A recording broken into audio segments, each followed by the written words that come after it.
The main forms of trade under socialism. Trade under socialism has three forms. 1. State trade. 2. Cooperative trade. And 3. Collective farm trade. State trade plays a decisive role in both wholesale and retail trade in the USSR. The overwhelming bulk of the country's commodity resources flowing into Soviet trade are concentrated in the hands of the socialist state. Trade organizations receive the bulk of their goods from state industry. As a rule, these goods pass through wholesale trade, then go to retail trade and are sold to the public. The main source of raw materials for the industry that produces articles for personal consumption and the basis for the food supply of the population are state procurement and the purchase of agricultural products from collective farms. A major source of food and agricultural raw materials is also the products of state farms and payment in kind for the work of the MTS. In 1953, state trade accounted for 64.2% of the country's total retail turnover. It serves mainly the population of cities and industrial areas. State trade in goods for personal consumption is carried out by the trade network, shops, bases, etc., of the Ministries of Trade of the USSR and the Union Republics, by the Directorates of Labor Supply and Transport, in the coal, oil, metallurgical, and other branches of industry, and by a specialized trade network of certain ministries in which the products of their enterprises are sold. Cooperative trade is carried out by commercial enterprises of consumer and industrial cooperatives. The funds of cooperative organizations are the cooperative property of their members' shareholders. The cooperative trade organizations enjoy large credits from the Soviet state. In 1953, cooperative trade accounted for 25.4% of the total retail trade turnover. The overwhelming part of the turnover of cooperative trade falls on the share of consumer cooperatives, the rest on the share of industrial cooperation. Consumer cooperatives serve mainly the rural population and are the main trading organization in the countryside. In addition, the rural population buys some of the goods in the cities. Consumer cooperatives play an important role in the procurement and purchase of agricultural products. Consumer cooperatives are called upon to assist the kolkhozes and kolkhoz workers in every possible way in the sale of their products and thereby to promote the growth of all branches of agriculture and the improvement of the material well-being of the working people. State and cooperative trade also includes the turnover of public catering enterprises, factories, kitchens, canteens, restaurants, buffets, etc., which sell their products to the population. The development of public catering leads to a great saving of working time in the national economy. It replaces unproductive labor in the household with more productive, socialized labor and significantly improves the living conditions of the population. Public catering frees up millions of women employed in the household to participate in socialist production and social life.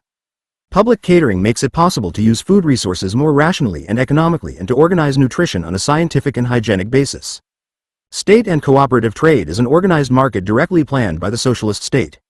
The organized market occupies a dominant, determining position in the trade turnover of the USSR.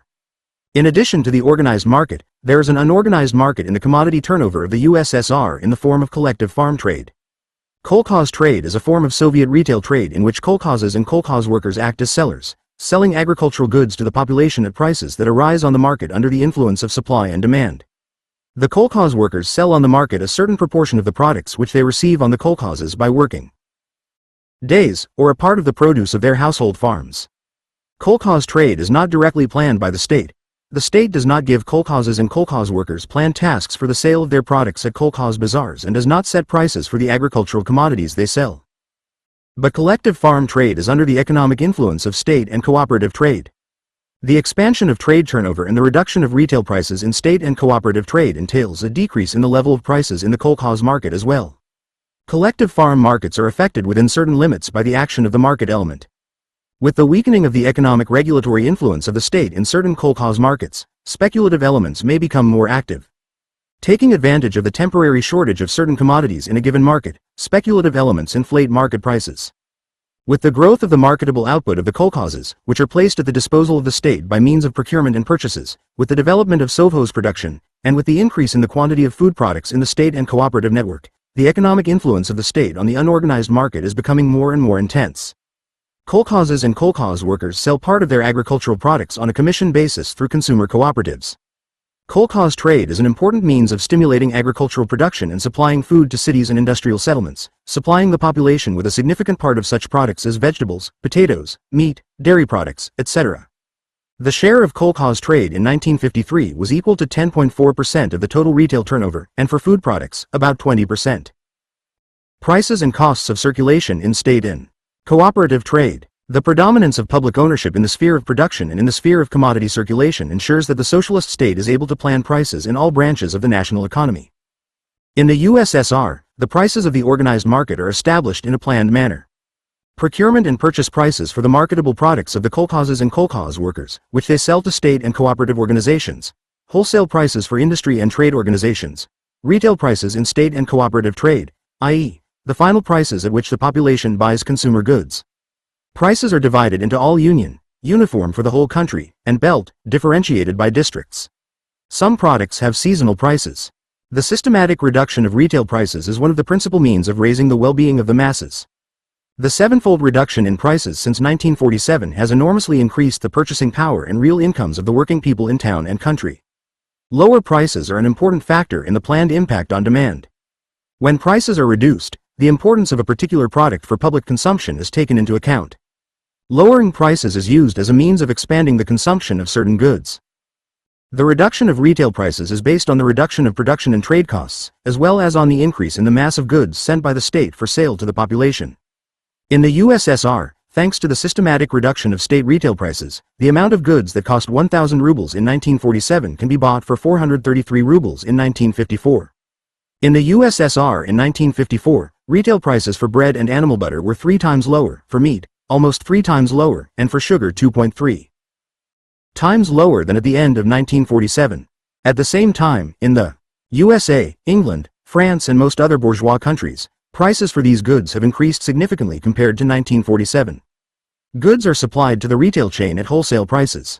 Trade organizations sell these goods to the public at retail prices. The difference between the retail price and the wholesale price is the trade margin. At the expense of this trade margin, the costs of circulation of trade organizations are reimbursed and their net income is formed.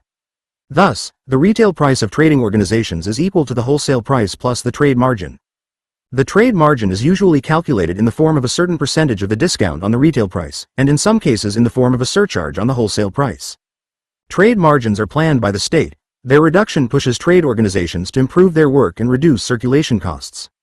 The cost of circulation in Soviet trade is the monetary expression of the costs of trade enterprises in bringing goods to consumers. The costs of circulation in state and cooperative trade are planned by the state. Circulation costs include the cost of depreciation, premises, inventory, the cost of storing, sorting and packing goods, the cost of transport, the wages of trade workers, etc. In Soviet trade there are 2 kinds of costs of circulation. First, there are the costs associated with the continuation of the production process in the sphere of circulation, transportation, storage, packaging of goods. In contrast to capitalist trade, these costs occupy a predominant place in Soviet trade. Secondly, there are costs associated with the commodity form of products, servicing the processes of buying and selling, the costs of maintaining the monetary economy of trading enterprises, etc. These 2 kinds of costs of circulation have different sources of reimbursement. The source of reimbursement of the first type of circulation costs is the labor of commercial workers aimed at continuing the process of production in the sphere of circulation. This labor increases the value of goods, which covers the costs of transportation, storage, packaging, and other production functions performed by trading organizations. The second type of cost of circulation, i.e., the costs associated with the commodity form of production, is reimbursed by the net income generated in the branches of production. The level of wholesale prices of industry is fixed in such a way that a part of the net income of industry goes to trade organizations. Thanks to the advantages of the planned socialist system of economy, the level of the costs of circulation, i.e., the ratio of the costs of circulation to commodity turnover, in the USSR is several times lower than in the capitalist countries, and the level of these costs is steadily decreasing. Soviet trade is free from enormous unproductive expenditures, which constitute the lion's share of the capitalist costs of circulation and are due to the anarchy of production, crises, competition, speculation, and the colossal excesses of advertising. In a socialist society, the process of movement of commodity flows is systematic, and production is provided with an ever-growing domestic market. All this leads to a sharp reduction in the time of circulation in the USSR, as compared with the bourgeois countries, in the number of links through which commodities pass from production to consumer. The rate of trade turnover in the USSR is about 3 times higher than in the capitalist countries, which results in considerable savings in resources. In contrast to capitalism, which is characterized by the accumulation of huge surplus stocks of goods, under socialism the size of commodity stocks is determined in a planned manner in accordance with the needs of commodity turnover and the need to ensure a uniform and uninterrupted supply of goods to the trade network. This makes it possible to prevent the formation of excess stocks of goods. As Soviet trade expanded, the cost of circulation became more and more low. In the USSR, on the eve of World War II, the cost of circulation in wholesale and retail trade amounted to about 10% of retail turnover. In 1953, the cost of circulation in state and cooperative trade in the USSR amounted to about 8% of retail turnover. Reducing the cost of circulation while improving the quality of customer service is an important source of saving social labor. It creates the possibility of additional diversion of funds to increase material production, expand trade turnover, and improve the culture of trade. The reduction of the costs of circulation is carried out on the basis of the mechanization of labor processes in Soviet trade, the increase in its productivity, the development of socialist competition among trade workers for the improvement of the work of the trade network, and a more correct use of labor power. The Soviet state, by means of piece rate and bonus forms of wages, materially stimulates the achievement of higher performance indicators by trade workers.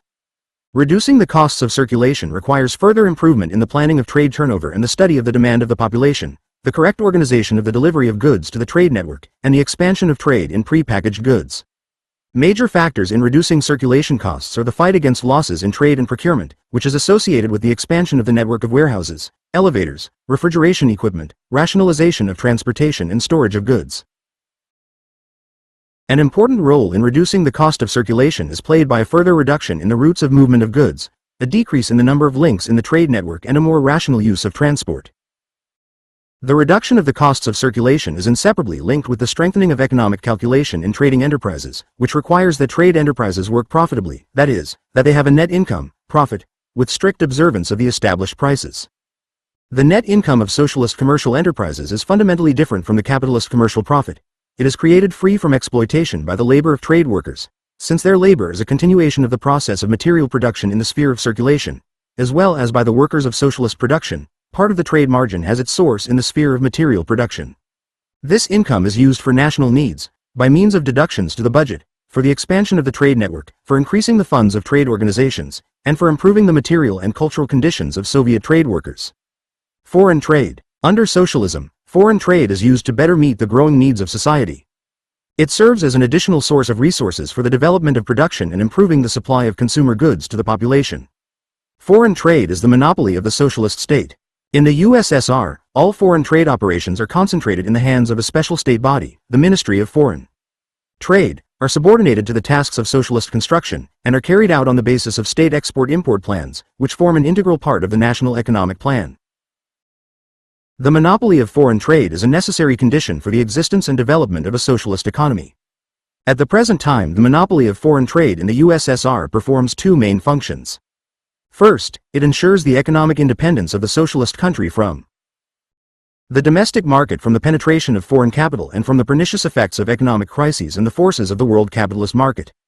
Secondly, it serves as an instrument of economic cooperation between the USSR and the people's democracies and as a means for the Soviet Union to assist these countries in their economic development.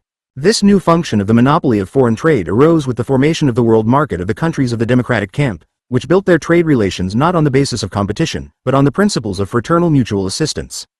The monopoly of foreign trade was a reliable protection for the economy of the USSR against the economic aggression of the imperialist countries. It played an important role in the industrialization of the national economy of the USSR, supplying industrial enterprises with a significant number of imported machines.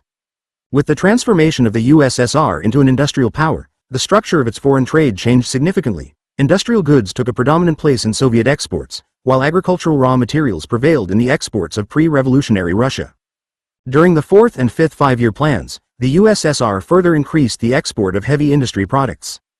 In its foreign trade, the Soviet Union consistently pursues the principles of respect for the national sovereignty of all countries, complete equality of arms, and mutual benefit. Proceeding from the possibility of the peaceful coexistence of the two systems, socialist and capitalist, the Soviet state regards the expansion of foreign trade relations as one of the most important means of bringing peoples closer together, easing international tensions, and strengthening the cause of peace. Thanks to the enormous growth of socialist production in the USSR and the emergence of a new world market in the democratic camp, the foreign trade turnover of the Soviet Union is steadily increasing from year to year. The foreign trade of the USSR with the countries of the democratic camp is growing rapidly. It occupies a significantly predominant place in the total amount of foreign trade turnover of the Soviet Union. In 1952, the trade turnover with the capitalist countries amounted to 1/5, and trade with the countries of the democratic camp 4/5 of the total amount of the USSR's foreign trade turnover. The reduction in the trade turnover of the USSR with the capitalist countries that has taken place in the past years has been more than compensated by the expansion of its trade with the countries of people's democracies. The Soviet Union invariably adheres to the policy of developing business economic ties with the capitalist countries on mutually beneficial terms. However, the development of trade between the USSR and the capitalist countries is hampered by a policy of discrimination carried out under pressure from aggressive circles in the USA. The USA is pursuing a policy of renouncing trade relations with the USSR and the people's democracies and is forcing all bourgeois countries dependent on them to adhere to this policy. This policy fails because it seriously harms the interests of the states that follow it.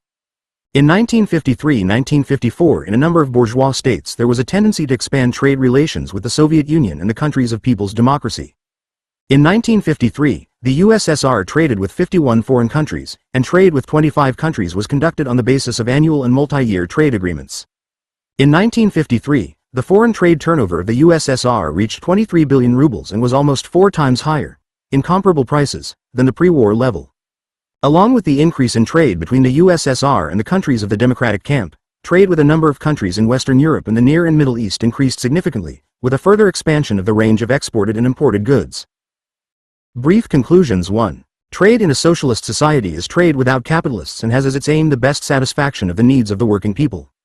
Soviet trade is carried on in a planned manner, linking the growing socialist production with the increasing consumption of the people, the city and the countryside, the branches of the national economy, and the regions of the country. 2. There are 2 markets in the USSR. The organized market, in the form of state and cooperative trade, and the unorganized market, to which collective farm trade belongs. An organized market is directly planned by the state. It plays a decisive role in trade turnover. The unorganized market is not directly planned, but is economically regulated by the state. 3. Prices for commodities in state and cooperative trade shall be established in a planned manner. Prices in kolkhoz markets are formed depending on the ratio of supply and demand and are under the regulatory influence of state prices. The Soviet state is systematically lowering retail prices, which leads to a steady increase in the purchasing power of workers, employees, and peasants and to an increase in popular consumption. 4. Soviet trade is based on the principles of economic calculation and is much more economical than capitalist trade, since it is free from the enormous unproductive expenditures generated under capitalism by private property, competition and the anarchy of production. 5. Under socialism, foreign trade is a state monopoly and serves the tasks of strengthening and further developing the socialist economy. The monopoly of foreign trade in the USSR protects the socialist economy from the penetration of foreign capital and is a means of economic cooperation between the Soviet Union and the countries of the democratic camp. Chapter 36. The national income of a socialist society. Total social product and national income. Under socialism, the total social product is the entire mass of material goods, means of production and consumer goods, produced in society over a certain period of time, for example, in a year. The aggregate social product is created by the labor of workers in the branches of material production, industry, agriculture, construction, transport, which serves production, as well as by the labor of trade workers who perform operations that are a continuation of the production process in the sphere of circulation, storage, processing, transportation, packaging of goods, etc. Along with manual workers, mental workers, scientists, engineers, and so on, engaged in the branches of material production are also directly involved in the creation of material wealth. In the non-productive branches, the aggregate social product is not created. Workers engaged in the non-productive sphere, public administration, culture, household, medical care of the population, do not produce material benefits. However, the labor of workers in non-productive sectors is necessary for socialist society. For material production, it is socially useful labor. The socialist state carries out the economic, organizational, cultural and educational work that is vital for society. Under socialism, the role of science in the development of technology and in the rise of production increases immeasurably. Of great importance is the labor spent on the training of qualified personnel for production. Science, education, and the arts satisfy the cultural needs of the working people. The branches of domestic and medical services create the conditions for the successful work of workers in socialist society. Thus, in socialist society, there is a reciprocal exchange of activities between the workers of material production and the workers of the non-productive sphere. The basis of the socialist system, as well as of any other system, is production, that is, the sphere of obtaining material goods necessary for the existence and development of socialist society. Therefore, the increase in the share of labor of workers engaged in the sphere of material production at the expense of a decrease in the share of labor employed in a number of non-production sectors is of the greatest importance to the national economy. For example, the bloating staff of the state administrative apparatus, the excesses in the number of administrative and managerial personnel in the collective farms, the high level of circulation costs. All this leads to the diversion of labor resources and, above all, qualified personnel from the sphere of material production. Such diversion of personnel from the sphere of production slows down the growth of national income and damages the national economy. A systematic increase in the share of labor engaged in the sphere of material production, the all-round simplification and reduction of the cost of the administrative apparatus, and the reduction of the costs of circulation contribute to the growth of social wealth and the creation of an abundance of products necessary for the construction of a communist society. Lenin considered the most important task of Soviet power to be the systematic reduction and cheapening of the Soviet apparatus by reducing it, by means of a more perfect organization, the abolition of red tape and bureaucracy, and the reduction of unproductive expenditures. In the process of production, a part of the total social product is used to replace the means of production consumed. This part of the total social product embodies the expenditure of past labor transferred to the product from the expended means of production. After subtracting from the total social product that part of it which replaces the means of production consumed, there remains the part of the social product which constitutes the national income of society. Under socialism, the national income is the part of the total social product created by the workers of socialist production, which remains after the replacement of the consumed means of production during a given period and embodies the newly expended labor. The national income in kind consists of the total amount of means of consumption produced in the country for the satisfaction of the needs of society, and that part of the means of production produced for the expansion of socialist production in town and country. At the same time, national income is in the form of money. Insofar as commodity production exists under socialism, the national income as a whole and all its elements, regardless of their natural form, are measured in terms of value, expressed in terms of money. For this reason, not only the total mass of goods for personal consumption, but also the part of the national income consisting of the means of production, is expressed in the form of money. As a result of changes in prices, the calculation of national income is made not only in current, but also in comparable, unchanging, constant prices, for which the prices of a given year are assumed. The determination of national income in comparable prices makes it possible to identify real changes in the volume of national income over a number of years. Under capitalism, the national income is produced by the labor of the exploited workers and is placed at the disposal of the capitalists and landlords. They appropriate the lion's share of the national income in the form of unearned income, and only a smaller part of it goes to the working people. Under socialism, the national income is created by the labor of workers who are free from exploitation and belongs entirely to the workers. Socialism excludes the existence of unearned income. The national income of a socialist society consists of a product for itself and a product for society. The product created by the workers of material production for themselves is distributed among them according to labor.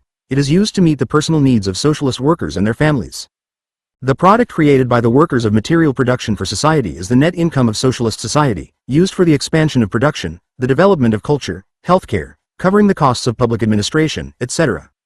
A steady increase in national income under socialism. In a socialist society, there is a steady and rapid increase in national income. This increase in national income is the result of the continuous upsurge of socialist production, which is developing in accordance with the requirements of the basic economic law of socialism. National income in a socialist society grows many times faster than in a capitalist society. The national income of the USSR, expressed in comparable prices, in 1940 exceeded the level of 1913 by 6.1 times, in 1950 by 10 times, and in 1953 by 13 times. During the period 1930 to 1953, the national income of the United States, expressed in comparable prices, increased 2.3 times, and the national income of the USSR, also expressed in comparable prices, increased more than 8 times during the same time, despite the huge damage caused to the national economy by the fascist invaders during the war. Under socialism, the national income grows due to two factors. 1. The growth of the productivity of social labor, and 2. The increase in the number of workers in production. The bulk of the increase in national income in a socialist society is due to the growth of labor productivity. For example, during the years of the Fourth Five-Year Plan, 20% of the increase in national income was obtained due to the increase in the number of production workers, and 80% due to the growth of labor productivity. The labor productivity of workers in socialist production is growing rapidly as a result of the introduction of the latest technology in all branches of production, including agriculture, the improvement of the organization of labor and production, the growth of the qualifications of workers, collective farmers, and the intelligentsia, the systematic improvement of the well-being of the working people, and the development of socialist competition. The growth of the productivity of social labor requires the planned and rational use of material and labor resources and, in particular, the economy of means of production. The economy of the means of production reduces that part of the total social product which is used to replace the means of production consumed. This makes it possible to increase another part of the total social product, which is the national income. An important factor in the growth of national income is the increase in the number of workers employed in the branches of material production. In socialist society, where, unlike capitalism, there are no exploiting classes and their numerous servants, there is no unemployment, there is no excessive diversion of labor power into the sphere of circulation, etc., a much larger part of the adult able-bodied population is employed in the branches of material production that create the aggregate social product.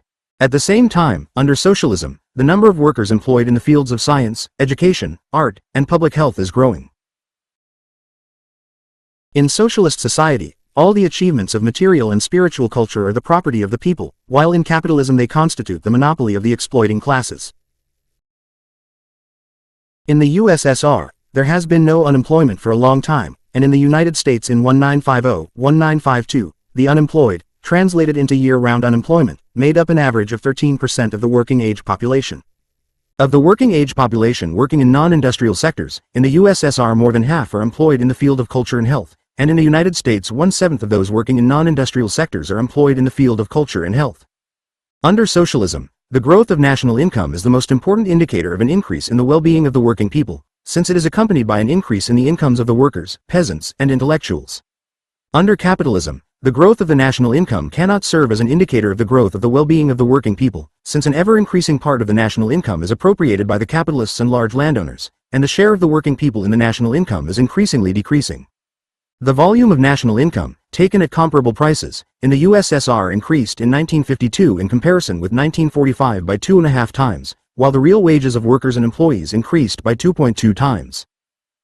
In the United States, the volume of national income at comparable prices increased by only 10% in 1952 compared to 1945, and the real wages of workers and employees declined, while the profits of monopolies doubled. Distribution of national income. The national income created in the process of socialist production is distributed and used in the final account for national consumption and socialist accumulation. In contrast to capitalism, under socialism, the distribution of the people's income takes place not in the interests of enriching the exploiting classes and their numerous parasitic servants, but in the interests of systematically improving the material condition of the workers and peasants and expanding socialist production in the city and countryside. 164. The distribution of national income in a socialist society is as follows. Initially, the national income takes various forms of income in the sectors where it is created, that is, in the sphere of material production, in the state sector and in the cooperative kolkhoz sector of the national economy. The national income generated in the public sector of the national economy is divided into two main parts. One part of this income, which is the product created by the workers of material production for themselves, takes the form of the wages of the workers and employees of the state production enterprises. The other part of the national income generated by the public productive sector is the product for society, or net income. The net income of the public productive sector comes in two main forms. One, in the form of the net income of state-owned enterprises, the so-called profits of enterprises, and, two, in the form of the centralized net income of the state, the so-called turnover tax, deductions from profits, payroll charges for social insurance purposes, etc. The national income created in the kolkhoz social economy is the property of the kolkhozes and also consists of two main parts. One part is the product for itself, the other 164J. V. Stalin, Political Report of the Central Committee to the 16th Congress of the CPSU, B. Works, Volume 12, page 321. Part is the product for society. The product for itself, created by the labor of the kolkhoz workers in the social economy of the kolkhozes, takes the form of income in kind and in money, distributed among the kolkhoz workers according to the workdays. In addition, kolkhoz workers receive income in kind and money from their work in their personal household farms. The product for society created on the kolkhoz represents the net income of the kolkhoz. Part of the net income of the kolkhoz is used for the development of kolkhoz production, for the satisfaction of the general kolkhoz needs and the material and cultural needs of the kolkhoz workers. The other part of the net income generated in the kolkhoz sector is converted, through the price mechanism and through the income tax, into the centralized net income of the state. In this way the kolkhozes participate in the general public expenditures of the state for the expansion of production in town and country, for the development of culture, for the strengthening of the country's defense, and so forth. Consequently, the total amount of the centralized net income of the state embodies not only a part of the labor for society expended by the working class, but also a part of the labor for society expended by the collective farm peasantry. The product created by the labor of the workers of the industrial production cooperatives takes the form of their wages, and the product for society takes the form of the net income of the cooperative trade enterprises. Part of this income is used to expand production and meet the needs of members of trade artels. The other part is converted into a centralized net income of the state through turnover tax and income tax. Thus, in socialist society, various forms of income are formed, which are obtained directly in the sphere of material production. One part of the national income, which constitutes the product created by the workers of production for themselves, is distributed according to labor, taking the form of wages of workers and employees engaged in production, personal incomes of collective farmers, and wages of workers in handicraft cooperatives. The other part of the national income, which constitutes the product created by the workers of production for society, or the net income of society, takes the form of the net income of state enterprises, the net income of collective farms and cooperative enterprises, and the centralized net income of the state. Moreover, as has been said, a certain share of the net income of enterprises in the process of distribution of national income is transformed into the centralized net income of the state. In the process of further distribution of national income, mainly through the state budget, part of it is converted into income from non-productive sectors and the workers employed in them. In a socialist society, the state spends large sums of money to satisfy a number of social needs: education, public health, the maintenance of the state apparatus, the strengthening of the country's defense capability, and so on. Without this, it would not be able to meet the growing needs of the population. Hence the economic necessity of concentrating in the hands of the state a considerable part of the national income in the form of a fund of money spent for these purposes. This fund is formed almost entirely from the centralized net income of the state. Only a very small part of this fund is formed from the revenues of the population, taxes and loans. The main role in concentrating funds in the hands of the state and distributing them for public needs is played by the state budget. Part of the net income of society, spent by the state on socio-cultural needs and administration, takes the form of salaries of workers in science, education, healthcare, as well as employees of the state apparatus and military personnel. A significant part of the cultural and living needs of the urban and rural population, education, healthcare, is met free of charge, at the expense of the state. Some cultural and domestic institutions and enterprises reimburse their expenses by paying for the services provided to them by the population. The state pays pensions, allowances, scholarships, various benefits, leave with pay, etc. In this way, the real wages of workers and employees, as well as the real incomes of the peasants, increase. In the final analysis, the entire national income of a socialist society is divided into a consumption fund and an accumulation fund. The consumption fund is that part of the national income which is used to satisfy the growing material and cultural needs of the workers, peasants and intellectuals. The consumption fund is formed primarily at the expense of the product created by the labor of the workers of production for themselves. In addition, a significant part of the consumption fund is formed by the state, collective farms, and cooperative associations at the expense of the product for society, which is spent on social and cultural needs. An increase in the consumption fund is the basis for the growth of workers' incomes. The incomes of the workers, peasants and intelligentsia under socialism increase steadily and rapidly for the following reasons. 1. The continuous expansion of production makes it possible to draw in additional workers from the growing population every year, which is accompanied by an increase in the aggregate income of the working people. 2. The average earnings of workers and office workers and the average income of kolkhoz workers are increasing every year. 3. Allocations from the state budget for culture, education and healthcare are increased. At the same time, the real incomes of the working people in socialist society grow even faster than the nominal, monetary, incomes, since the state systematically reduces the prices of consumer goods. The source of the steady rise in the material and cultural standard of living of the working people is the rapid and continuous growth of production. In order to ensure such an increase in production, it is necessary to turn a part of the national income into an accumulation fund. The accumulation fund is a part of the national income of socialist society that is used to expand and improve socialist production in town and country, to increase non-productive funds for cultural and domestic purposes, including housing, and also to create reserves. In this way, the accumulation fund provides the material conditions for the growth and improvement of socialist production on the basis of higher technology and for the further improvement of the well-being of the people. In order to meet their personal material and cultural needs, both at the expense of the product for themselves and at the expense of the product for society, the workers of the USSR receive about 3/4 of the national income. The rest of the national income is used for socialist accumulation in the city and in the countryside. Brief conclusions. 1.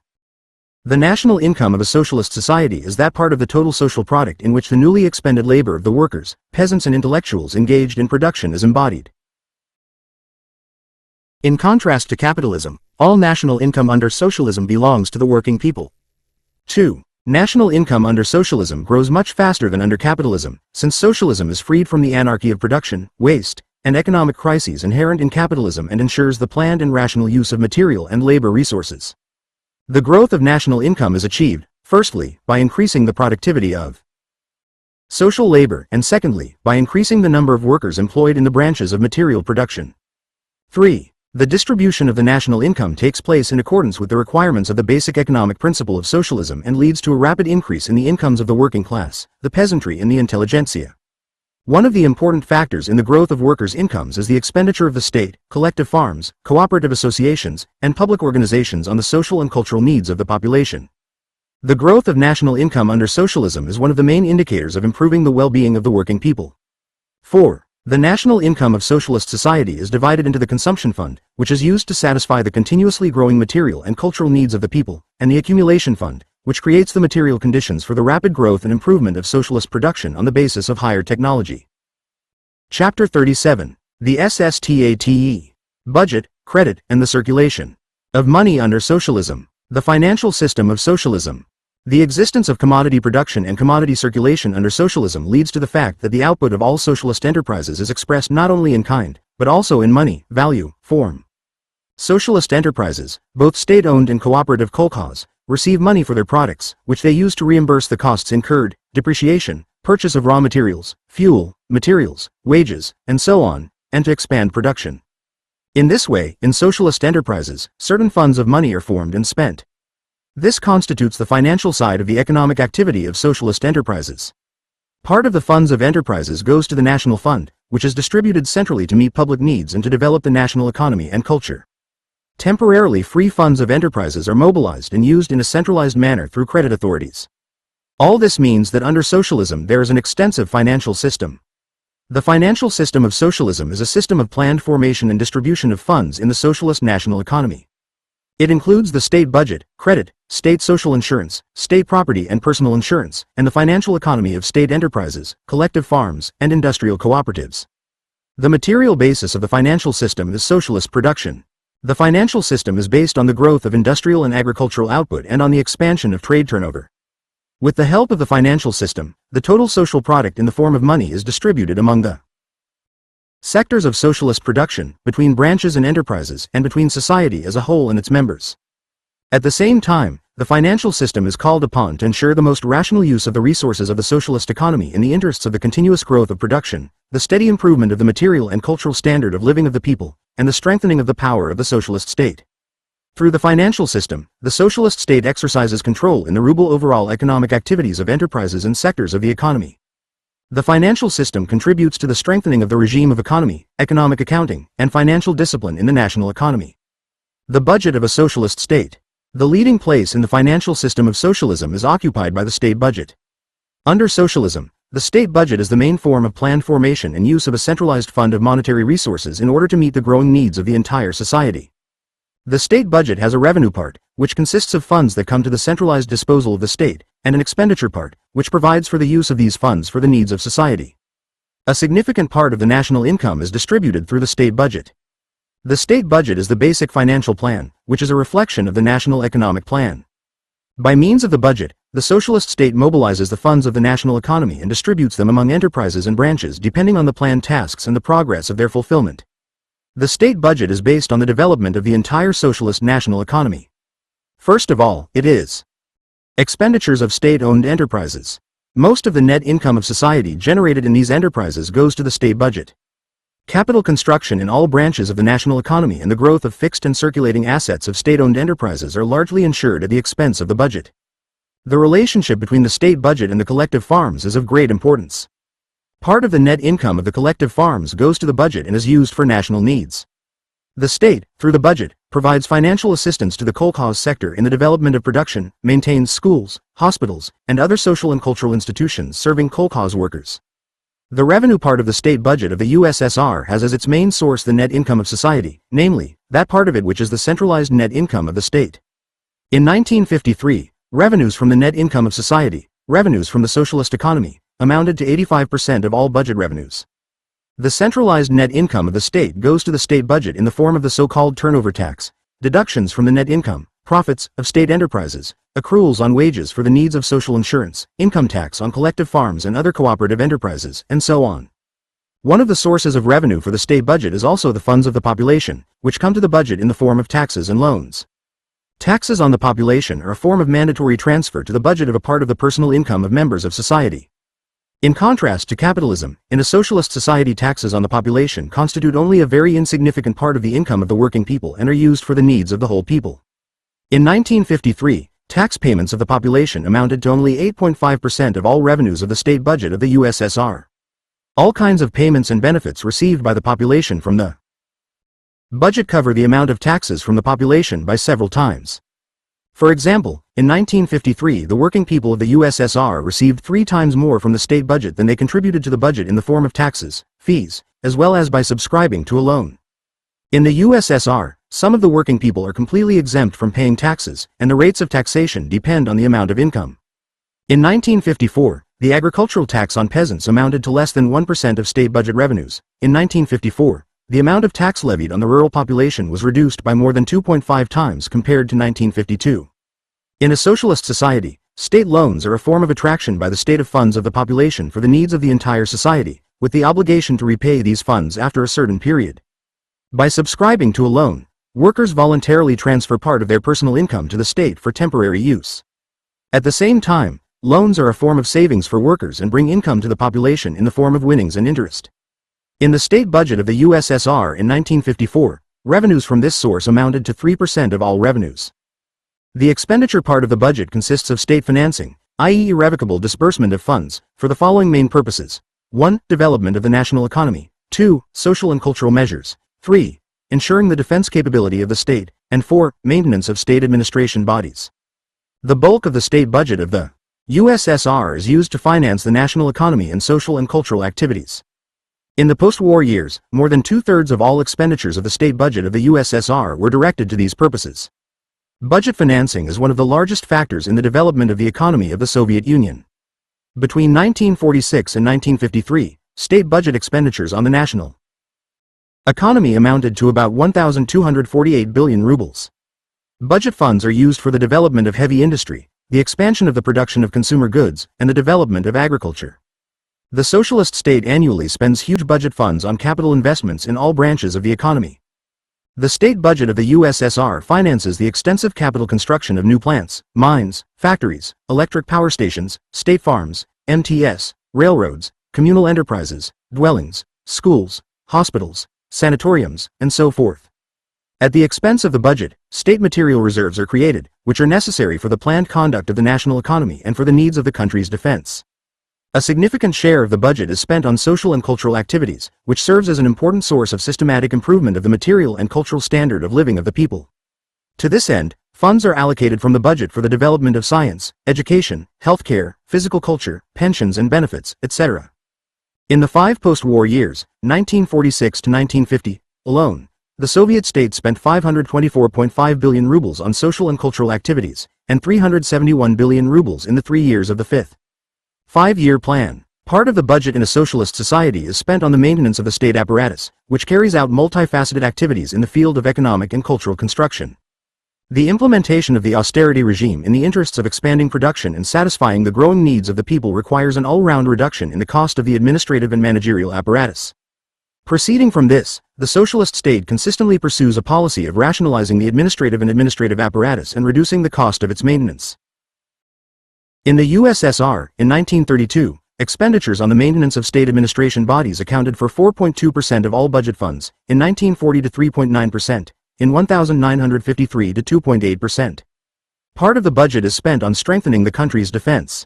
In the Soviet Union, which consistently pursues a policy of peace, spending on the armed forces accounts for a relatively small share of the budget. According to the 1954 budget, 17.8% of the total budget expenditures are provided for these purposes, while in the United States, military expenditures in 1953-54 exceed 70% of the total budget. The fulfillment of the budget is directly dependent on the course of output, the sale of goods, the reduction of the costs of production and circulation, and the growth of savings, and, consequently, on the extent to which domestic production reserves are used in the national economy and economic calculation is applied. In the course of budget execution, the financial authorities are called upon to control in rubles the fulfillment of economic plans, the observance of the regime of economy and financial discipline in the national economy. This control is carried out both when determining the amount of deductions to the budget and when verifying the fulfillment of obligations to the budget. Financial bodies analyze the economic activities of enterprises and organizations, reveal their shortcomings, check to what extent the safety of public funds and the correctness of their spending are ensured, what is the state of accounting and financial reporting of enterprises, and fight against excesses in the use of resources. At the same time, the disbursement of funds to business organizations is often made depending on the quality of their work. The state budget of the USSR includes 1. The all-union budget and 2. The state budgets of the Union republics, which in turn consist of A. Republican budgets and B. Local budgets. The leading place in the entire budget system is occupied by the all-union budget, which concentrates the bulk of budget. Resources. This budget structure makes it possible to implement the principles of democratic centralism and correct national policies in a multinational socialist state. The state budget of the USSR is drawn up for a year and approved as a law by the Supreme Soviet of the USSR. The budgets of the Union republics are approved by the Supreme Soviets of these republics. Thus, under socialism, the essence of the state budget has changed radically. The budgets of the capitalist states are an instrument for the additional exploitation of the toiling masses, for the enrichment of the monopolies, and are used for the militarization of the economy, the arms race, and the maintenance of the parasitic state apparatus of the bourgeoisie. In accordance with the basic economic law of socialism, the budget of the socialist state is aimed at satisfying the growing material and cultural needs of the entire society and serves as a powerful factor in the growth of the peaceful economy and the growth of the productive forces. The profits squeezed out of the people's labor by the exploiters now remain in the hands of the working people and are used partly to expand production and attract new groups of working people to production, and partly to directly increase the incomes of the workers and peasants. 165. The state budget in a socialist society grows systematically on the basis of a steady rise in the national economy. The rapid and continuous growth of the national income under socialism leads to a steady increase in the part of it that goes to the state budget. Thus, the revenues of the state budget of the USSR in 1954 were more than 3 times higher than the revenues of the budget of the pre-war 1940. As a rule, the budgets of capitalist countries are in deficit. The budget of the USSR is not only deficit-free, but is 165 J. V. Stalin, Report to the 17-Party Congress on the Work of the Central Committee of the CPSU, B. Works, Volume 13, page 334. Constantly being executed with a considerable excess of revenues over expenditures. To a certain extent, the centralized distribution of funds is carried out through the systems of state social insurance and state property and personal insurance. State social insurance is a form of material security for workers, employees and members of their families in the event of temporary or permanent disability.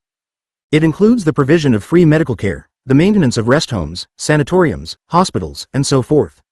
Social insurance for workers and employees in the USSR is carried out by the trade union bodies at the expense of the state or the corresponding cooperative organizations. The source of social insurance funds is the net income of society, which is in the form of contributions from enterprises, organizations and institutions, calculated as a certain percentage of the total amount of wages of workers and employees, accrual on wages. State social insurance funds, both in the revenue and expenditure parts, are included in the state budget and spent by the trade unions. Social insurance costs are rising steadily and rapidly. In 1953, the amount of these expenditures exceeded the level of 1940 by almost 2.6 times. State property and personal insurance is a form of compensation and prevention of losses incurred by citizens, enterprises and organizations from natural disasters and accidents. Property and personal insurance in the USSR is a state monopoly and is carried out by the insurance authorities primarily for the population, kolkhozes, and cooperative farms. The main source of insurance funds is insurance payments from the population, enterprises and organizations. Credit under socialism. One of the indispensable economic instruments of a socialist society is credit. The existence of credit is connected with the fact that, on the one hand, temporarily free funds are formed in the national economy, and on the other hand, there arises a temporary need of socialist enterprises for additional funds.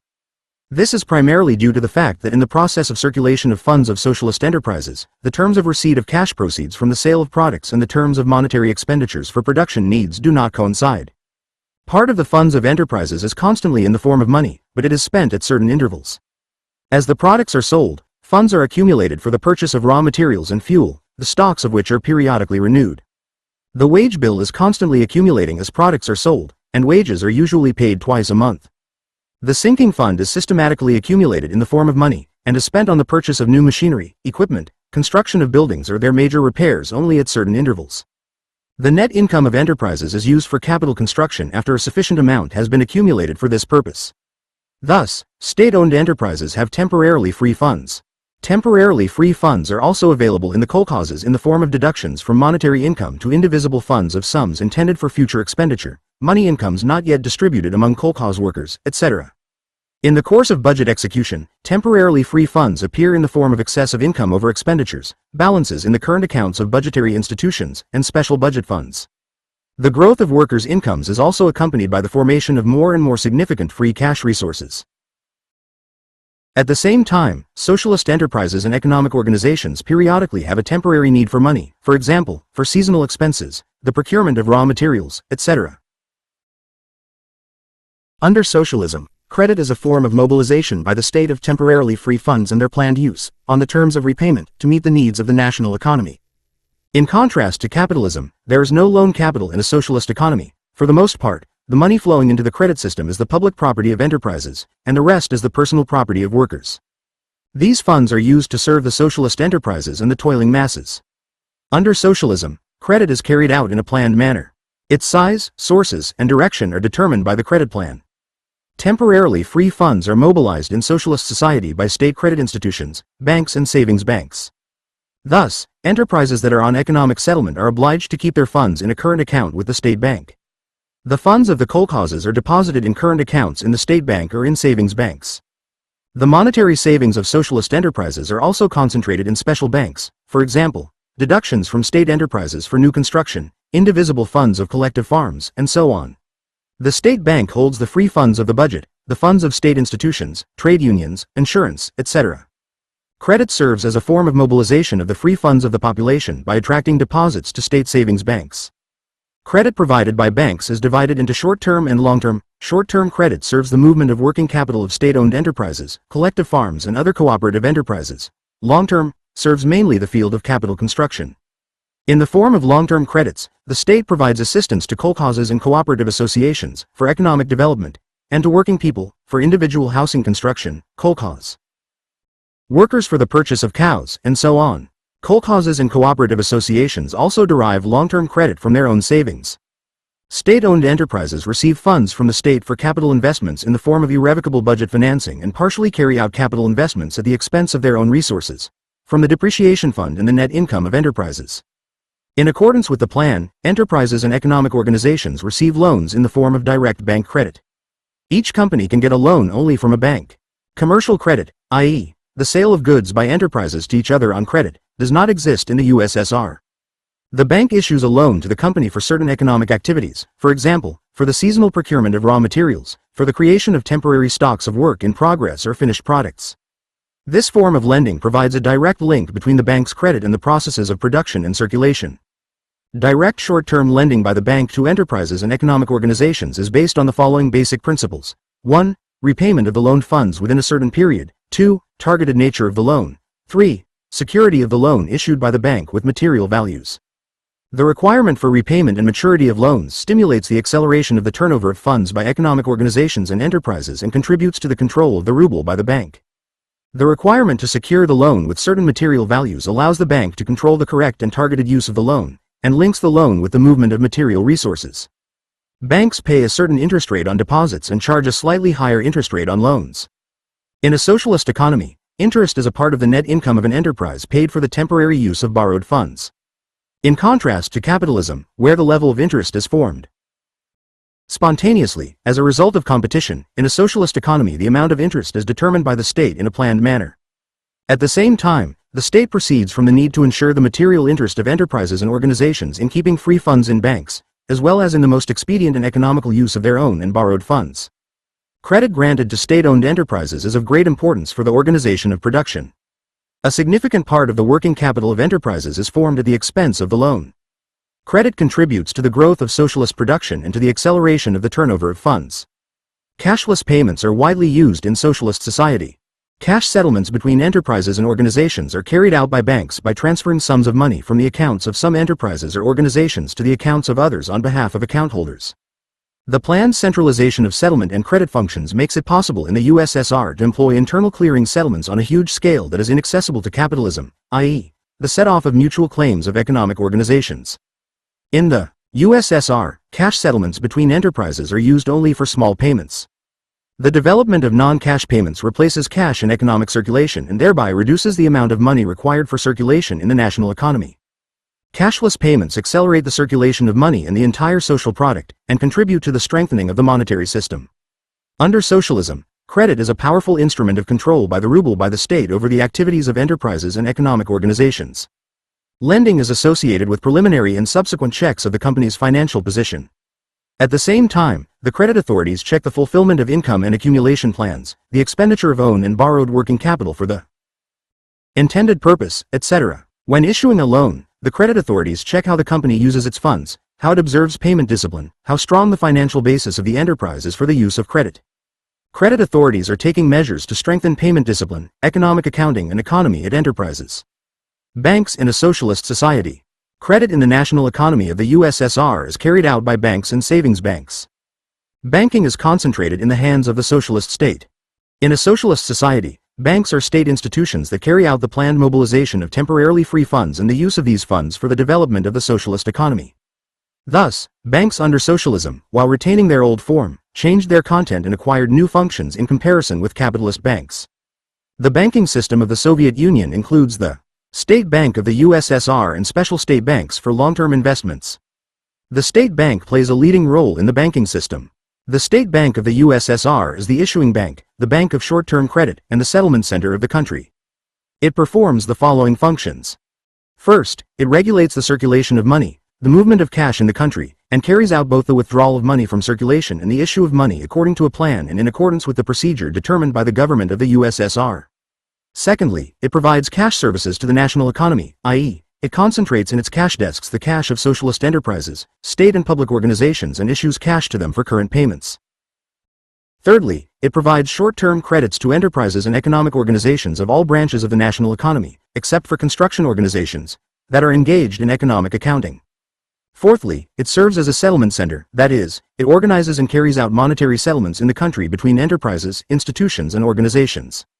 Fifth, it carries out cash execution of the budget, accepts the amounts of payments to the state budget, issues budget funds strictly for their intended purpose and within the limits of open appropriations, keeps records of budget revenues and expenditures. Sixth, it holds the country's foreign exchange funds and makes international settlements for trade and other economic operations of the USSR with foreign countries. Some of these settlements are made through the Bank for Foreign Trade of the USSR, Venestordbank. The State Bank of the USSR is the largest bank in the world. Its institutions are located in Republican, Krai, Oblast and almost all district centers of the country. Through the organization of settlements through current accounts and through credit operations, the State Bank fulfills its role as the most important body of the state for the control of the ruble over the financial and economic activities of enterprises and organizations. Long-term investment banks serve individual branches of the socialist economy. Their main function is to finance and provide long-term crediting for capital investments of enterprises in the relevant industries. All funds allocated in a planned manner for capital investments are concentrated in the respective banks. These banks make all construction calculations, issue funds for construction work and control their expenditure in accordance with the plan. In the USSR, there are a bank for financing capital investments of state-owned enterprises and construction organizations of industry, transport and communications. Prombank, a bank for financing capital investments of state-owned enterprises and organizations of agriculture and forestry, for long-term lending to collective farms and rural populations. Selhozbank, a bank for financing capital investments of trade and cooperation, Torgbank, and others. Central Bank for financing public utilities and housing. Construction, Sacombank. Banks use the ruble to control production and circulation, thereby helping to strengthen the regime of economy and economic accounting. This control is exercised, firstly, by financing and crediting such measures as are provided for in the plan and depending on the progress of the implementation of the plan. Secondly, by requiring the repayment of loans in accordance with the deadlines for the implementation of planned tasks. Thirdly, by applying appropriate sanctions in case of violation of the procedure for the use of funds and the term of repayment of the loan, for example, charging an increased interest rate and depriving the right to further lending. Improvement of the economic activity of enterprises and strict implementation of the austerity regime require further strengthening of ruble control by banks over production and active influence on those enterprises that allow mismanagement. The activities of banks are carried out on the basis of economic calculations. The net income of the bank is the difference between the amount of interest received, on the one hand, and the amount of interest paid, as well as the cost of maintaining the banking apparatus, on the other hand. On the basis of the growth of the socialist economy and the development of credit relations, the turnover of the banks is steadily increasing. By the end of 1953, the total amount of credit investments of the state bank in the national economy amounted to 208 billion rubles, 3.7 times higher than in 1940. State savings banks accept cash deposits from individual citizens, as well as from collective farms and public organizations, paying a certain percentage on deposits. The systematic growth of the population's deposits in savings banks is an indicator of the continuous improvement of the material well-being of the working people. By the end of 1953, the amount of deposits of the population in savings banks amounted to 38.6 billion rubles, which is 5.3 times higher than in 1940. Money circulation under socialism. Soviet money is a sign of gold. The stability of Soviet money, as has already been said, is ensured primarily by the existence in the hands of the state of huge masses of commodities that are put into circulation at fixed prices. In addition, the Soviet currency is backed by gold. Soviet money is traded in the form of banknotes in denominations of 10, 25, 50 and 100 rubles. The banknotes are backed by gold, precious metals and other assets of the state. Bank of the USSR. In addition to the banknotes in circulation, there are state treasury notes in denominations of 1, 3 and 5 rubles and small metal change coins. Money circulation in a socialist economy is carried out in accordance with the economic law, according to which the quantity of money required for commodity circulation is determined by the sum of the prices of the circulating commodities and the velocity of money turnover. Cashless payments carried out in the process of circulation of goods reduce the need for cash. The total amount of money in circulation required by society for a given period is also dependent on the amount of current cash payments made in the society during a given time. Such payments in a socialist society include payment of wages, payment of cash income. Payments of the population are rent payments, payment of taxes, deposits and others. Thus, the quantity of money required for circulation in a socialist economy is determined by the sum of the prices of commodities sold for cash, the velocity of turnover of monetary units, and the amount of current payments in cash. Relying on the economic law of money circulation, the socialist state carries out the planned management of the circulation of money in the country. The planning of money circulation in the USSR, which is an indispensable component of the planning of the national economy as a whole, is carried out by the government, and the operational regulation of the circulation of money is carried out by the State Bank. In the Soviet Union, the issue of money is strictly centralized. The State Bank of the USSR issues money into circulation, and the issue of money, that is, each additional issue of money into circulation by the state banks, is carried out by decision of the government. The bulk of the cash issued, in accordance with the plan, it is used by the state bank to pay wages, to pay for workdays, to pay for procurement and purchases of agricultural products from collective farmers. On the other hand, the main channel through which cash is returned to the bank is the revenue of trade organizations, which provides more than 4/5 of all receipts to the cash desks of the state bank, as well as the revenue of utilities, transport and communications, which is transferred to the bank on a daily basis. Cash is also issued from the state bank for the payment of interest, winnings and redeemable bonds of state loans, for the payment of pensions, allowances, insurance remuneration, for the payment of minor bills, etc. The state bank regularly receives sums of money for taxes and other payments to the budget, for deposits in savings banks, for insurance premiums, etc. Thus, the money supply passes through the cash desks of the state bank without interruption. The correlation between the monetary incomes of the population, on the one hand, and the volume of turnover, as well as paid services provided to the population, on the other hand, is one of the main conditions influencing money circulation. In order to identify these correlations and to ensure the necessary proportions between the growth of the population's monetary incomes and the growth of the opposing mass of commodities and paid services, a balance of the population's monetary incomes and expenditures is compiled. This balance sheet takes into account all the monetary incomes and expenditures of the population in the planned period of time. Certain ratios in the flow of funds provided for individual elements of the national economic plan, wage fund, trade turnover, state budget, etc., make it possible to set the necessary planned tasks in the field of money circulation. An important tool for planning money circulation is the cash plan of the state bank, which is approved by the government.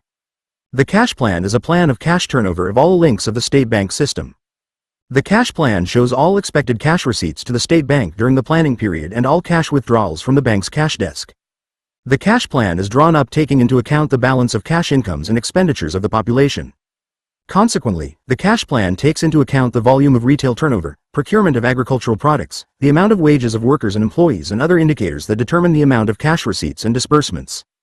The cash plan provides for the issuance and withdrawal of money from circulation depending on the ratio of cash receipts to the cash desks of the state bank for the country as a whole and their expenditure. The state bank regulates the circulation of money in the country, also through a credit plan.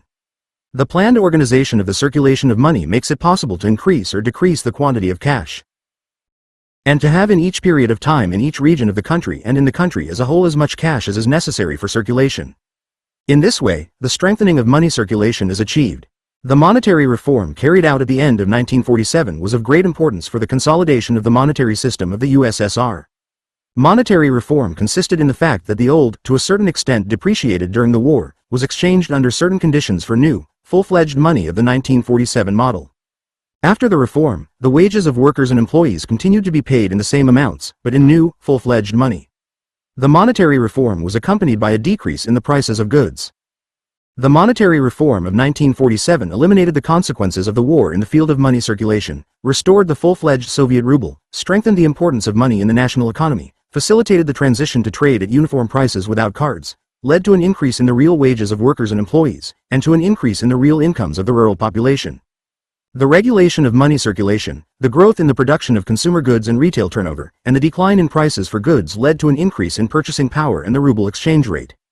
On March 1, 1950, the Soviet government raised the official exchange rate of the ruble, and the calculation of the ruble exchange rate began to be carried out not on the basis of the dollar, as it was established in 1937, but directly on the gold basis, in accordance with the gold content of the ruble.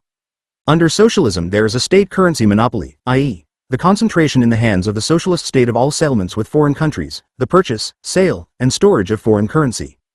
The state currency monopoly and the monopoly of foreign trade make the Soviet currency independent of the volatile conditions of the capitalist market. This independence was further strengthened by the accumulation of gold reserves and the active balance of trade and payments of the USSR.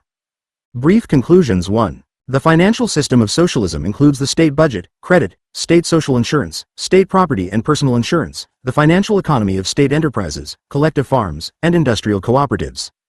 2. The state budget is the main form of planned formation and use of the centralized fund of monetary resources to meet the national needs. The main source of budget revenue is the net income of society, which is used mainly to finance economic and cultural construction. 3. Credit in a socialist society is a form of mobilization by the state of temporarily free funds and their planned use in the national economy on the terms of repayment. Interest is a fee established by the state for the temporary use of borrowed funds. The source of interest is the net income of enterprises. Credit is provided by banks and savings banks. There are two kinds of banks in the USSR. The state bank, which is the issuing bank, the short-term credit bank, and the country's settlement center, and the state special banks for long-term investments. Banks exercise control over production and circulation in the ruble and contribute to the strengthening of economic accounting. 4. Relying on the economic law of money circulation, the socialist state carries out the planned management of the circulation of money in the country. By means of the planned organization of money circulation in the socialist economy, a correspondence is achieved between the quantity of cash and the needs of commodity circulation in money, and an increase in the purchasing power of the ruble is ensured. Chapter 38. Socialist Reproduction. The essence of socialist reproduction. The condition for the existence and development of socialist society, as well as for any other society, is the constant renewal of the production of material wealth, i.e., reproduction. The basic theses of the Marxist-Leninist theory of reproduction, simple and expanded reproduction, the total social product and the national income, the division of social production into the production of means of production and the production of consumer goods, and the need for a certain proportionality between the various parts of the total social product, retain all their significance under socialism and communism. Socialist society cannot dispense with the application of these propositions in the planning of the national economy. At the same time, reproduction under socialism is fundamentally different from reproduction under capitalism. In accordance with the requirements of the basic economic law of socialism, socialist reproduction is subordinated to the goal of ensuring the maximum satisfaction of the ever-growing material and cultural needs of the entire society, while capitalist reproduction is subordinated to the task of ensuring maximum profit for the capitalists. Whereas capitalist reproduction is carried out spontaneously and is periodically interrupted by economic crises, the socialist mode of production is characterized by crisis-free development and continuous expanded reproduction. Proceeding from the law of planned development of the national economy and conforming in all respects to the requirements of the basic economic law of socialism, the socialist state determines in a planned manner the rate of development of the national economy, proportions, and connections between industries, the volume of accumulation and consumption. The process of reproduction, taken as a whole, is first of all the process of reproduction of the social product. The leading role in the process of reproduction of the social product belongs to the reproduction of the means of production and, first of all, of the instruments of labor. The continuous multiplication and improvement of instruments of labor is a necessary condition for technical progress. Socialist reproduction is carried out on the basis of higher technology. Along with the instruments of labor, other elements of the means of production are also reproduced. Old factory buildings are expanded and new ones are constructed, new means of transport are created, the production of raw materials increases, and so on. The expanded reproduction of the means of production makes it possible to expand the production of consumer goods, such as clothing, footwear, food, etc. Socialist society is characterized by high rates of reproduction of the social product. This is primarily due to the absence of exploiting classes and their parasitic servants under socialism, the absence of crises and unemployment, the planned and expedient use of society's labor resources, and the systematic and rapid rise in the productivity of social labor. Further, the high rates of growth of the social product are conditioned by socialist emulation and socialist methods of management, the consistent implementation of the regime of economy, the planned use of national economic funds, the strengthening of economic calculation, and the systematic reduction of the cost of production. The following data testifies to the high rates of socialist reproduction. The gross output of large-scale industry in the USSR in 1953 compared to 1513 increased, incomparable prices, by 30 times, the production of means of production by more than 50 times, and the production of electricity by almost 70 times. The chemical industry and mechanical engineering grew at an even faster rate. The total social product in the USSR increased 10 times in the period from 1928 to 1953 alone, incomparable prices. The growth rate of production in the USSR is many times higher than the growth rate of production in the USA, despite the fact that the US economy did not suffer damage during the Second World War. The average annual growth rate of industrial production in the USSR, minus the war years, was about 19% from 1929 to 1953.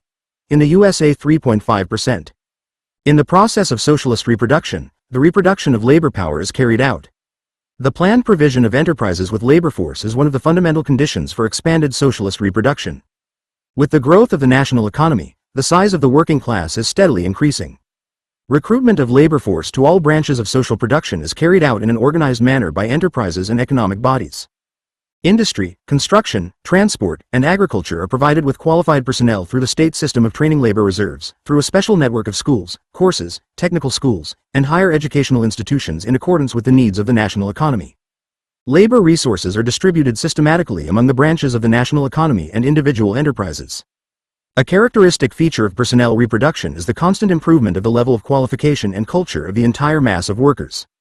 Expanded reproduction under socialism is at the same time an expanded reproduction of socialist relations of production. The expanded reproduction of socialist relations of production means the reproduction of a. Socialist property in its two forms, state and cooperative kolkhoz, b. Relations. Workers in the process of production of material wealth, c. Mutual relations of workers in the distribution of consumer goods in accordance with the quantity and quality of labor of each worker. Socialist relations of production are free from the deepest contradictions inherent in capitalist relations of production. The reproduction of capitalist relations of production means the intensification of the exploitation of labor by capital, the growth and deepening of the class contradictions between the exploiters and the exploited, which inevitably leads to the revolutionary collapse of capitalism. The reproduction of socialist relations of production means the strengthening of the alliance of friendly classes, the working class, the peasantry, and the intelligentsia inseparably linked with these classes, the strengthening of the moral and political unity of society, and the gradual erasure of class boundaries and social differences between people. In the process of expanded socialist reproduction, a gradual transition from socialism to communism is taking place. The national wealth of socialist society. Composition of the total social product. All the material goods at the disposal of socialist society constitute its national wealth. The first element of the national wealth of a socialist society is the production funds of the national economy, that is, the means of production, which are divided into a. Fixed production funds and b. Circulating production funds of the national economy. The national wealth of a socialist society also includes natural resources involved in the process of reproduction, cultivated and suitable land, mineral deposits, forests, water, etc. The main production assets of the national economy consist of state or cooperative kolkhoz means of labor, industrial buildings, machines, machine tools, equipment, structures, etc., functioning in all branches of material production.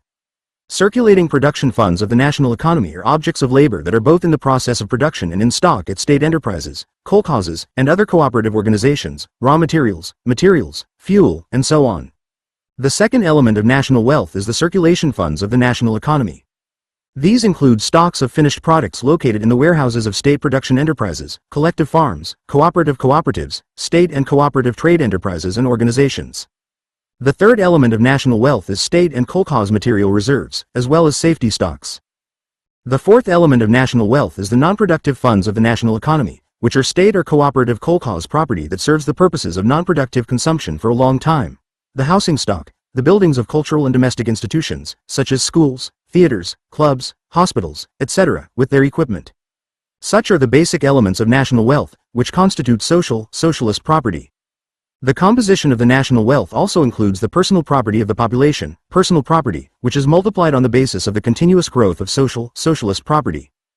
An important role in the reproduction of material wealth is played by the accumulated production experience, knowledge and qualifications of the workers of socialist society, and the diverse spiritual wealth of the country.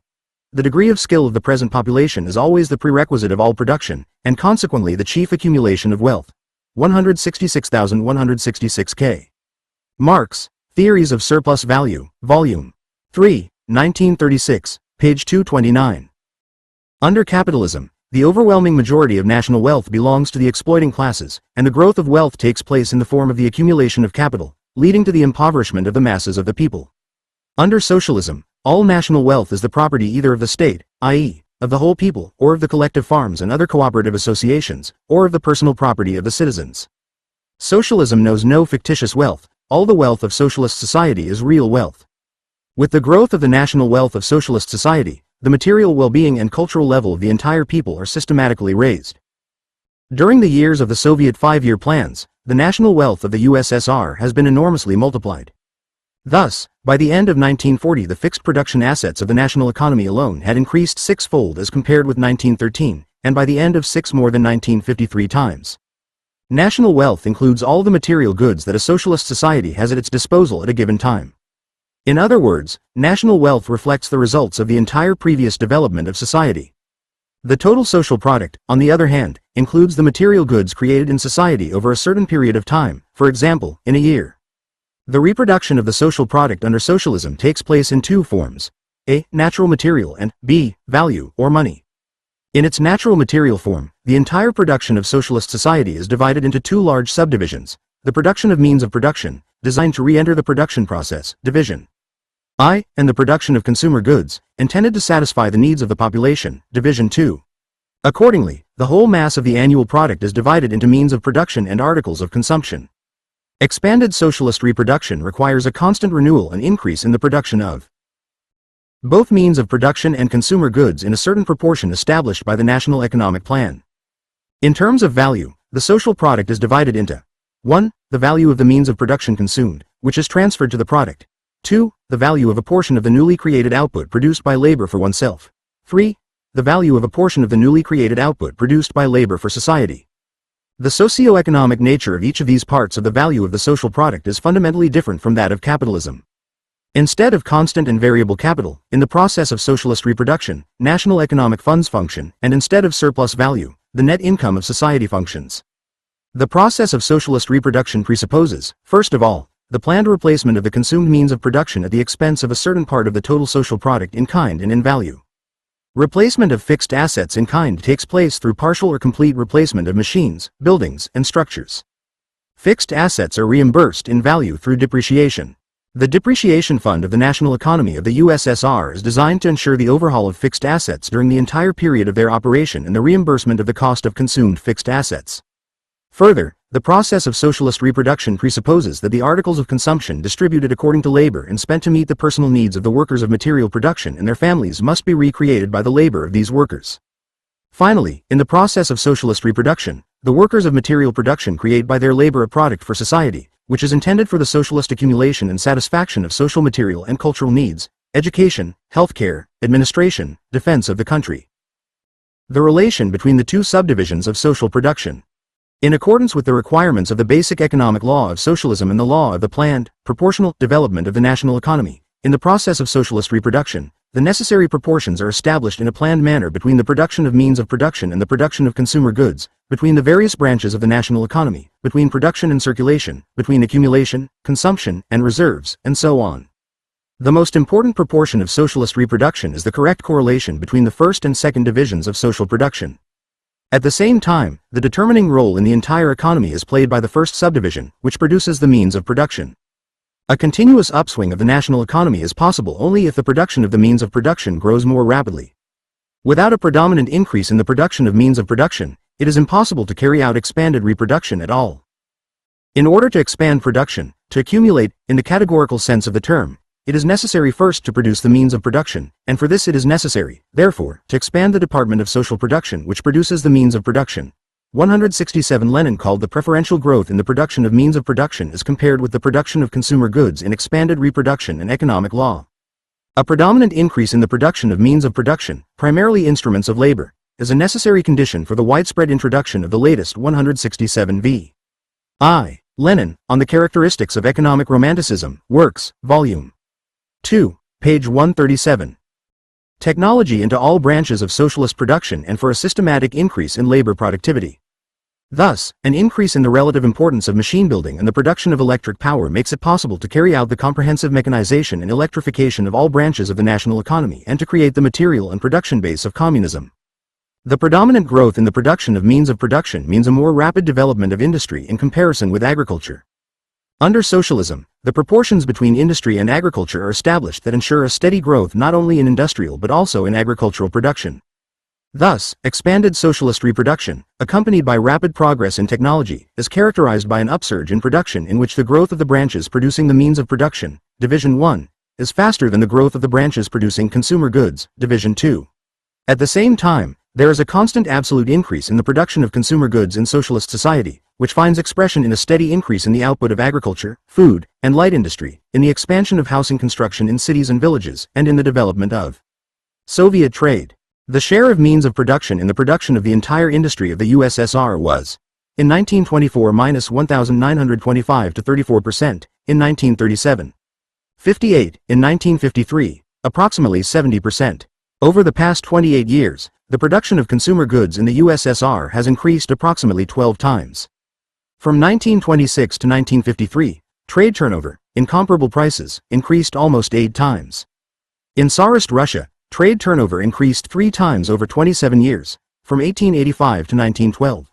Only continuously growing heavy industry, which is the basis of the foundations of a socialist economy, can ensure the steady growth of the light and food industries and agriculture. The predominant growth of Division 1, as an economic law of extended reproduction, does not exclude the possibility and necessity in certain periods of more rapid development of the branches of Division 2 in order to eliminate the lag in the production of consumer goods and ensure the correct combination of Divisions I and II of social production in the light of the fundamental tasks of communist construction. The presence of a powerful, comprehensively developed heavy industry in the USSR has now made it possible to move forward at a high rate not only industries that produce means of production, but also industries that produce consumer goods. This combination of the development rates of the branches of Divisions I and II allows, first, to maintain the leading role of Division 1 in social production and steadily strengthen the country's defense capability. Second, to overcome the disparity between Divisions I and II that arose in the previous period. Third, to create a new economy by accelerating the development of the light, food, and agricultural industries. The country has an abundance of consumer goods. The task set by the Communist Party and the Soviet government of creating an abundance of consumer goods in the country by means of all-round acceleration of the branches of the light industry, food industry, and agriculture, while preserving and strengthening the leading role of heavy industry, reflects the requirements of the basic economic law of socialism. In 1953, the production of consumer goods increased by 65% compared to 1949, and the growth rate of Division 2 in 1953 compared to 1952 slightly exceeded the growth rate of Division 1. During 1953 alone, about 300 new state-owned industrial enterprises for the production of consumer goods were put into operation. Based on the accelerated growth of branches of Division 2, the market funds of basic food and industrial goods increased in 1956 in comparison with 1950. For meat products 2.6 times, for fish products 2.3 times, for animal oil 2.1 times, for sugar 2.4 times, for fabrics and shoes 2 times, for furniture, by 4.8 times, for sewing machines, by 5.9 times, for radios and televisions, by 5.3 times, etc. How does exchange occur under socialism between Divisions I and II of social production and within each of them? First, there is an exchange between the various branches of Division 1. One part of the means of production created in Division 1 remains in the same division and ensures simple reproduction. This part of the produced means of production is used to compensate for partially or completely retired means and objects of labor, replacement of worn-out machines, major repairs of equipment, renewal of spent stocks of raw materials, etc. Another part of the means of production ensures expanded reproduction in various sectors of the economy included in Division 1.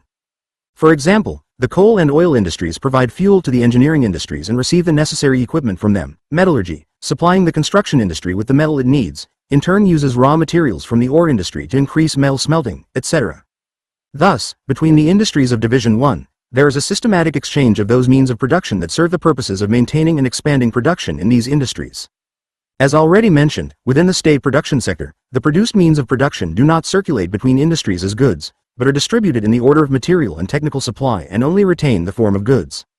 Secondly, there is an exchange between various branches of Division 2. The products of Division 2 consist of consumer goods. One part of the consumer goods produced in Division 2 goes for the personal consumption of the workers of this division, and is exchanged through channels of commodity circulation for the wages of workers and employees, for the cash income of collective farmers. A certain amount of consumer goods produced on collective farms is distributed and consumed on these same collective farms, without taking a commodity form and without passing through the channels of market circulation. Thirdly, there is an exchange between Divisions I and II. Part of the means of production produced in Division 1 should be used to replace partially or completely retired means of labor and to renew spent stocks of raw materials, fuel and other materials in the industries of Division 2, as well as to increase the means of labor, reserves of raw materials, fuel and materials of this division necessary for expanded reproduction. Part of the consumer goods produced in Division 2 is exchanged through the trading network for the wages of employees of Division 1. The rate of expansion of production and technical progress of the industries of Division 2 depends primarily on the quantity and quality of the means of production that they receive from Division 1. This determines the leading role of Division 1 in relation to Division 2. Lenin pointed out that Marx's formula of the correlation between Divisions I and II of social production, IV plus M to 2C, remain in force for socialism and communism. Moreover, the socio-economic relations hidden behind this formula change radically. Under socialist expanded reproduction, Division 1 must produce the amount of means of production necessary to ensure continuous growth of production on the basis of higher technology in both divisions, with predominant growth in Division 1. On the other hand, Division 2 must produce consumer goods in the quantity necessary to satisfy the ever-growing needs of both former and newly involved workers in both divisions, as well as workers employed in non-productive industries. In each given period, part of the produced means of production and consumer goods goes to increase reserves. Under the conditions of the anarchy of capitalist production and the limited effective demand of the working masses, the most difficult problem of capitalist reproduction is the problem of the realization of the social product. The planned and crisis-free development of socialist production does not encounter the difficulties inherent in capitalism, since the steady growth of the purchasing power of the population creates an ever-expanding demand for industrial and agricultural products. This does not mean, however, that in the course of expanded socialist reproduction, certain disturbances in individual proportions in the national economy cannot occur, such as, for example, miscalculations in planning as a result of insufficient consideration of the requirements of the law of planned development of the national economy, or natural disasters such as drought, which adversely affect production. In order to prevent and eliminate the individual imbalances in the national economy that arise as a result, the socialist state creates the necessary reserves. The backwardness of agriculture, especially grain farming, animal husbandry, the production of vegetables and potatoes, and the light and food industries, which developed in the preceding period of the development of the Soviet economy, is being overcome by the socialist state in a planned manner by means of the accelerated development of these branches of the national economy. Formation and purpose of public funds under socialism. The socialist mode of production also determines the forms of distribution of the total social. Corresponding to it, society, represented by the socialist state, systematically distributes the social product in accordance with the requirements of the basic economic law of socialism. As has already been said, the total social product, minus the part used to replace the means of production consumed, constitutes the national income of socialist society. The national income is divided into two large funds. The accumulation fund, which ensures the continuous growth and improvement of socialist production, and the consumption fund, which ensures the satisfaction of the ever-growing material and cultural needs of the entire society. Most of the accumulation fund is used for the expansion of production. The scale of production in socialist society grows systematically, from year to year, at a rate unprecedented in the capitalist world. The other part of the accumulation fund is used for the purposes of capital construction for cultural and domestic purposes. This includes extensive and increasing work on the construction of schools, hospitals, and public services. Finally, a third part of the accumulation fund forms the reserve or insurance fund of the society. State reserves of raw materials, fuel, and foodstuffs, as well as reserve funds in the kolkhozes, make it possible to prevent interruptions in the process of reproduction. The consumption fund, in turn, consists of two parts. The main part of the consumption fund is the wage fund for the labor of workers in socialist production, which, in accordance with the economic law of distribution according to labor, goes to the wages of workers and employees engaged in production, to the wages of collective farmers, and so on. The other part is the public consumption fund, which covers the various needs of socialist society as a whole. Part of the public consumption fund is spent for social and cultural purposes, to meet the growing needs of socialist society in the fields of science, education, public health, art, and other areas of culture and everyday life. In accordance with the economic law of distribution according to labor, workers in the cultural and consumer service sectors receive wages from this fund. Part of the public consumption fund forms the Social Security Fund. This fund serves the purpose of providing state assistance to mothers with many children and single mothers, children, the elderly, and the disabled in accordance with the right granted by the Constitution of the USSR to material support in the event of disability and old age. Scheme of distribution of the total product in a socialist society.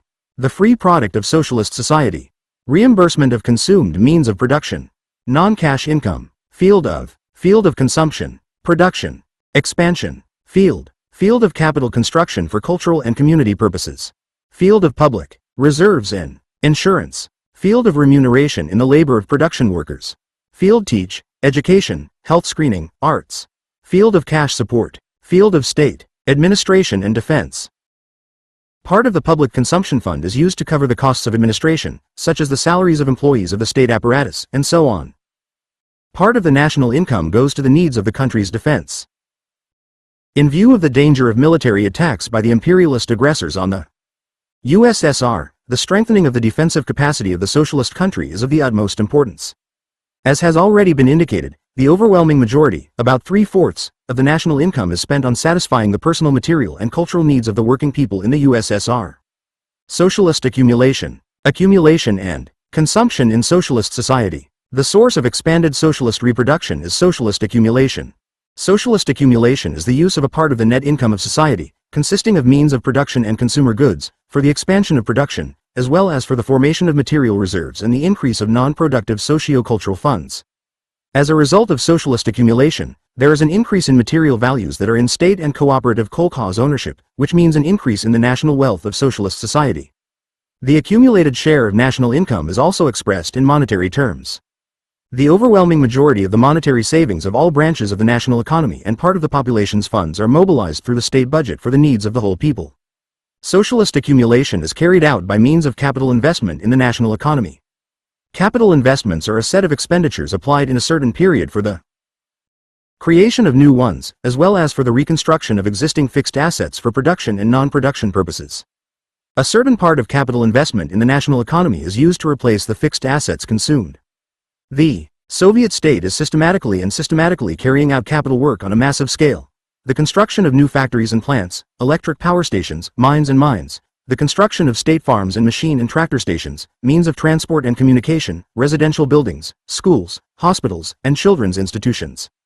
Solving the problem of a steep rise in the production of consumer goods requires large capital investments in the light industry, food industry, and agriculture. The volume of state capital investments in the national economy of the USSR in terms of modern prices amounted to 1929 billion rubles in 1932 to 68, 1933 billion rubles in 1937 to 158, and 1946 billion rubles in 1953 to 781. The bulk of capital investment is directed to the expansion of socialist industry. At the expense of capital investments, large industrial enterprises were built and put into operation. In the years of the first 5-year plan, more than 1,500, in the years of the second 5-year plan 4,500, in the 3.5 years of the third 5-year plan, about 1946, in 1953-8 about less than greater than state industrial enterprises were restored and rebuilt. In addition to industrial and agricultural enterprises, many thousands of cultural and domestic institutions have been created. In 1954, the volume of capital investments in the light and food industries will increase by 84% compared to 1953, and in agriculture by 80%. Socialist accumulation is based on a steady increase in the productivity of social labor and a systematic reduction in the cost of production. The planned, crisis-free nature of the socialist economy, the high level of capital investment in the national economy, the planned and rational use of the means of production and labor resources in social production, and the absence of parasitic consumption, all this determines the high rates of accumulation, which are unattainable under capitalism even in the most favorable periods of its development. The share of national income that goes to accumulation in the United States for the period 1919 to 1928. It averaged about 10%, and for the decade from 1929 to 1938 only 2%. In the USSR, The Socialist Accumulation Fund, including reserves, accounts for about 1/4 of the national income. Socialism abolished the antagonistic contradiction between production and consumption characteristic of capitalism. Expanded socialist reproduction means a steady increase not only in the means of production, but also in consumer goods. Socialist society also does not know the division of articles of consumption into the necessary means of consumption of the working masses and articles of luxury, which are inherent in capitalism and connected with the existence of antagonistic classes, which enter only into the consumption fund of the exploiting classes. Under socialism, the entire fund of consumption goes to the toiling masses. With the development of production, with the growth of the national income, with the increase in the volume of socialist accumulation, the funds of the people's consumption also grow, and the social and personal needs of the working people are more and more fully satisfied. The growth of national consumption is accompanied by an improvement in its structure. The share of high-quality goods and products in the national consumption funds is steadily increasing. From 1947 to 1953, the sale of white bread to the population increased more than 6 times, meat products 2.3 times, animal and vegetable oil almost 2 times, sugar 5.4 times, fruit more than 3 times. In 1940, industrial goods accounted for 36.9% of the country's trade turnover, and in 1953 to 45.3%. All this means that under socialism there is an economic law of accumulation peculiar to it. The law of socialist accumulation determines the continuous growth of national wealth through the systematic use of a part of the net income for the expansion of production in order to satisfy the growing needs of the whole of society. In contrast to the general law of capitalist accumulation, by virtue of which the growth of the wealth of the exploiting classes is inevitably accompanied by the impoverishment of the toiling masses, the operation of the law of socialist accumulation leads to the fact that, along with the growth of national wealth, there is a systematic rise in the material and cultural level of the people. The Soviet state establishes for each period in a planned manner definite proportions between the accumulation fund and the consumption fund, proceeding from the fundamental tasks of communist construction. The decisions of the September 1953, February to March, and June 1954 plenums of the Central Committee of the Communist Party of the Soviet Union on agriculture and the major measures taken by the Soviet government to increase the production of food and industrial goods have ensured a sharp increase in the fund of public consumption. All aspects of expanded socialist reproduction, production, distribution, circulation, and consumption, in their unity and interconnection are embraced by the balance sheet of the national economy of the USSR. The balance of the national economy of the USSR, which has been realized in terms of the national economy, expresses the entire process and results of expanded socialist reproduction. Under socialism, the capitalist law of population has completely lost its force, by virtue of which, in parallel with the growth of social wealth, an increasing part of the working population turns out to be surplus, is pushed out of production, replenishing the army of the unemployed. Bodied population. Therefore, under socialism there is not and cannot be overpopulation. Constant and rapid growth of the population, a high level of material well-being of the people, low morbidity and mortality of the population with the full and rational use of its able-bodied part. This is the essence of the socialist law of population. From 1926 to 1939, the average annual net population growth in the USSR was about 2 million people, or 1.23%. Over the same period, the average annual net population growth was 0.08% in France, 0.62% in Germany, 0.36% in England, and 0.67% in the United States. In recent years, the annual net population growth of the USSR is more than 3 million people. In 1953, the death rate in the USSR decreased by more than 2 times compared to 1927, and by more than 3 times compared to 1913. The mortality rate in the USSR is significantly lower than in the USA, England, and France. Thus, socialist reproduction is characterized by a planned and continuous expansion of the entire social production, carried out at a high rate inaccessible to capitalism, a systematic and rapid increase in the number of the entire population, including the working class and the intelligentsia, and a steady increase in the material well-being and cultural level of the masses. Brief conclusions. 1. Socialist reproduction is the continuous expanded reproduction of the aggregate social product, labor power and socialist relations of production. The advantages of the socialist national economy and its planned, crisis-free development determine the steady growth of the socialist economy and the high rates of expanded socialist reproduction. 2. National wealth includes all material goods at the disposal of socialist society. The components of the national wealth are fixed and circulating production funds of the national economy, circulation funds, state and kolkhoz material reserves and insurance stocks, non-production funds, and personal property of the population. 3. The reproduction of the social product is carried out in 2 forms, natural and value. In the natural form, the production of the social product under socialism is divided into the production of means of production, Division 1, and the production of consumer goods, Division 2. In terms of value, the social product includes the value of the means of production consumed, the value of a part of the newly created products produced by labor for oneself, the value of a part of the newly created products produced by labor for society. Expanded socialist reproduction presupposes the necessary correspondence, proportionality, between all parts of the social product in terms of natural form and value. 4. The distribution of the social product under socialism ensures the steady expansion of socialist production in town and country, the satisfaction of the constantly growing material and cultural needs of socialist society, and the strengthening of the country's economic power and defense capability. 5. Socialist accumulation is the use of a part of the net income of society, consisting of means of production and consumer goods, for the expansion of production, the formation of social reserves, and the increase of non-productive, socio-cultural funds. Socialism is free from capitalism's inherent antagonistic contradiction between production and consumption. In contrast to the general law of capitalist accumulation, by virtue of which the growth of the wealth of the exploiting classes is inevitably accompanied by the impoverishment of the toiling masses, the operation of the law of socialist accumulation leads to the fact that, along with the growth of national wealth, there is a systematic rise in the material and cultural level of the people.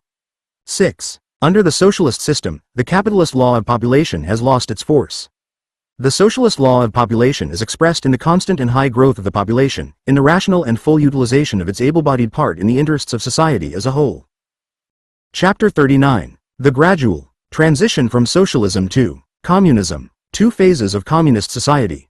The development of society, as confirmed by the entire history of mankind, proceeds from the lowest to the highest levels.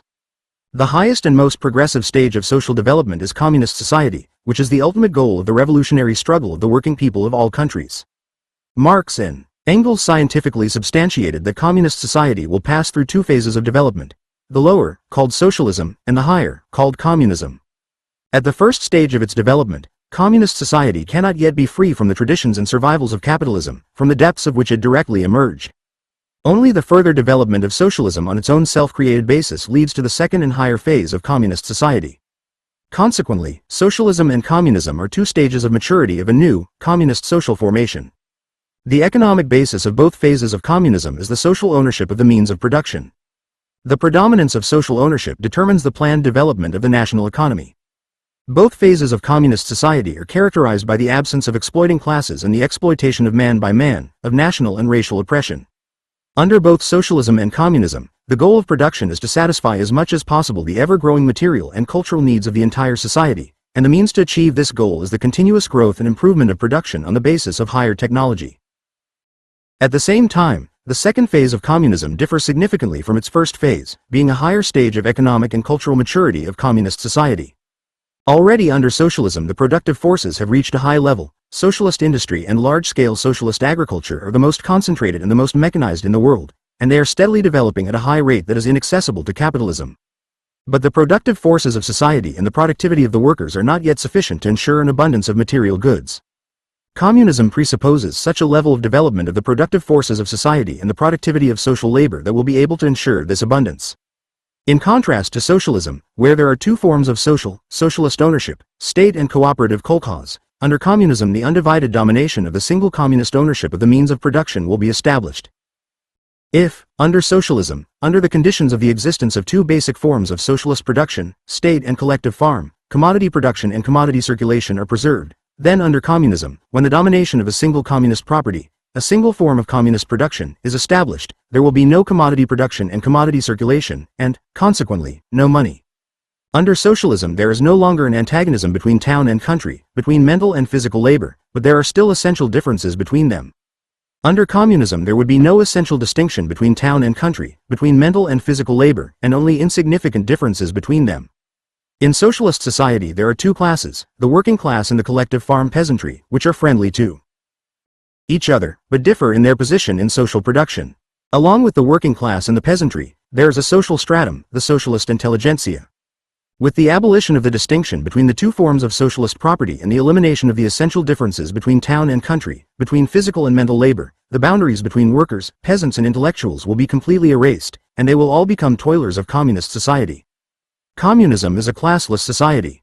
Under socialism, labor freed from exploitation is based on a high level of technology and has already become a matter of honor.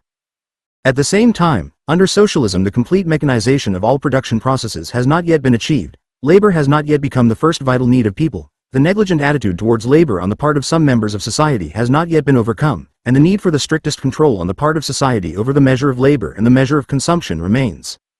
Under communism, the complete mechanization and automation of production processes will be realized, and labor will be transformed from a means of maintaining life into the first vital need in the eyes of the whole society. Communism provides all members of society with the flourishing of their physical and mental faculties. All members of society will be cultured and well educated and will be free to choose their profession. Communism presupposes a further development of science, art, and culture unprecedented in history. A high level of development of the productive forces and the productivity of social labor will ensure the abundance of all material and cultural goods, which will make possible the transition from the socialist principle of distribution to the communist principle. In the highest phase of communist society, Marx wrote, after the subordination to the division of labor, which enslaves man, has disappeared, when the antithesis of mental and physical labor disappears with it. When work ceases to be only a means of subsistence, but becomes the first necessity of life, when, together with the all-round development of individuals, the productive forces will grow and all the sources of social wealth will flow in full flow, only then, society will be able to inscribe on its banner, to each according to his ability, to each according to his needs. 168. These are the main differences between socialism and communism. Developing and enriching the Marxist doctrine of communism, Lenin elaborated the basic principles of the ways to build a communist society. In justifying the program of the Communist Party, Lenin said, in commencing socialist transformations, we must clearly set before ourselves the goal to which these transformations are ultimately directed, namely, the goal of creating a communist society that does not confine itself only to the expropriation of factories, mills, land and means of production, that does not confine itself only to strict accounting and control of the production and distribution of products, but goes further towards the realization of the principle, from each according to his ability, to each according to his needs. 169. The Soviet Union has all the necessary conditions for the construction of complete communism. It has gigantic material resources and natural resources for this. Socialism in the USSR is developing on its own material and production base, which it has created. The Soviet Union has the world's most advanced socialist industry and the world's largest and most highly mechanized agriculture. A powerful factor accelerating the development of the Soviet economy on the road to communism is the creative activity of the masses. 168k. Marx, Critique of the Gotha Program, K. Marx, F. Engels, Selected Works, Volume 2, 1948, page 15. 169 volts. I. Lenin, Report on the Revision of the Program and Change in the Name of the Party at the 7th Congress of the RCP, 6, Works, Volume 27, p. 103. Which is expressed in nationwide socialist competition. The Soviet people are led to communism by the Communist Party, armed with the theory of Marxism-Leninism, knowledge of the economic laws of socialism, and a scientifically based program for building a communist society. After the Second World War, the international conditions for the construction of communism in the USSR changed radically. If the Soviet Union used to be the only socialist country, now there is a powerful socialist camp with a population of hundreds of millions. The formation of the socialist camp brought about a radical change in the balance of forces on the world stage and created a new environment for the construction of socialism and communism. In the people's democracies of Europe and Asia, the foundations of the first phase of communist society are being laid. The decisive condition for the victory of socialism and communism in all the countries of the socialist camp is the further strengthening of the power of this camp and the development of close economic, political and cultural cooperation among its constituent peoples.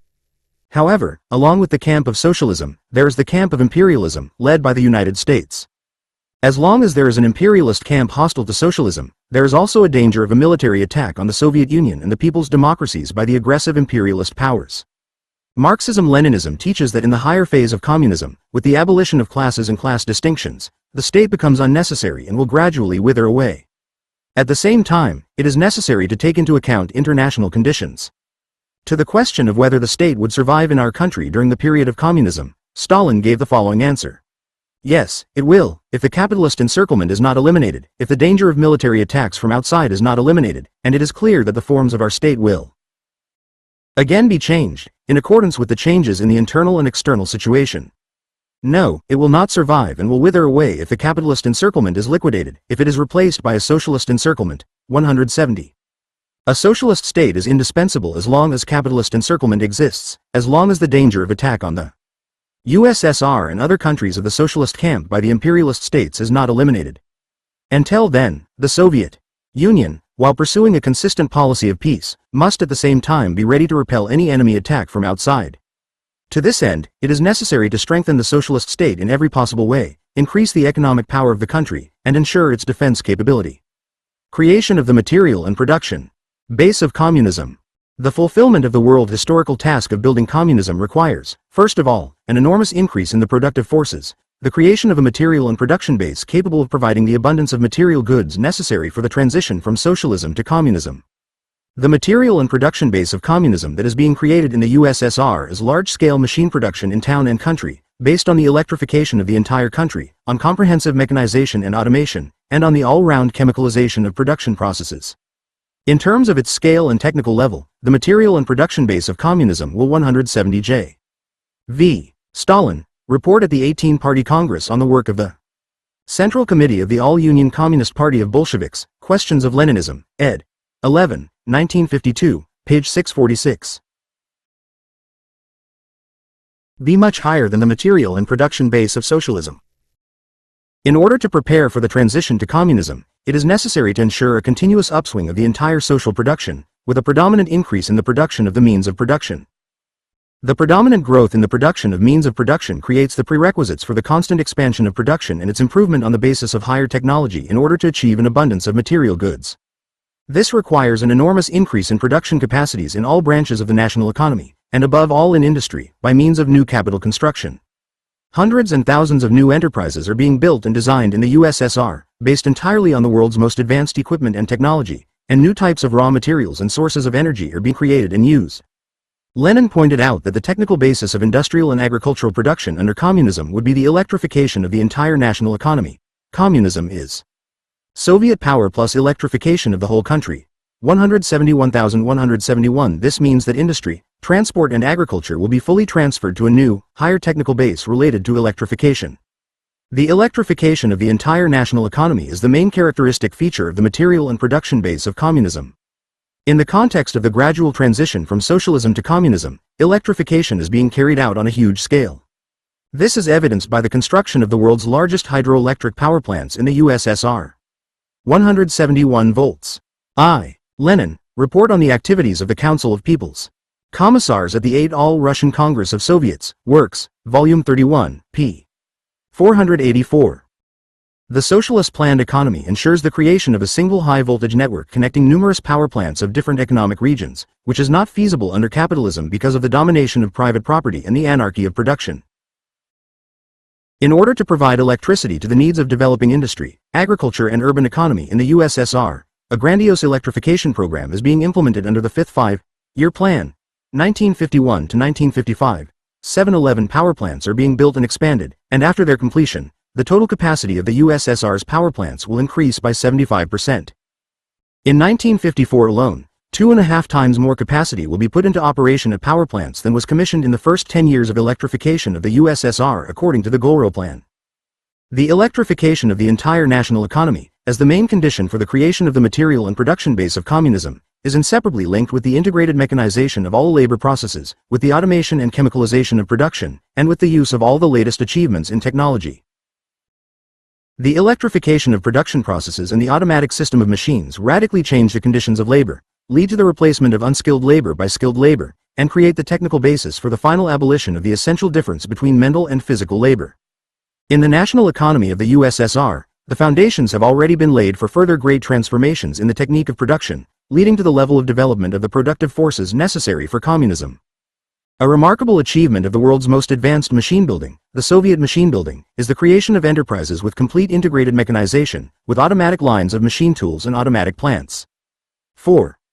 Example, in 1952, all regional hydroelectric power plants had automated control of units. A number of hydroelectric power plants are controlled by means of telemechanics. The capacity of hydroelectric power plants transferred to telemechanical control is more than 50% of the total capacity of hydroelectric power plants.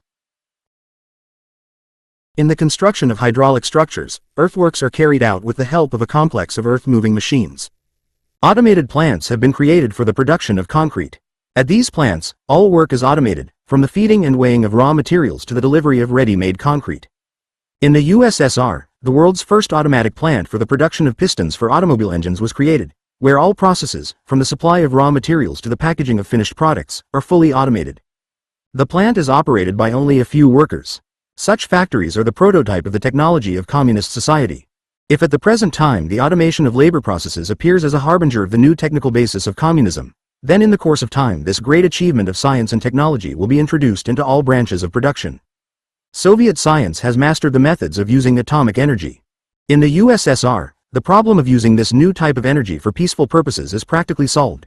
In the summer of 1954, the first industrial nuclear power plant built by Soviet scientists and engineers with a useful capacity of 5,000 kilowatts was put into operation and provided electricity for industry and agriculture in the surrounding areas. Soviet scientists and engineers are working on the creation of industrial nuclear power plants with a capacity of 50 to 100,000 kilowatts. The use of atomic energy for the production of material wealth, the further improvement of jet technology, radio engineering, telemechanics, etc., open up unprecedented opportunities for improving production and increasing labor productivity. All this will inevitably lead to an enormous acceleration of economic development and will provide the level of productive forces necessary for the transition to the higher phase of communism. Ways of abolishing the essential distinction between town and country. The growth of the productive forces of socialist society will necessitate changes in the sphere of production relations as well. In the higher phase of communism, the relations of production will be based on a single nationwide communist ownership of the means of production. The transition to unified communist ownership requires the all-round strengthening and further development of state, all people, property and the gradual raising of collective farm and cooperative ownership to the level of national ownership. On the basis of unified communist ownership, the essential distinction between town and country will disappear. The essential difference between town and country, between industry and agriculture, and between the workers and the collective farm peasantry at the socialist stage, lies in the fact that industry is state, nationwide, property, whereas in agriculture there is group, collective farm ownership. In industry, electrification, mechanization, automation, and chemicalization of production have been carried out to a much greater extent. In spite of the genuine cultural revolution in the countryside, the cultural level of the rural population as a whole has not yet reached that of the urban population. The essential distinction between town and country is being eliminated in the process of building communism. Socialist industry is the decisive force in the way of abolishing the essential distinction between town and country, between industry and agriculture. Only the further all-round development of large-scale industry will make it possible to fully realize the comprehensive mechanization of all branches of agriculture. Socialist industry fulfills its transformative role in relation to agriculture primarily through machine and tractor stations, which play a leading role in the development of collective farm production. Machine and tractor stations, as the most important industrial centers of socialist agriculture and conductors of a high culture of agriculture, are serving all branches of collective farm production more and more extensively with the help of the latest technology and permanent qualified engineering, agronomic, and zootechnical personnel. The socialist state, through machine and tractor stations, exercises its leading role in the development of collective farms along the path of gradual transition from socialism to communism.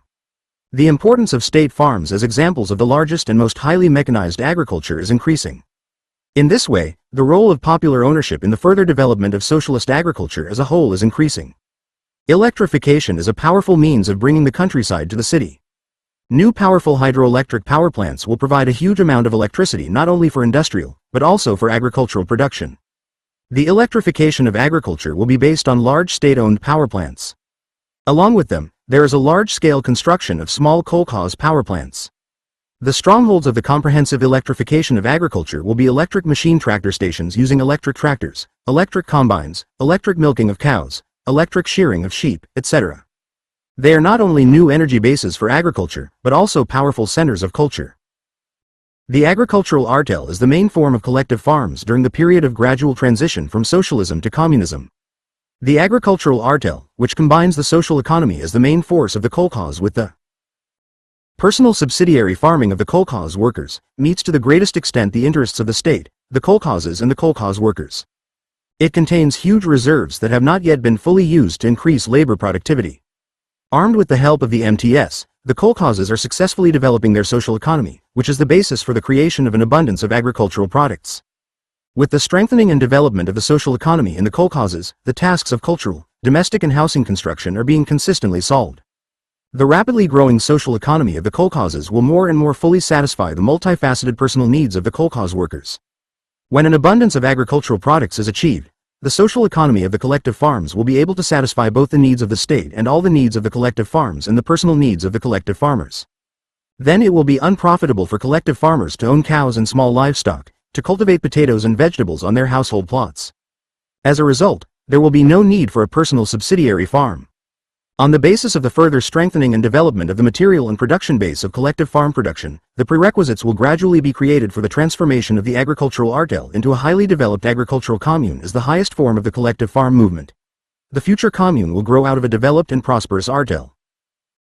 The future agricultural commune will arise when there will be an abundance of grain, cattle, poultry, vegetables and all sorts of other products in the fields and farms of the artel, when mechanized laundries, modern kitchens, canteens, bakeries, etc., will be established under the artels, when the collective farmer will see that it is more profitable for him to get meat and milk from the farm than to have his own cow and small livestock, when the collective farmer sees that the farmer will see that he is not a farmer, that it was more profitable for her to dine in the canteen, to take bread from the bakery, and to get washed linen from the public laundry, than to do it herself.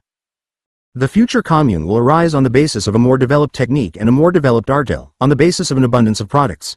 172 The process of the artel growing into a commune will take place to the extent that the necessary material prerequisites for this are created, and to the extent that the collective farmers themselves become convinced of the necessity of such an outgrowth. The abolition of the essential distinction between town and country does not mean the death of the big cities. The planned location of industry throughout the country, the approximation of industrial enterprises to the sources of raw materials are accompanied by the construction of new cities. Cities, as centers of the greatest growth of culture, as centers not only of large-scale industry, but also of the processing of agricultural products, and the powerful development of all branches of the food industry, will contribute to the equalization of living conditions in town and country. The appearance of old cities is radically changing. The socialist reconstruction of cities has as its goal the elimination of overcrowding and the improvement of urban conditions by greening cities and making use of all the modern achievements of communal services. The progressive role of the socialist city as the bearer and conductor of the achievements of modern advanced science and culture is growing ever more. Transport has a big role to play in eliminating the essential distinction between town and country. Transportation links the centers of industry with the regions of agriculture into a single whole. The development of railway, road, water, and air transport, the transmission of 172J. V. Stalin, Report to the 17-Party Congress on the Work of the Central Committee of the CPSU, B. Works, Volume 13, page 353. Electricity over long distances, and the improvement and wide spread of radio and television are important means of bringing the countryside and the city closer together. Thanks to these advances in science and technology, the rural population is able to enjoy all the benefits of culture along with the urban population. As long as there are two main productive sectors of the national economy, the state and the collective farm sectors, commodity production and commodity circulation inevitably remain, which the socialist state successfully uses to build communism. Only on the basis of a single communist property will commodity production and the categories connected with it wither away. In the higher phase of communism, with the disappearance of commodity production, value with its forms and the law of value will disappear. The quantity of labor expended in the production of products will not be measured in a roundabout way, not by means of value and its forms, as is the case under the conditions of commodity production, but directly and indirectly by the amount of labor time expended in the production of products. The creation of a single communist ownership of the means of production will be the basis for the final erasure of the boundaries between the workers and the collective farm peasantry. With the disappearance of the essential distinction between town and country under communism, there will still be some insignificant difference between them, which arises from the peculiarities of industrial and agricultural production, for example, the seasonality of agricultural work associated with the natural process of growth and maturation of plants, the limited period of use of agricultural machinery, and so on. Ways of abolishing the essential distinction between mental and physical labor. For the transition to communism, it is necessary to achieve such a cultural growth of society that would ensure the full and comprehensive development of people's physical and spiritual abilities. After the abolition of the antithesis between physical and mental labor in the course of communist construction, the problem arose of abolishing the essential distinction between physical and mental labor that exists under socialism. The essential difference between physical and mental labor is that the majority of workers are still below the level of workers in engineering and technical labor in terms of cultural and technical level, while the majority of collective farmers are below the level of agronomic workers. At the same time, the improvement of technology in industry and agriculture, electrification, integrated mechanization, chemicalization, etc., increasingly requires from the workers in production a high level of both general and special engineering, technical, or agronomic education. Without this, it is impossible to ensure a further increase in the productivity of social labor, which is necessary for the transition to communism. Hence the objective necessity of the cultural growth of society, the abolition of the essential distinction between physical and mental labor. The essential difference between physical and mental labor is abolished by raising the cultural and technical level of workers to the level of engineering and technical workers and collective farmers to the level of agronomic workers.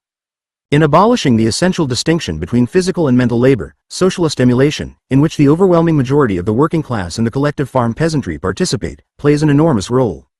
More and more large masses of workers are mastering modern technique and technology of production, and the number of rationalizers and inventors is growing. This elevates broad strata of workers to the level of engineering and technical workers.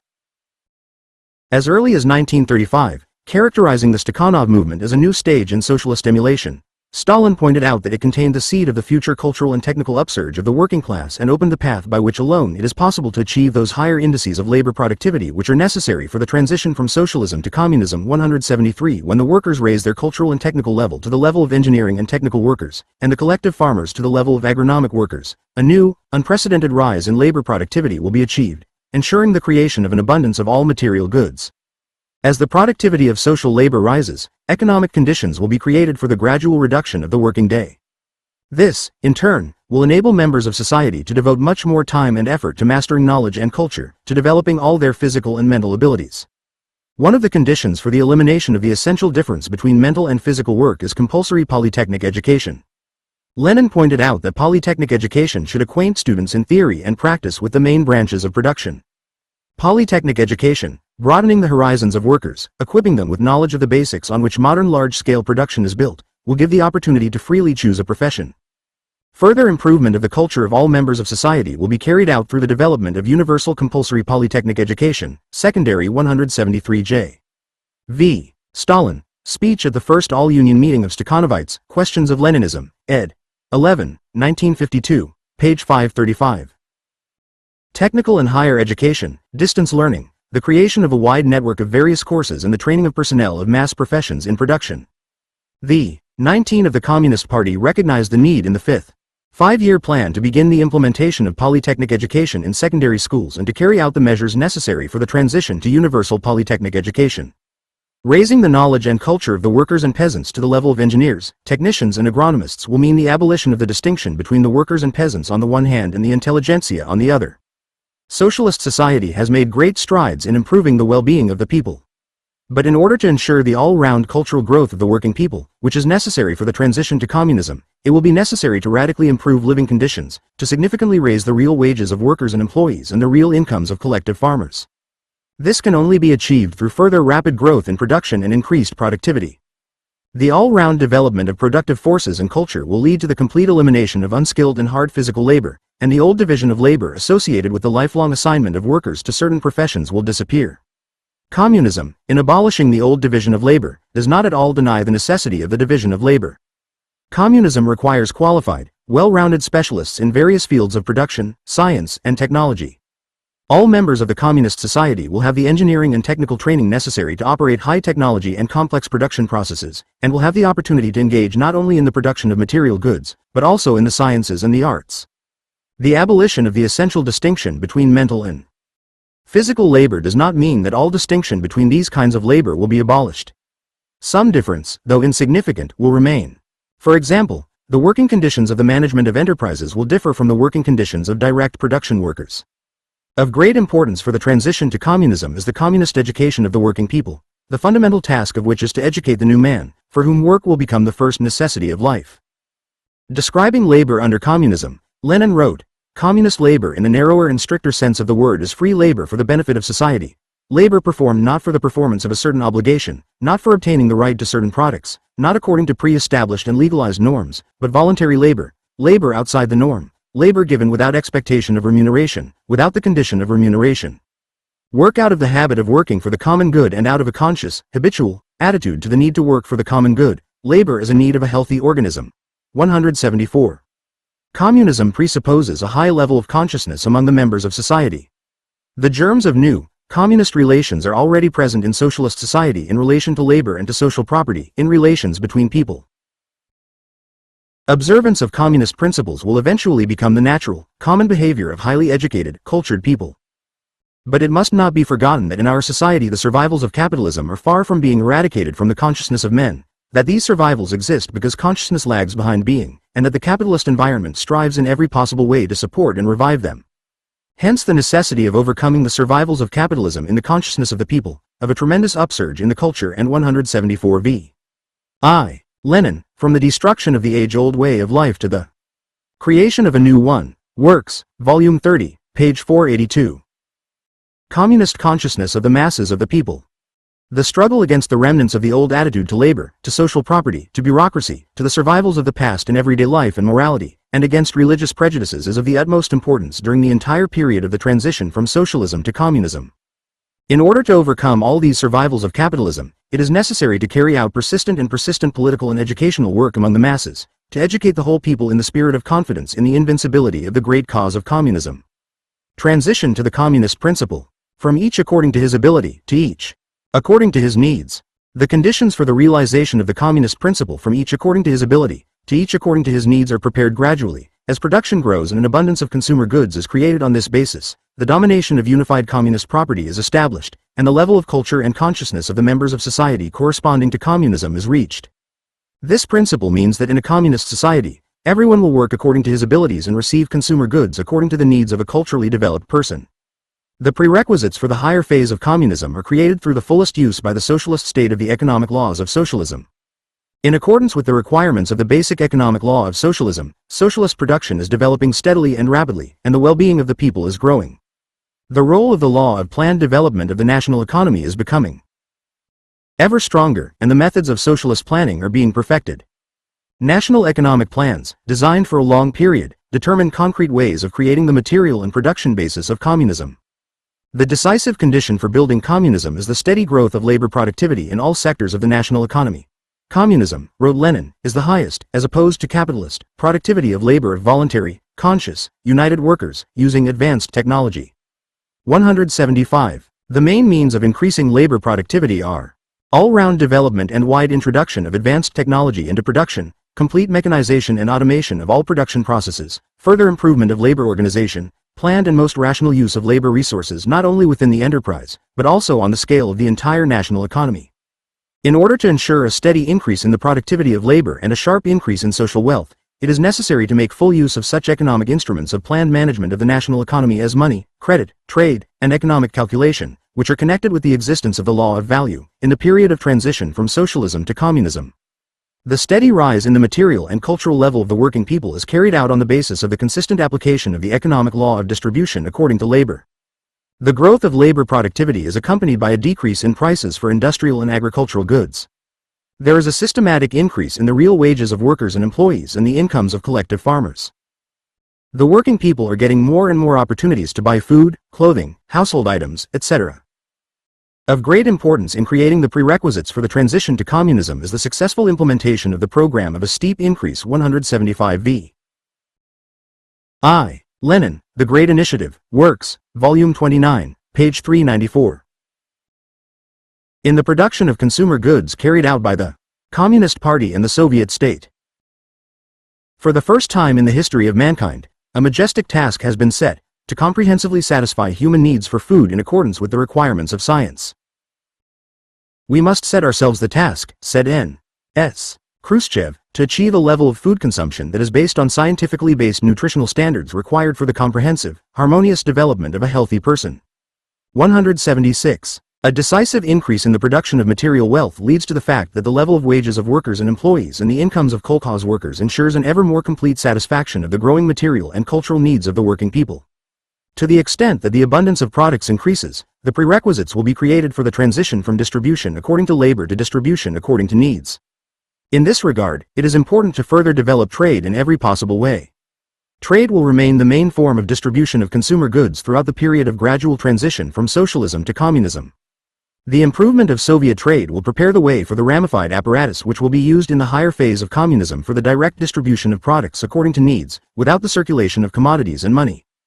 Communism will ensure the all-round satisfaction of the various personal needs of the members of society both through the multiplication of consumer goods and household items that become personal property and through the development of social forms of satisfying the needs of the population, cultural and domestic institutions, dwellings, sanatoriums, theaters, and so on. 176 N.S. Khrushchev, on measures for the further development of agriculture of the USSR.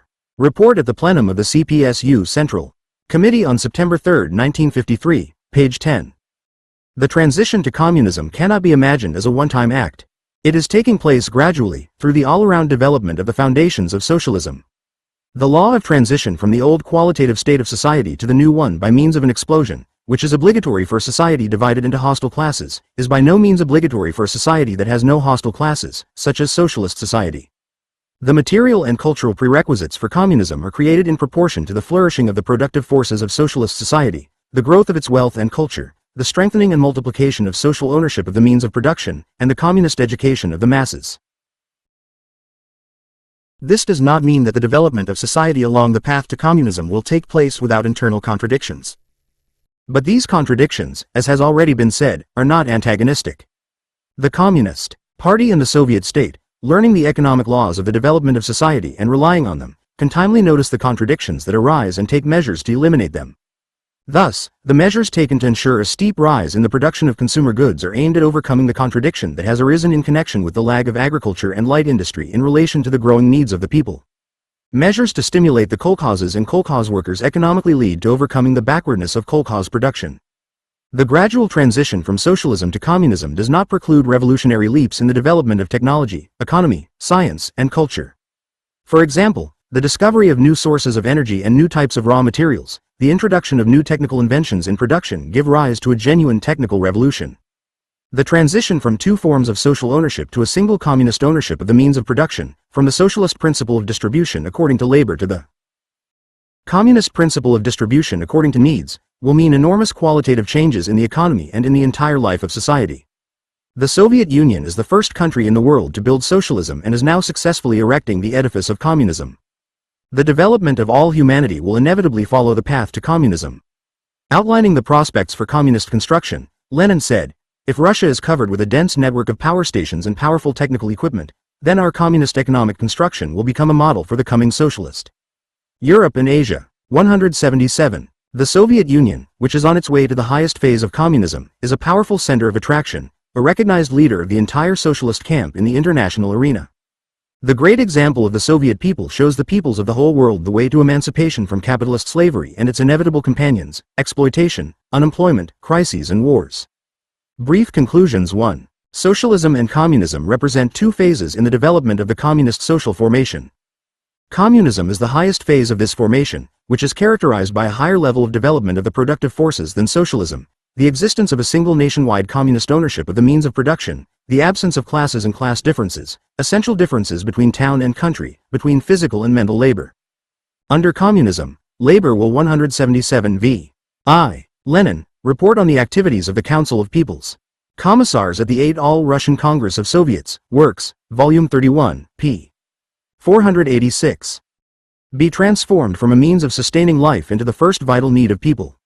On the basis of an enormously increased level of productive forces and the productivity of social labor, an abundance of consumer goods will be achieved and a transition to the communist principle will take place, from each according to his ability, to each according to his needs. 2. In order to prepare the transition to communism, it is necessary to create a material and productive base of communism capable of ensuring an abundance of consumer goods, to abolish the essential distinction between town and country on the basis of the creation of a single communist ownership of the means of production, which requires the all-round strengthening of the role of state ownership of the means of production in the national economy, and especially in agriculture, and the strengthening of the social economy of the agricultural ardel, to achieve such a cultural growth of society as to abolish the essential distinction between mental and physical labor and to raise all workers in their education and technical knowledge to the level of engineers, technicians and agronomists. 3. The gradual transition from socialism to communism, which is being successfully carried out in the USSR, is being carried out by the vast masses of the working people under the leadership of the Communist Party and the Soviet state, who rely in their activity on the knowledge and use of the objective laws of economic development.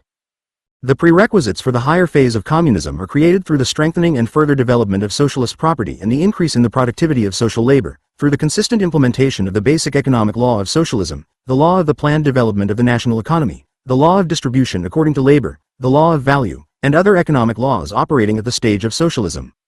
In socialist society there are germs of communism in production, in relation to labor and social property, and in relations between people. The construction of communism is carried out in a resolute struggle against the vestiges of capitalism in the minds of the people. Of great importance in the elimination of these survivals is the communist education of the working people. The entry into the second phase of communism and the transition to the communist principle of distribution will take place gradually, as the abundance of consumer goods increases. 4. The all-round strengthening of mutual cooperation and fraternal friendship among the countries of the socialist camp headed by the Soviet Union is a decisive condition for the successful construction of communism in the USSR and socialism in the countries of people's democracy. The building of communism in the USSR is of great international significance. Each new step taken by the Soviet people on the road to communism confirms more and more vividly the superiority of socialism over capitalism and inspires the working people of all countries with confidence in the historical doom of capitalism and the triumph of communism. The building of socialism in the people's democracies. Chapter XL. The economic system of the European peoples' democracies. Prerequisites for the people's democratic revolution. The people's democratic revolution in the countries of Central and Southeastern Europe, Poland, Czechoslovakia, Hungary, Romania, Bulgaria and Albania, was prepared by the entire course of economic development and the class struggle of the working class and the working people of these countries, by the entire course of the world liberation movement. The development of capitalism in these countries took place with the preservation of significant vestiges of feudal-serf relations. For a long time, these countries were enslaved by the imperialist powers.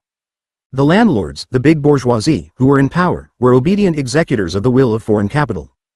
The exploitation of the working class reached extreme limits. The bulk of the peasantry suffered from landlessness and poverty. All this revolutionized the working class and the broad masses of the peasantry. Before the revolution, the people's democracies, with the exception of Czechoslovakia, had a medium or underdeveloped industry with a significant predominance of agriculture. In Hungary and Poland, an average level of industrial development was reached. Romania and especially Bulgaria had underdeveloped industry. Albania was the most economically backward country with large vestiges of the patriarchal clan system. Before the revolution, an enormous part of the land in these countries was in the hands of the big proprietors, the landlords and capitalists. In Poland, peasant farms up to 5 hectares in size, amounting to about 2/3 the farms of the landlords and capitalists with a size of more than 15 hectares, which accounted for 50.0% of all farms, had about half of the land.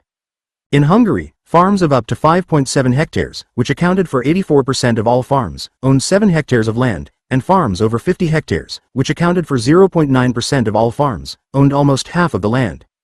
In Romania, farms of up to 5 hectares were 3/4 of all farms, and 28% owned land. In Bulgaria, respectively, about 2/3 and 30%. In Czechoslovakia, 70.5% and 15.7%. The industries of Central and Southeastern Europe were dominated by capitalist monopolies, with foreign capital occupying key positions.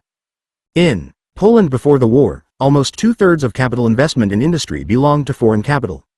In Romania before the war, foreign capital controlled 91.9% of all capital invested in the oil industry. In Hungarian industry, 40% of all capital investment in 1937 belonged to foreign firms. In Bulgaria in 1937 about half of the capital investment of large-scale industry and about 2/3 of the capital of transport companies were in the hands of foreign capital. During the Second World War, the countries of Central and Southeastern Europe fell under the yoke of German imperialism, which sucked all the juice out of them. The landlords and the monopoly bourgeoisie became agents of German fascism and thereby completely isolated themselves from the people. Class and national antagonisms have become extremely acute. The toiling masses, under the leadership of the working class, led by the Communist and Workers' parties, waged a stubborn struggle for emancipation from fascist slavery against the German invaders and the landlord capitalist cliques, which had betrayed the national interests of their countries. The Soviet Union, having won a victory over Hitlerite Germany, liberated the peoples of the countries of Central. National liberation struggle of the toiling masses has acquired enormous proportions. The peoples overthrew the power of the servants of the Hitlerite occupiers and were given the opportunity to begin building their state life on a democratic basis. The foundations of a new type of state, the People's Democratic Republic, were laid. Thus began the People's Democratic Revolution. The nature of the People's Democratic Revolution. The main driving forces of the People's Democratic Revolution were the working class and the peasantry, with the leading role of the working class. In the course of the struggle against fascism, a national front was formed, which, along with the working class and the peasantry, also included the middle and petty urban bourgeoisie and all anti-fascist forces. The revolution abolished the political domination of the landlords and the monopoly bourgeoisie. A people's democratic government was established, based on the alliance of the working class with the peasantry, under the leadership of the working class. Along with the communist and workers' parties, petty bourgeois and bourgeois parties that were part of the National Front for the struggle against fascism participated in the government and state organs. At its first stage, the People's Democratic Revolution solved the problems of the bourgeois democratic revolution. It was, firstly, anti-imperialist, because it liberated the enslaved peoples of Central and Southeastern Europe from the yoke of imperialism and gave them national independence, and secondly, it was anti-feudal, because it abolished semi-feudal relations in the economy. In the course of the anti-feudal agrarian revolution, the landlords' lands with living and dead implements were confiscated and most of them distributed among land-poor peasants and farm laborers. The land was transferred to the peasants in private ownership. On part of the confiscated landlords' lands, state farms were established. As a result of the agrarian revolution, the landlord class was abolished, and the situation of the toiling peasants improved considerably. Most of the poor peasants and farm laborers who received land rose to the level of the middle peasants. The middle peasant became the central figure of agriculture. The proportion of kulak farms has been considerably reduced. In Poland, as a result of the agrarian revolution, landless and landless peasants received more than 6 million hectares of land. In Romania before the revolution, poor and middle peasant farms owned less than half of the total land, and in 1948 they owned 80.7% of the land area. In Hungary, poor and middle peasant farms received about 2 million hectares as a result of agrarian reforms, whereas before the revolution these farms owned 40.4% of the total land. In 1947 they owned 70.7% of the total land area. The agrarian revolution was carried out with the active participation of the broad peasant masses and in an atmosphere of acute class struggle. The reactionary forces, with the support of foreign imperialists, violently resisted the agrarian reforms, trying in every possible way to thwart them. The agrarian revolution had major economic and political consequences. With the abolition of large landed estates, the reactionary forces lost a very important material base. The abolition of landlordism and the division of land among the toiling peasants destroyed the vestiges of feudal exploitation of the peasantry. The allotment of land to land-poor peasants and landless farm laborers attracted them to the side of the people's democratic system, representing the completion of the tasks of the bourgeois democratic revolution. Agrarian transformations were at the same time one of the prerequisites for the transition to socialist construction.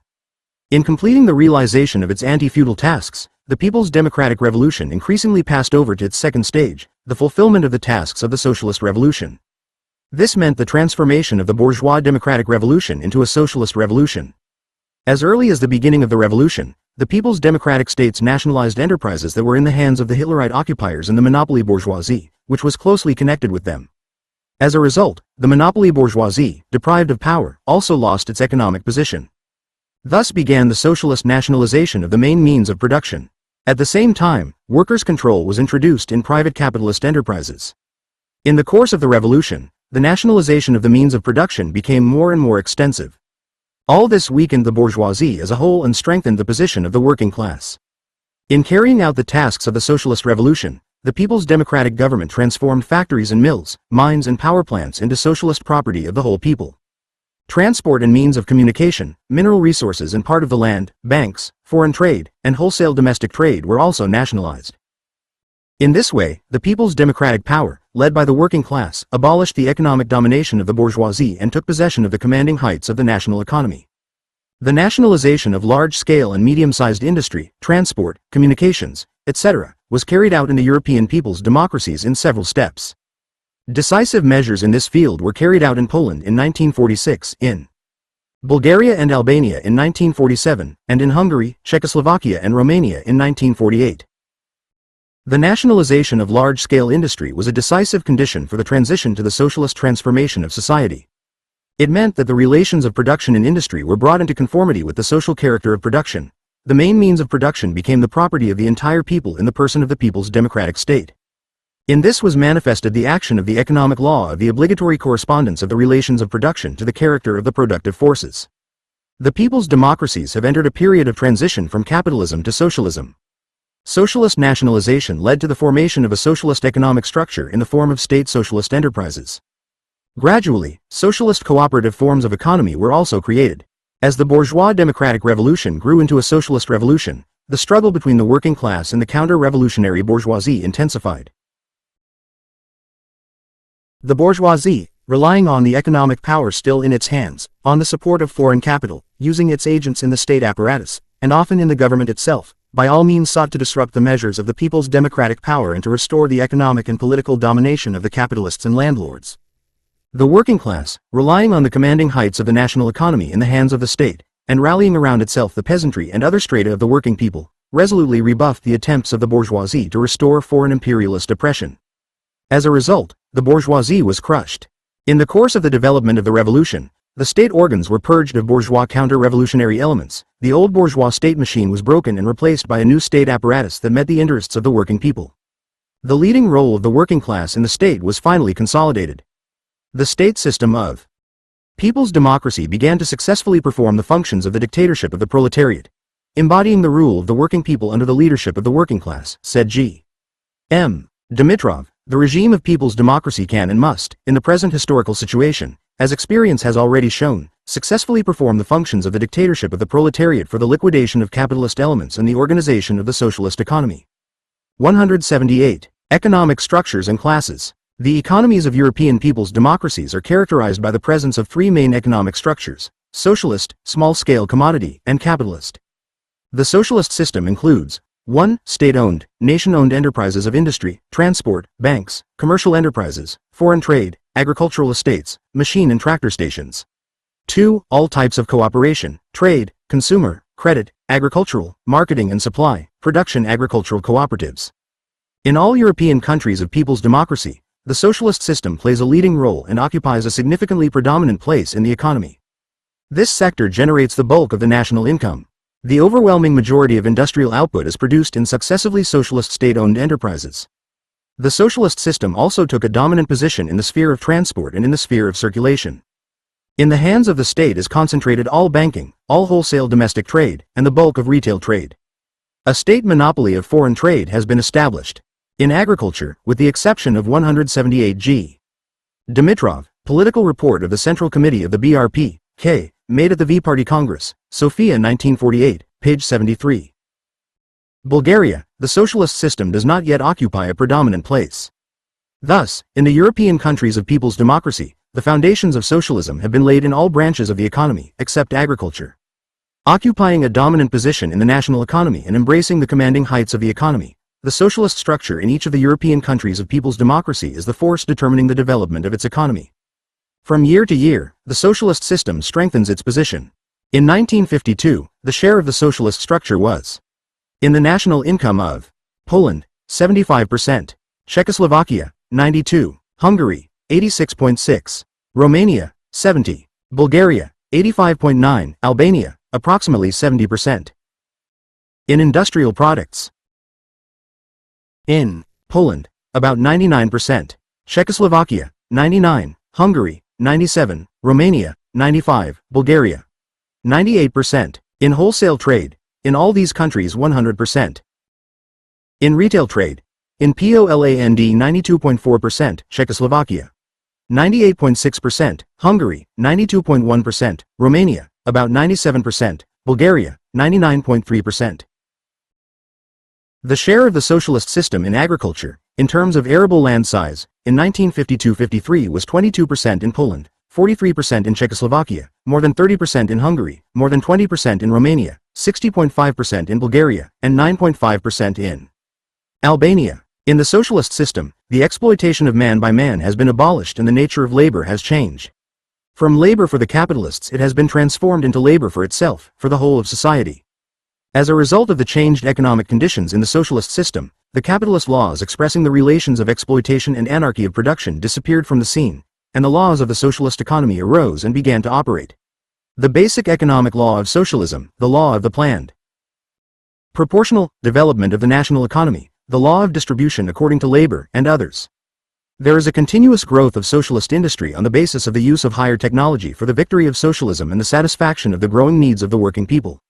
Socialist production is conducted in a planned manner on the basis of the law of planned, proportional development of the national economy. Planning methods are becoming more and more sophisticated. The existence of two forms of socialist property and the small-scale commodity system in the economies of people's democracies determines the operation of the law of value and the economic categories connected with it: money, trade, credit, etc. The law of value is not a regulator of socialist production, but it influences it, and this influence is taken into account by the people's democratic states in the planning of prices, the conduct of economic calculations, and so on. Money, credit, and other economic categories connected with the law of value are increasingly being used as instruments of socialist construction. Since the socialist system plays a leading role in the economies of the people's democracies, the basic economic law of socialism, the law of the planned development of the national economy, and other economic laws of socialism exert an ever-increasing influence on the development of the national economy as a whole. With the further growth of socialist relations of production, the sphere of action of the economic laws of socialism is steadily expanding.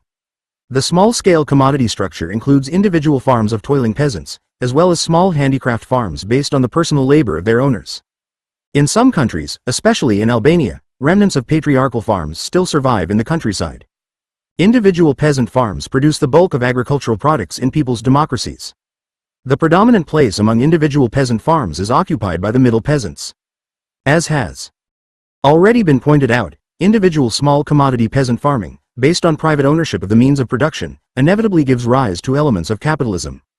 Planning in people's democracies does not yet embrace the entire national economy. In the small-scale commodity system, the development of production is regulated by the operation of the law of value. However, the people's democratic government, relying on the law of the planned development of the national economy, exerts a regulating influence on small-scale commodity production through commodity turnover, procurement, prices, credit, taxes, etc. The overwhelming majority of state procurement of agricultural products is carried out by means of contracts and through rural cooperatives. The capitalist system includes kulak farms, private trade enterprises, and small industrial enterprises based on the exploitation of wage labor. The regulator of the economy in the capitalist sector is the law of value. Within the limits of the capitalist system, the law of surplus value continues to operate, but its sphere of action is sharply narrowed. The size of capitalist farms and the possibilities for exploiting wage labor are severely limited. Capitalist farms are subject to a high progressive tax, and the market force is increasingly curbed. The main classes in people's democracies are the working class and the peasantry.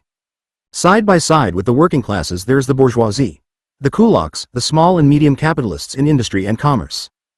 The vital basis for the existence and development of the social and state system in the countries of popular democracy is the close alliance of the working class with the working peasantry, with the working class playing the leading role, an alliance directed against capitalism and aimed at building a socialist society.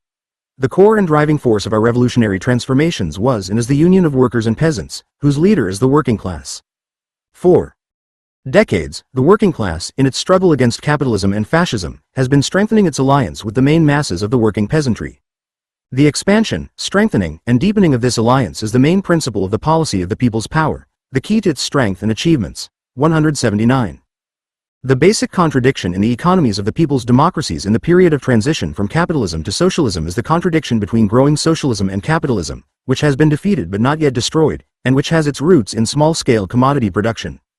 The construction of socialism in the people's democracies is taking place in an atmosphere of intensified class struggle.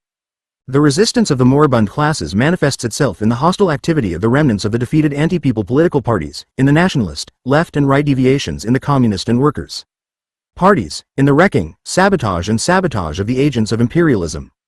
The communist and workers' parties and the masses of the people are exposing the elements hostile to socialism and ensuring the victory of the policy aimed at building socialism.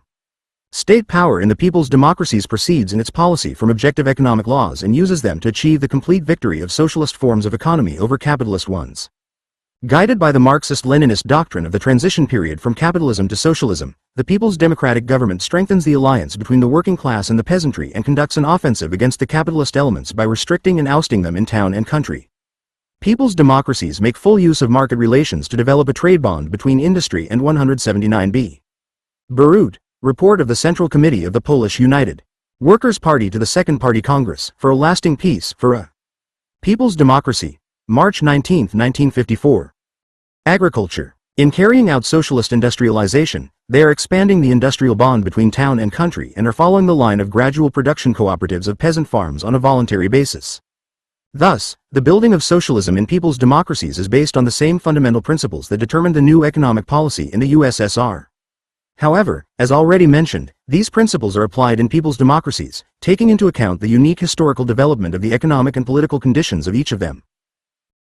Lenin teaches, all nations will come to socialism, this is inevitable, but all will not come in exactly the same way. Each will bring originality to one or another form of democracy, to one or another type of dictatorship of the proletariat, to one or another pace of socialist transformations of various aspects of social life. 180. The construction of socialism in the people's democracies is being carried out under different, much more favorable historical conditions than it took place in the first country of victorious socialism, the USSR. In the course of laying the economic and cultural foundations of socialism, the people's democracies make extensive use of the rich experience of socialist construction accumulated by the Soviet Union and rely on the might of the entire socialist camp. This greatly facilitates the solution of the tasks of socialist construction. Thanks to the help of the Soviet Union, plans for imperialist intervention against the people's democracies were thwarted. In this way, these countries were spared a long civil war and the need to pursue a policy of war communism. This made it possible for the people's democracies to restore the national economy in the shortest possible time and to begin the socialist industrialization of the national economy. 180 volts. I. Lenin, on the Caricature of Marxism, Works, Volume 23, page 58. Socialist industrialization. Socialist industrialization is a necessary condition for building socialism in people's democracies. Only on the basis of industrialization will these countries be able to overcome technical and economic backwardness, create the material and production basis of socialism, and provide solid material prerequisites for the steady growth of production and the well-being of the people. Before the Second World War, the share of industrial products in industrial and agricultural products was, in Poland 47.6%, in Hungary 53%, in Romania 40%, in Bulgaria 33.8%, in Albania 18.3%.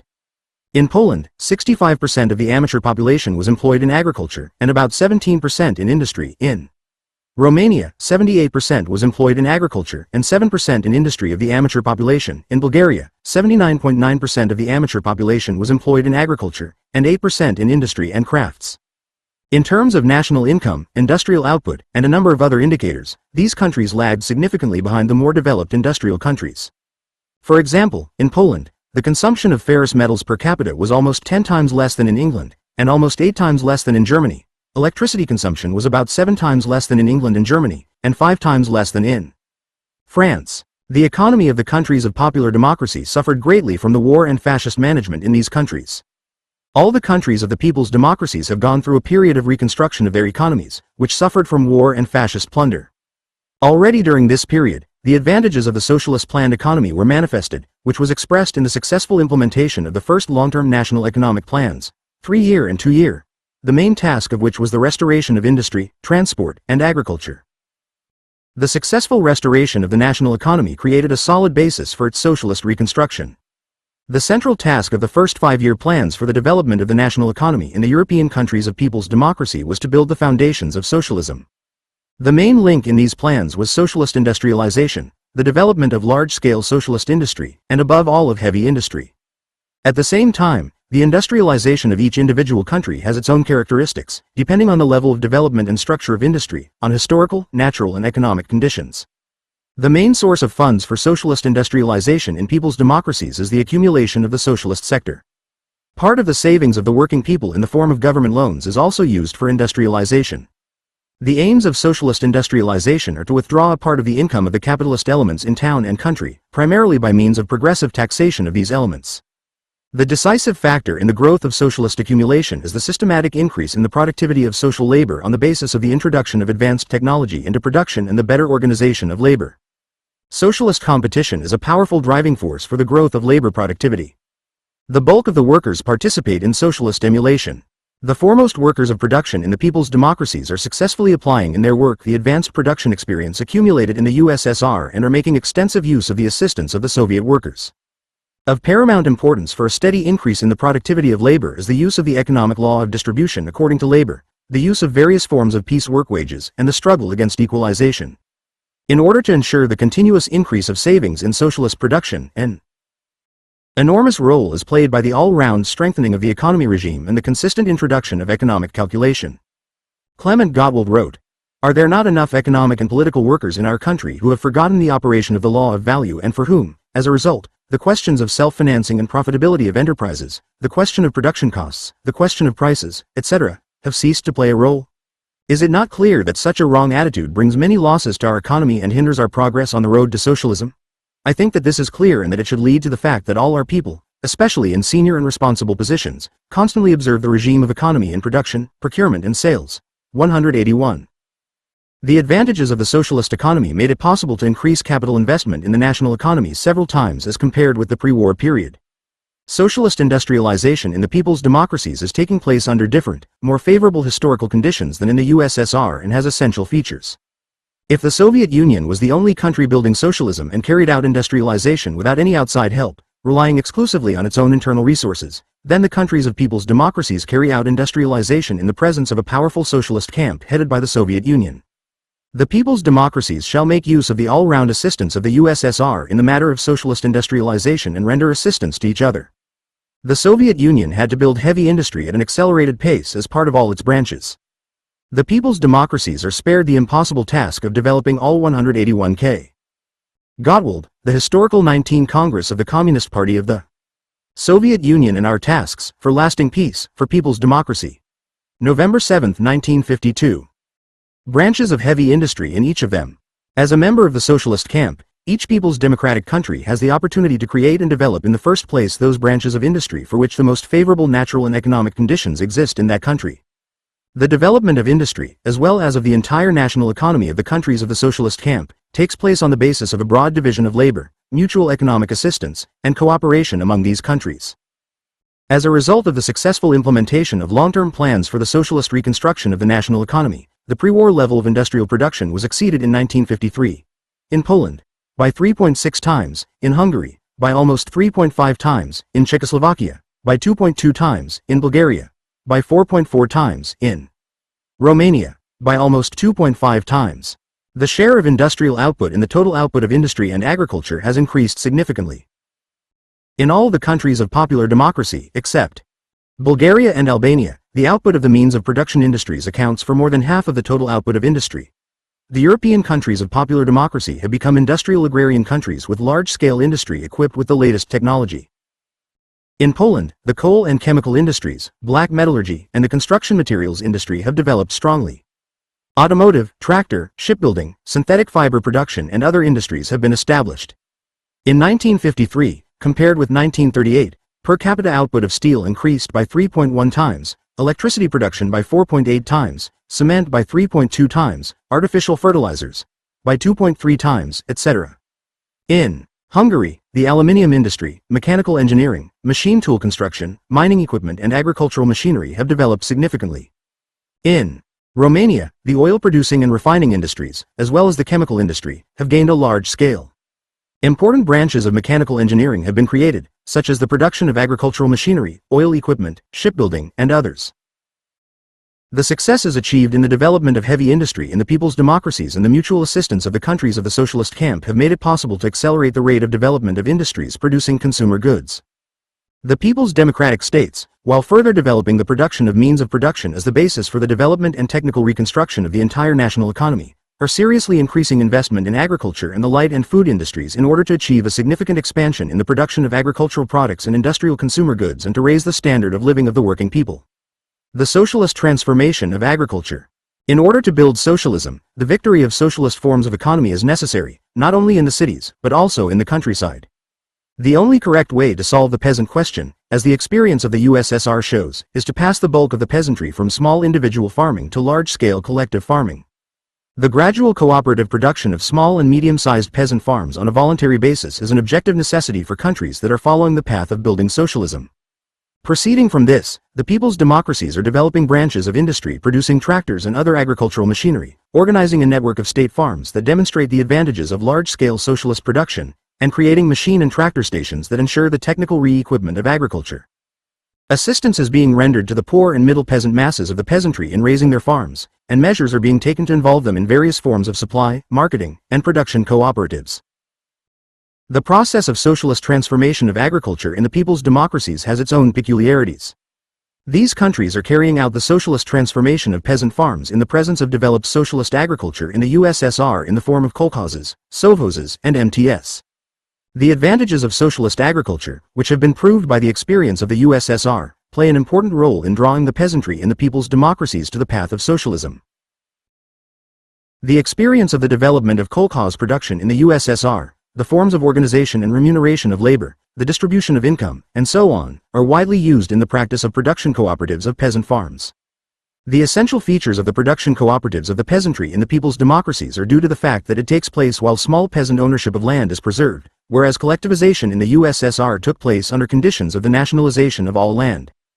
The experience of the people's democracies shows that the immediate nationalization of all land is not an indispensable condition for socialist construction in the countryside for all countries. Depending on the degree of socialization of land, means of production and the associated distribution of income, producer agricultural cooperatives in people's democracies can be divided into three main types.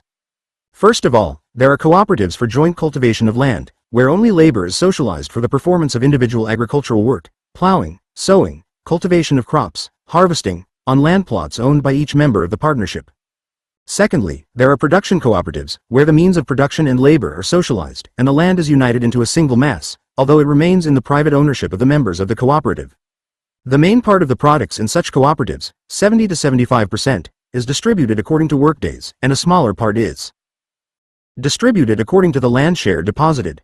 Thirdly, there are artels, in which the land is socialized and fixed for eternity to the collective farms, and the distribution of products is carried out according to labor. The most widespread form of production cooperatives in most people's democracies today is the second type of cooperative. The complete victory of socialism in agriculture presupposes the socialization of all land and its transformation into social property.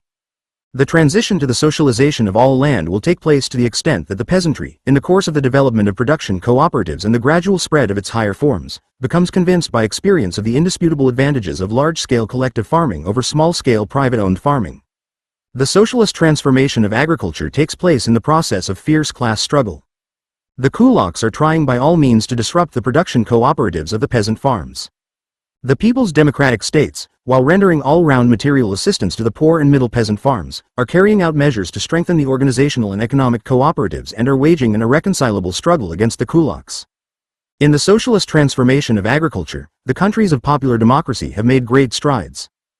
In Bulgaria, by the beginning of 1953, there were 2,747 labor cooperative agricultural farms, which combined 52.3% of peasant farms, 100 state-owned farms and 140 MTS. 421 socialist sectors in agriculture account for 54.7% of the area of basic grain crops, 74.5% of the area under cotton, rice and sugar beet. In Hungary, production cooperatives unite 200,000 peasant families and occupy 18% of arable land. State farms occupy 12.5% of arable land. In Poland, by mid-1954, there were 9,000 production cooperatives, occupying over 9% of all arable land. State-owned agriculture accounts for 12.8% of all arable land.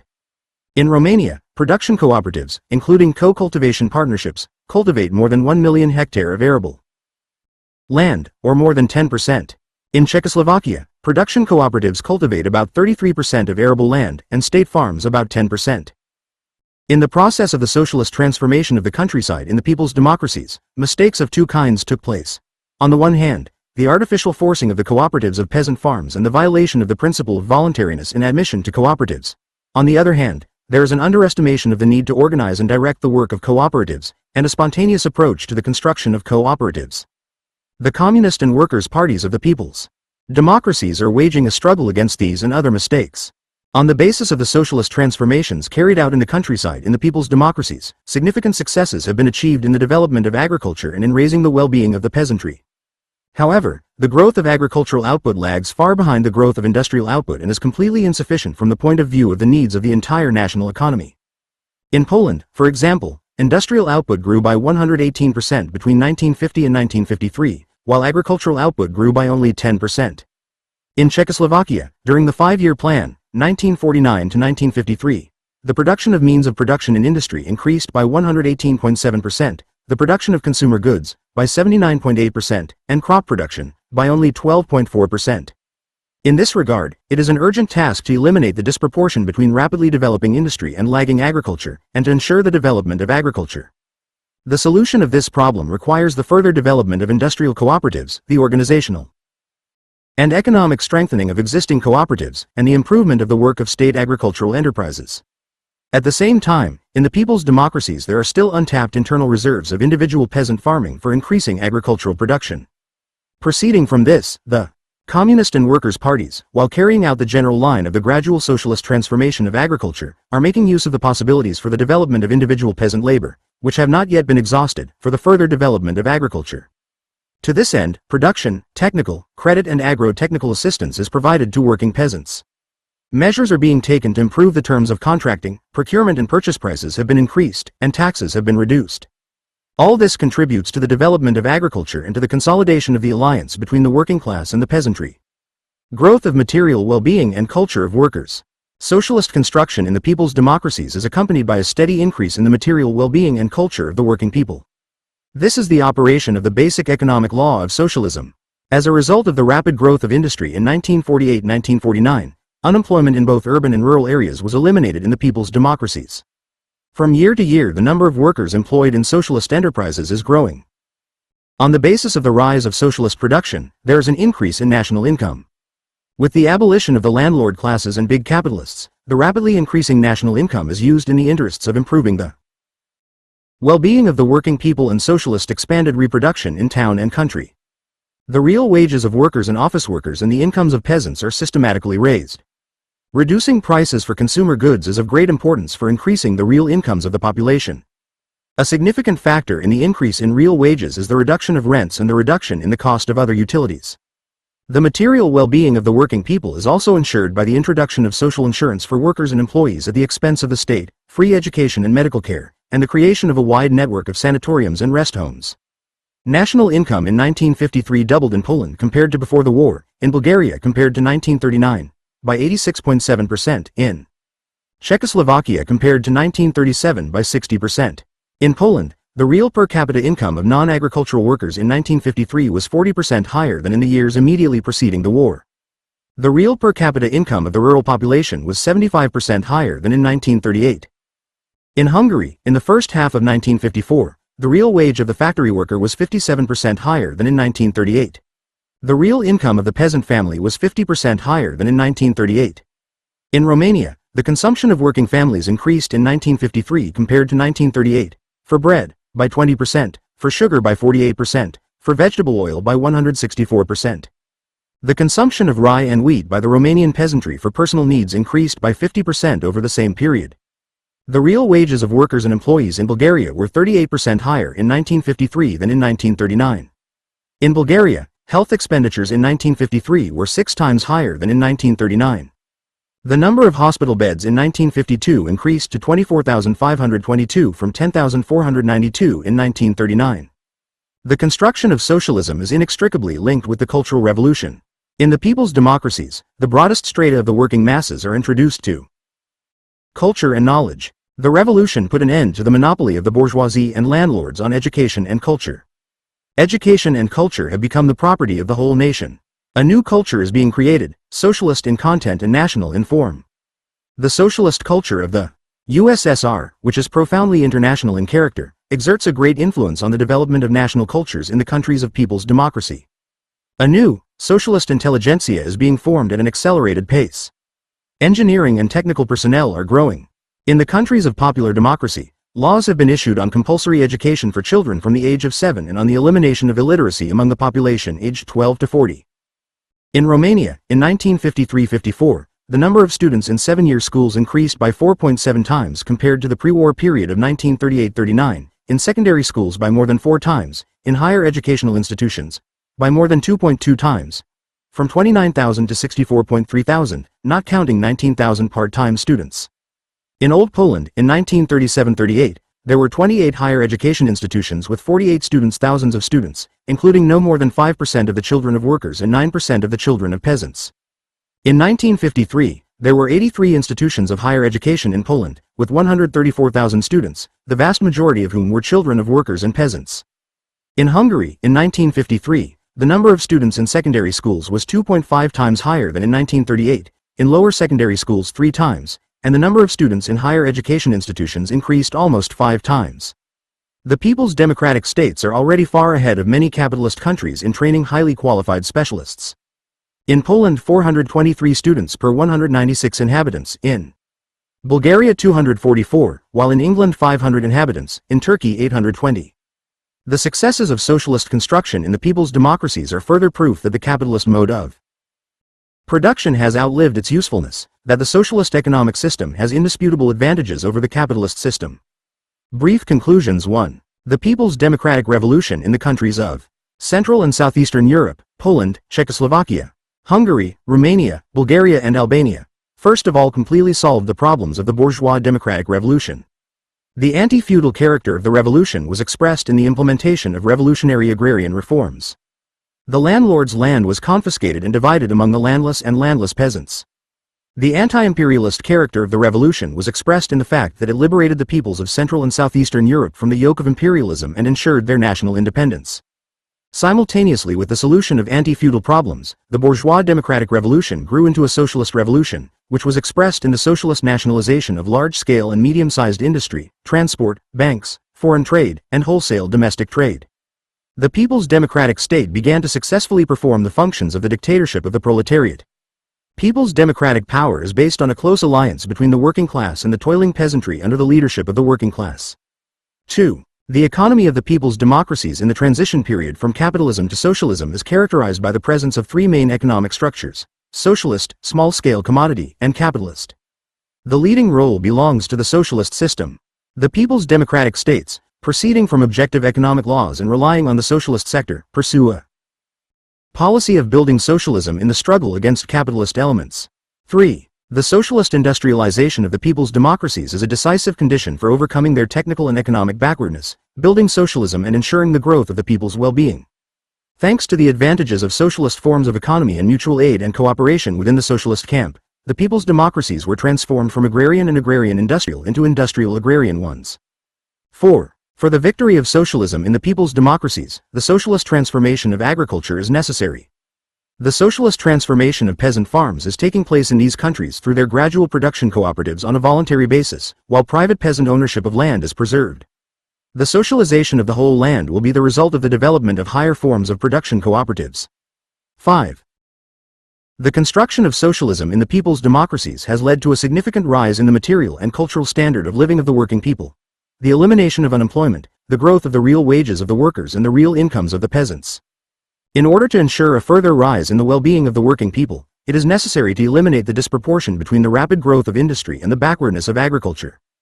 The development of agriculture is ensured by the further development of production cooperatives and also by the use of reserves and inexhaustible possibilities for the development of individual peasant farming. Chapter XLI. The Economic System of the People's Republic of China. The economic prerequisites of the Chinese People's Revolution. Before the victory of the People's Revolution, China's economy was semi-feudal and semi-colonial. The semi-feudal nature of the economy was expressed in the fact that the landlords, making up 4 to 5% of the rural population, owned more than half of the total land. The poor and middle peasants, making up 90% of the rural population, owned only 30% of the total land. Pre-capitalist forms of exploitation of the peasantry were widely used. The land was cultivated in primitive ways. The semi-colonial situation of the country was expressed in the fact that all the main sectors of the Chinese economy were under the direct or indirect control of foreign imperialists and depended on them. In China, landlords, as a rule, did not run large farms, but leased land to peasants in small plots. Rent was the most common form of land use. Land leases for an indefinite period and perpetual leases were predominant. The most widespread forms of pre-capitalist rent were labor, food, and money rents. The peasants rented land on the basis of sharecropping, paying the landowner from 50 to 70% of the harvested crop for renting land and equipment. Moneylenders and landlords charged the peasants huge interest rates for loans. The bulk of the peasants, the poor and middle peasants, were forced to apply for loans in money and in kind to landlords and usurers. About 60% of all peasant farms constantly resorted to the help of usurers to pay taxes. About half of the peasants systematically lacked food and were forced to borrow it from the rich. China was enslaved to the imperialist powers, mainly Britain, Japan, and the United States of America. Foreign capital in industry accounted for up to 75% of the total amount of invested capital, while national capital accounted for no more than 25% of this amount. Since the 1930s, American imperialism has dominated China. The United States accounted for 23% of foreign trade in 1936 and 53% in 1946 China. The ruling clique of landlords and comprador bourgeoisie in China contributed in every possible way to the introduction of American monopolies into the country's economy. The U.S. imperialists strenuously plundered the Chinese people. They controlled industry, foreign and domestic trade, and finance. All this put the already underdeveloped industry, which accounted for no more than 10% of the country's total industrial and agricultural output, in a difficult situation. There was almost no heavy industry, and the predominant part of industrial products was produced by small handicraft enterprises and manufactories. The semi-feudal nature of China's economy determined the class structure of the country's population.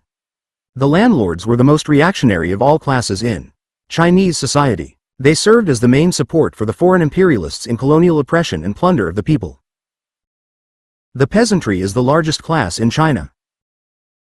With the penetration of commodity relations into the countryside, a process of class differentiation took place among the peasantry, on the eve of the victory of the people's revolution. Farm laborers, landless, and poor, low land.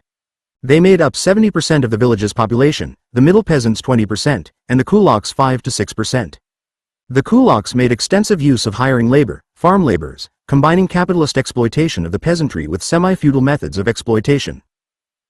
In the XX century, in connection with the development of capitalism, new classes entered the arena of social life, the bourgeoisie and the proletariat.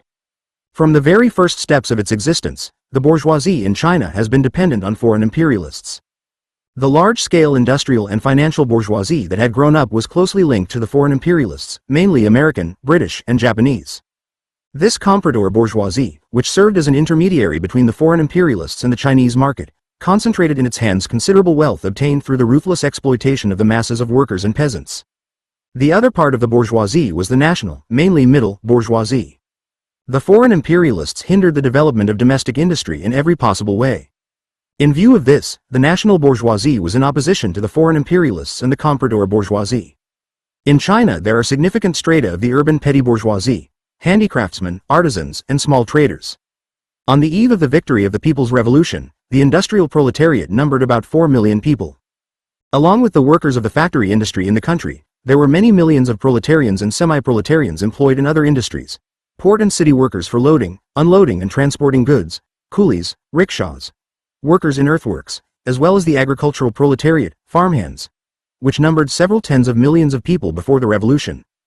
The industrial proletariat, being the most organized, class-conscious, advanced detachment of the working masses, has had a decisive influence on the political life of the country since the 1920s. The state of the landlords and the comprador bourgeoisie, with its military bureaucratic machine, plundered and oppressed the Chinese people. Feudal methods of exploitation and imperialist oppression exacerbated class contradictions to the extreme and brought the country to the brink of economic and political catastrophe. The People's Revolution was the only way out of this situation. The character of the Chinese Revolution. The People's Revolution in China, which triumphed in 1949, had deep historical roots. For almost 3 decades, the masses of the country, under the leadership of the working class, led by the Communist Party, waged a stubborn armed struggle against the rule of the feudal lords and the comprador bourgeoisie, against foreign imperialism. The main task of the Chinese Revolution in its first stage was the abolition of semi-feudal relations, the abolition of feudal land ownership, and the division of landlords' land by the peasants. In view of this, the Chinese Revolution began as an anti-feudal, peasant, i.e., bourgeois democratic revolution. At the same time, as foreign imperialists seized and controlled the main industries, railways, and banks, the struggle against imperialism also became one of the most important aspects of the Chinese Revolution. The bourgeois democratic revolution in China is a combination of the struggle against feudal remnants and the struggle against imperialism. 182. Thus, the Chinese bourgeois democratic revolution, being an agrarian, anti-feudal revolution, at the same time acquired a pronounced anti-imperialist, national liberation character. The main driving forces of the Chinese People's Revolution were the working class and the peasantry. The 182 J.V. Stalin, Revolution in China and the Tasks of the Comintern, Works, Volume 9, pp. 286 to 287.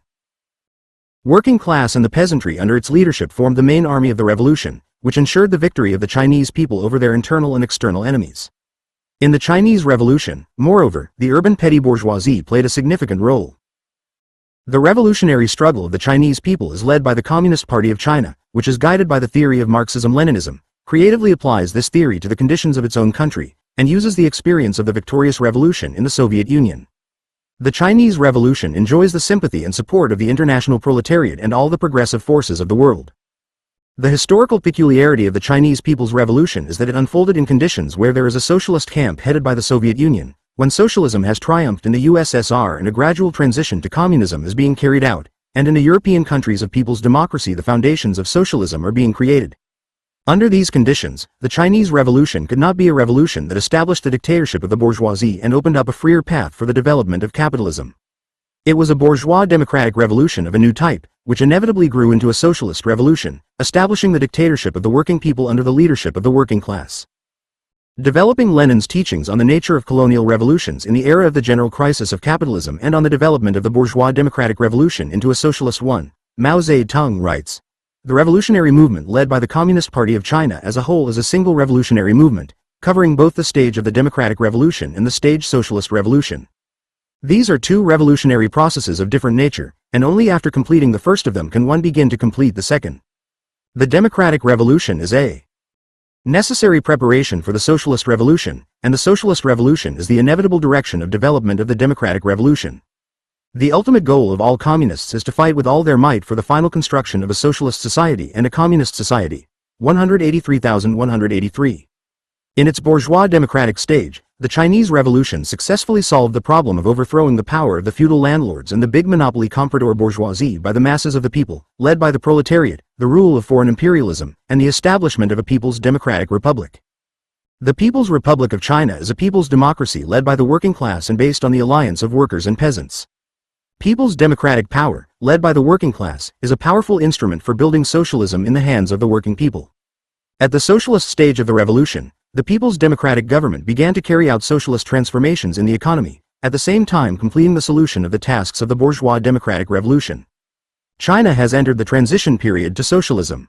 The greatest significance of the Chinese Revolution lies in the fact that it has opened up to a vast country a non-capitalist path of development from semi-feudal and semi-colonial forms of economy to socialism. This is the main specific feature of the economic development of the People's Republic of China in comparison with the European countries of people's democracy. In pre-revolutionary China, capitalism did not occupy a dominant position in the entire national economy. China was an agrarian country dominated by semi-feudal relations.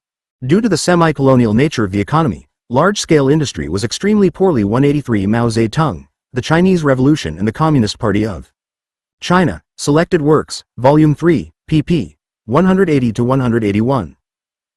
Developed, which is found by the socialist revolution in the capitalistically developed countries. The dominance of semi-feudal relations caused the technical and economic backwardness of the country. Under the new historical conditions, with the existence of a powerful socialist camp headed by the Soviet Union, and with the help of this camp, the possibility of successfully building socialism has opened up before China. The People's Democratic Government, taking advantage of these opportunities and relying on the support of millions of people, carried out the most profound revolutionary transformations in the Chinese economy in the shortest possible time and led the country along the path of building socialism, bypassing the capitalist stage of development. Revolutionary agrarian transformations. Socialist nationalization. Among the radical socio-economic transformations in the People's Republic of China, agrarian transformations are of great importance. The semi-feudal character of social relations in China was the main obstacle to the country's economic, political, and cultural development, the root cause of its age-old backwardness, and the basis of its enslavement by foreign imperialism. In 1950, the Central People's Government of China promulgated the law on the agrarian transformation of the People's Republic of China, which states, "The system of land tenure based on feudal exploitation by the landlord class is abolished.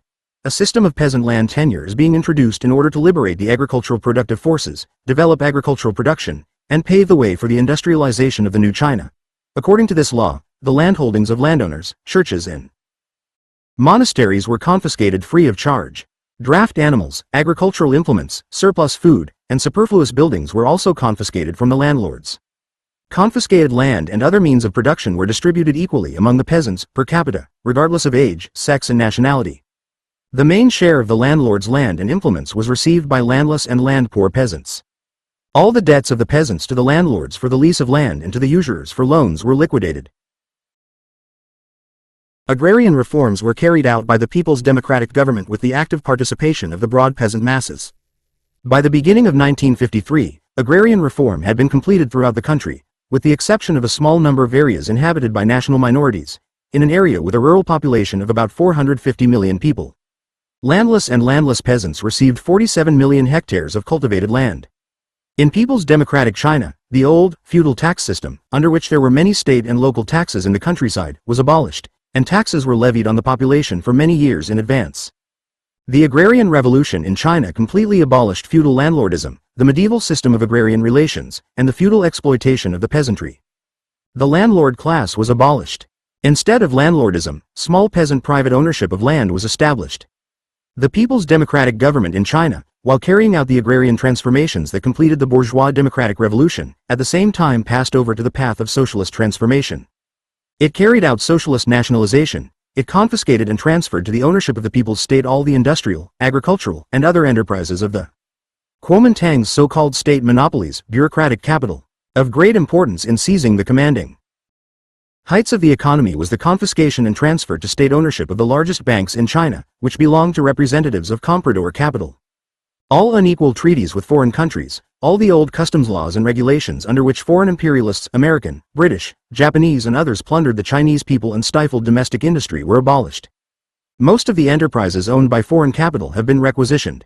State control over foreign trade was established. China has finally freed itself from imperialist enslavement. The peculiarity of the socialist nationalization carried out by the People's Democratic Government in China is that it did not affect the property of the national bourgeoisie, which is for the most part the middle bourgeoisie. Socialist nationalization in China ensured the creation of the state socialist sector, which is the most important economic support of the People's Democratic State in economic and cultural construction. Forms of ownership of the means of production and the class structure of society in the People's Republic of China. As a result of the revolutionary agrarian transformation and the socialist nationalization of large-scale industry and banks, fundamental changes took place in the Chinese economy. The large-scale capitalist property of the comprador bourgeoisie and foreign monopolists was replaced by socialist ownership of the whole people, and the feudal landlord property was replaced by the private property of the peasants. At present, the People's Republic of China has the following forms of ownership of the means of production. State, i.e., public ownership, cooperative ownership, small-scale private property of individual workers, peasants and artisans, capitalist property. The state, the property of the whole people, is socialist. It embraces enterprises formerly owned by monopoly capital and foreign capitalists, nationalized by the People's Democratic Government, as well as enterprises newly created by the state after the victory of the revolution. Factories and plants, mines and power stations, railways and other means of transport, means of communication, etc. The subsoil of the earth, the waters, as well as the forests, virgin lands and other natural resources defined by law as state are also state property and belong to the entire people. In the field of agriculture, state property is machine tractor, rolling and agro-technical stations organized by the state and state agricultural enterprises, state farms. In the sphere of circulation, the state owns trading enterprises that play a decisive role in wholesale trade. Almost all foreign trade and almost all banking are in the hands of the state. In 1952, 80% of heavy industry and about 50% of light industry, not including handicraft production, were already concentrated in the hands of the state. The share of the socialist structure in industry and trade is growing rapidly. In 1949, state-owned enterprises produced 43.8% of the country's total industrial output, and in 1952 to 67.3%. The share of wholesale and retail state and cooperative trade in 1950 was 44.4% of the total domestic trade turnover, and in 1952, 62.9%. The state controls all foreign trade, directly concentrates in its hands about 90 degrees, about all import and export operations, including all trade with the USSR and people's democracies. State People's Bank has a monopoly right to issue and controls over 90% of all deposits and loans. In 1950, for the first time in Chinese history, a unified state budget was drawn up, had a real basis. Since 1951, the budget has been implemented with revenues exceeding expenses. About 60% of budget funds in 1953-1954 was sent to national economic and cultural construction. State and national ownership of the means of production forms the basis of socialist industrial relations of production. The state economy is the leading force of the entire national economy and the material basis for the implementation of socialist transformations by the People's Democratic State. On the basis of socialist ownership of the means of production by the whole people, the basic economic law of socialism began to take shape in the state economy and manifest its effect. The purpose of state socialist enterprises is to meet the growing material and cultural needs of the working people. Socialist industrial production is being armed with advanced technology. But the effect of the basic economic law of socialism is still very limited, since in the national economy of the country private property forms of economy are predominant. In opposition to the law of competition and anarchy of production, the economic law of planned, proportional development of the national economy arises and begins to operate. The People's Government of China, relying on state socialist ownership of the means of production, carries out current and long-term planning of the national economy.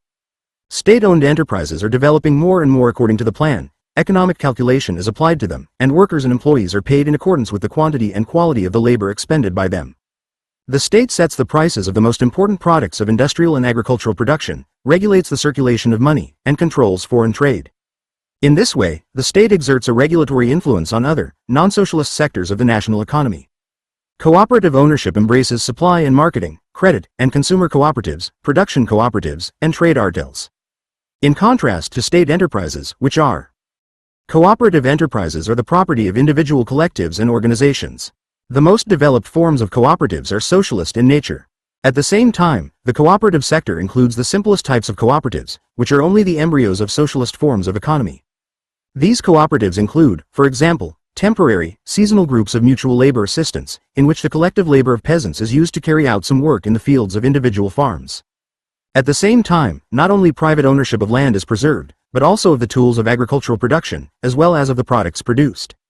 With the further socialization of the means of production and labor, these simplest forms of cooperatives will gradually be transformed into large-scale socialist collective farms.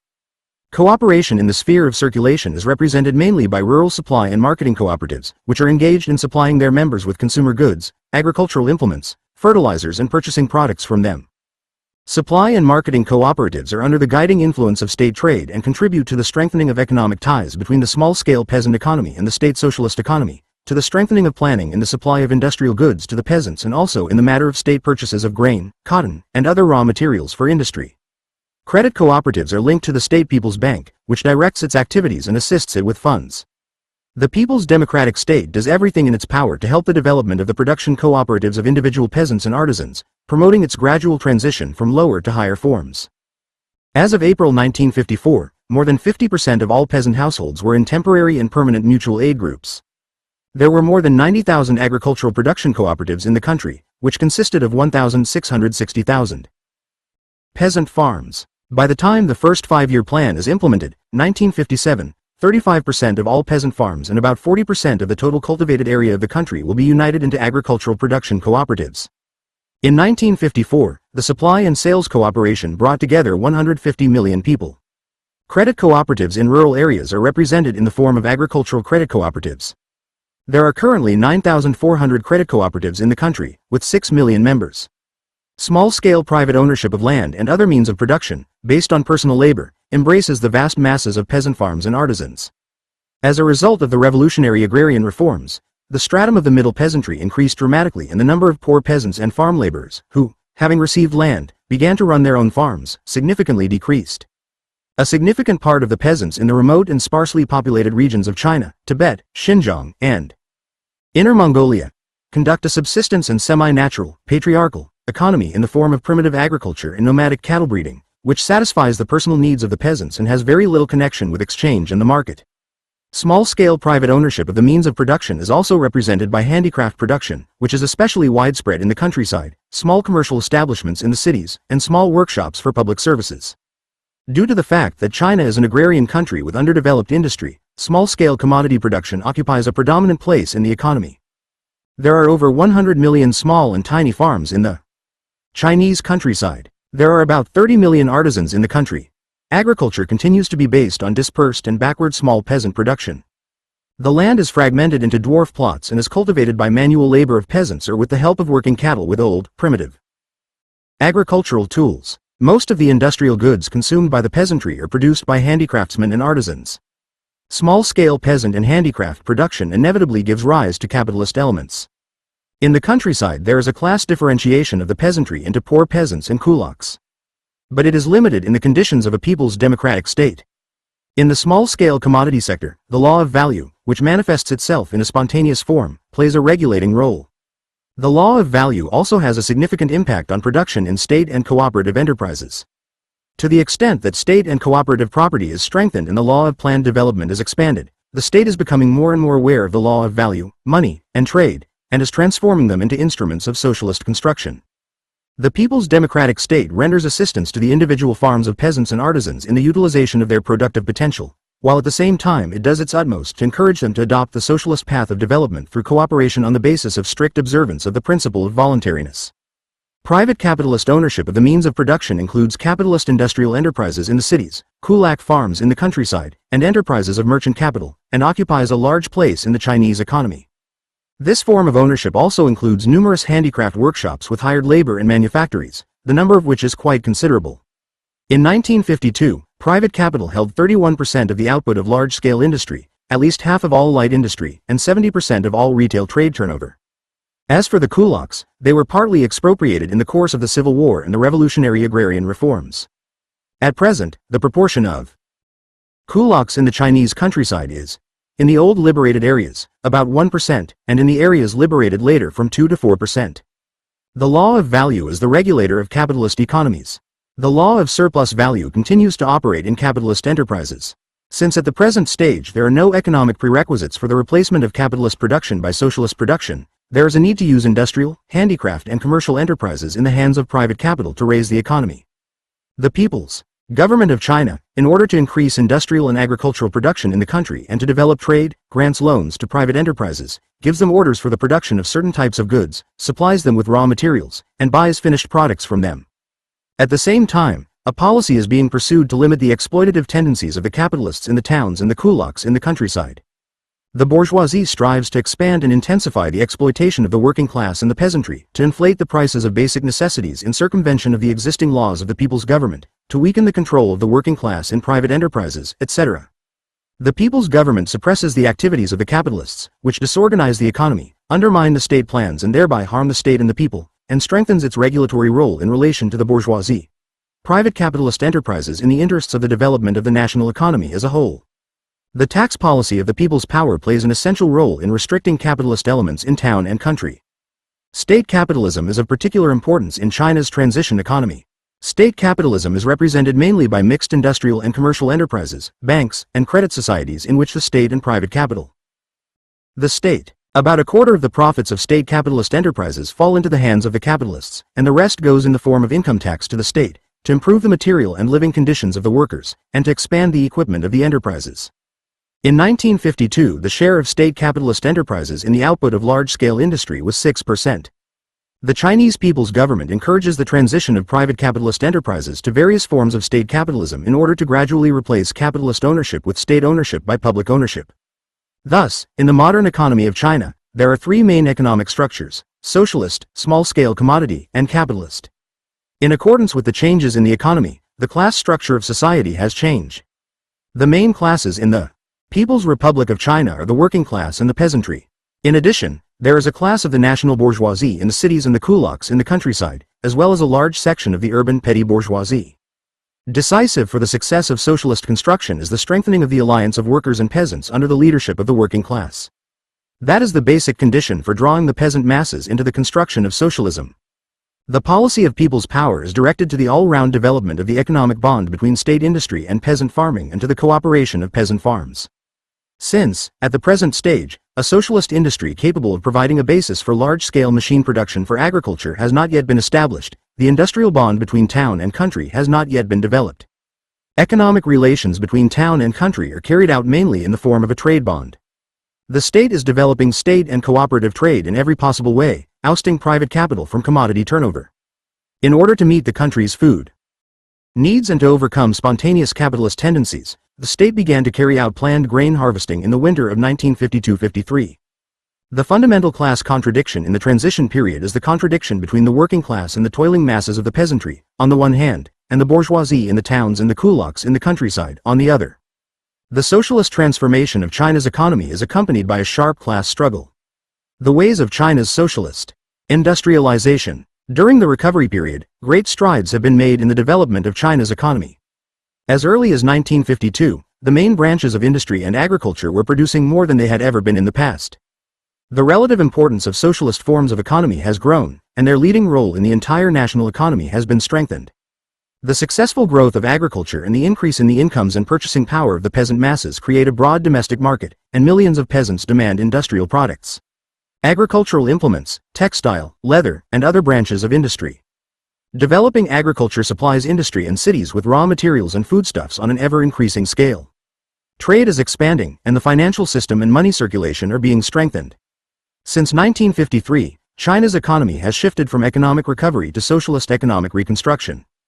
The Communist Party of China, taking into account the economic structures and classes of the transition economy, knowing and using the economic laws of society's development, determined the general party line for the entire transition period. In 1953, Mao Zedong said, "The general line and central tasks of the party during this transition period are to gradually implement the socialist industrialization of the country over a fairly long period of time, gradually implement the socialist transformation of agriculture, handicraft industry, and private trade and industry. This general line is a beacon that illuminates all our work. To carry out any work in isolation from it is to commit the mistake of a right-wing deviation, or a left-wing deviation. 184 The system of people's democracy in China makes it possible to eliminate exploitation and poverty and build a socialist society. The first five-year plan for the development of China's national economy, 1953 to 1957, was the beginning of the implementation of this general line developed by the Communist Party and the People's Government. The main economic task of the first five-year plan is to develop heavy industry and create the basis for the industrialization of the country. The five-year plan outlines a further upswing in transport, light industry, agriculture, and the expansion of trade. Particular attention was paid to the development of cooperation in agriculture and handicraft industry. In the first five-year plan, the predominant development of socialist forms of economy is ensured. In the development of China's economy on the road to socialism, the industrialization of the country is of primary and decisive importance. As already mentioned, in pre-revolutionary times, Chinese industry had a colonial and semi-colonial character. The main part of it was light industry, mainly cotton, concentrated mainly in Shanghai, the center of the dominance of foreign capital. In most cities and districts, there was no industry or it was very poorly developed. Heavy industry enterprises were mainly repair factories, shipyards, railway workshops, owned 184 See Pravda, June 22, 1954. By foreign capital, as well as poorly equipped mines and factories that supplied raw materials and semi-finished products to the imperialist states. The metallurgical industry was extremely weak, and there was no real machine-building industry. The task of China's socialist industrialization is to transform an agrarian, economically backward, formerly semi-feudal and semi-colonial country into a powerful socialist industrial power. In spite of enormous difficulties, technical backwardness, lack of qualified industrial personnel, unexplored natural resources, etc., China has favorable conditions and enormous opportunities for the solution of this historic task. China, with a population of 600 million, has huge human reserves. The Chinese working class, led by the Communist Party, is in charge of economic and cultural construction. As the advanced class of society, by its example of self-sacrificing work, organization and discipline, it unites the broadest strata of the working masses in the struggle for socialism. A friendly alliance of workers and peasants has been formed and strengthened in the country, and the industrialization of the country is actively supported by hundreds of millions of peasants. China has abundant natural resources for the development of all branches of industry, especially heavy industry. The industrialization of China is carried out through the construction of enterprises equipped with the latest technology. The People's Republic of China is receiving first-class equipment from the Soviet Union and the European People's democracies and is borrowing a wealth of technical experience in organizing labor and production in large-scale socialist enterprises. The government of the Soviet Union is assisting China in the construction and reconstruction of 141 major industrial facilities, metallurgical plants, enterprises for the production of non-ferrous metals and for the extraction of coal and oil, machine-building plants, automobile plants, tractor plants, power plants, and so on. In their economic policies, the Communist Party and the People's Government of China have consistently carried out the task of systematically, and rapidly developing heavy industry, the mining, metallurgical, machine-building, coal, chemical, and electrical industries.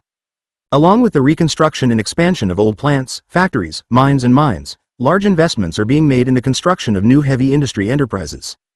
The industrialization of the country means a predominant increase in the production of means of production, which is a necessary condition for increasing the production of means of consumption.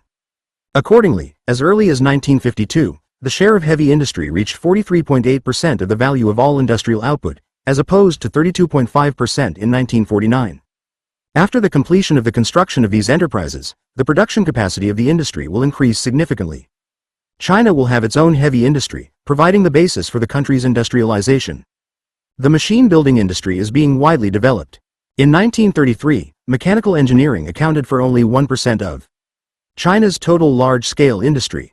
Most of the machine-building factories were mainly engaged in the repair and assembly of machines and machine tools, the parts of which were imported into China from the imperialist countries.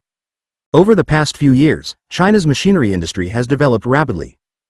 If we take the total value of the output of state machine-building enterprises in 1949 as 100, then in 1950 it was 282%, in 1951 to 473, in 1952 to 776 and in 1953 to 1,273%, that is, in 4 years the output of the machine-building industry in value terms increased 4 times. A seamless pipe factory, a steel rolling plant and 2 blast furnaces of the Anshan metallurgical plant were built and put into operation, and the largest Haizhou open-pit coal quarries in Fuxing were established. A characteristic feature of socialist industrialization is the more rapid growth of state industry.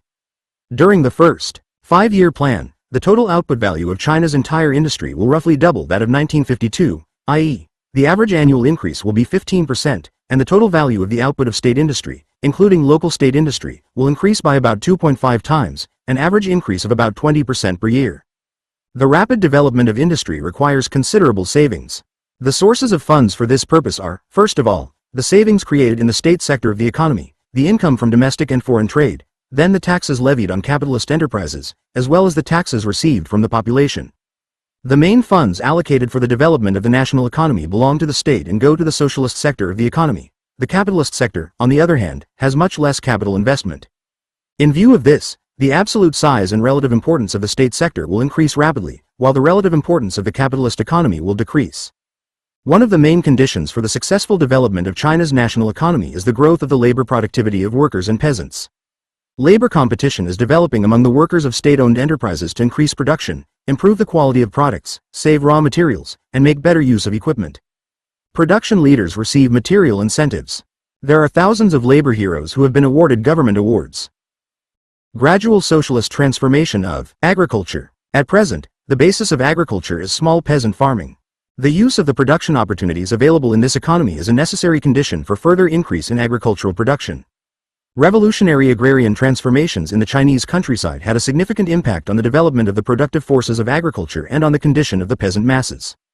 For the first time in the history of the country, measures aimed at a significant development of agricultural production are being carried out on a national scale. Needy peasants are provided with government assistance in the form of seeds and credit. Pest control has been organized. Modern agrotechnical knowledge is being promoted. With the participation of the broad masses of the peasantry, the People's Government of China is carrying out irrigation works, which are of great importance to the most important agricultural regions of the country and are relieving tens of millions of peasants from floods. An example of the largest hydrotechnical construction projects is the hydrotechnical construction in the Huaihe River Basin, which employed 2 million people for 3 years. 77 riverbeds with a total length of 3,000 kilometers have been cleaned and relayed, and 104 sluices have been built. Only 1 decameter in the lower Huaihe River saves 20 million farmers from flooding. According to incomplete data, from 1950 to 1953, the peasants themselves built more than 6 million small irrigation channels, ponds and reservoirs, dug more than 800,000 wells, restored and built more than 250 large irrigation structures. Thanks to this, the area of irrigated land has been increased by 56 million mu-185. In early May 1954, the construction of China's largest Guanting Reservoir in the upper reaches of the Yanninga River, northern China, was completed, which prevents flooding in the Beijing and Tianjin area. In 1952, agricultural production was fully restored, and agricultural output reached the highest level in Chinese history, far exceeding the maximum pre-war production levels. The gross grain harvest in 1952 was 145%, and cotton about 300% in relation to 1949. The first 5-year plan calls for a 30% increase in grain production compared to 1952. It is expected that in 2 5-year periods or a little more, the grain harvest will reach 275 to 300 million tons, which is 70% higher than in 1952 and will amount to 500 kilograms of grain on average per person per year. In spite of significant successes in the development of agriculture in China, small peasant farming, based on the private ownership of the means of production by the toiling peasantry, is unable to satisfy the ever-growing needs of the people, especially the rapidly growing urban population, for food, and for industry for agricultural raw materials. On the basis of small peasant farming, it is impossible to eliminate the differentiation of the main mass of the peasantry and to radically improve their condition. The victory of the People's Democratic Revolution opened up a non-capitalist path for the development of China's agriculture, the path of its gradual socialist transformation. The Communist Party and the People's Government of China, rejecting the capitalist path of development, have outlined and are carrying out a plan for the gradual voluntary transition of the peasants from small-scale privately owned peasant farming to large-scale collective socialist farming. The resolution of the Central Committee of the Communist Party of China on the Development of Agricultural Production Cooperation, December 16, 1953, states, "With a view to the further development of the productive forces in agriculture, the party has set itself the following central task of its work in the countryside. 2.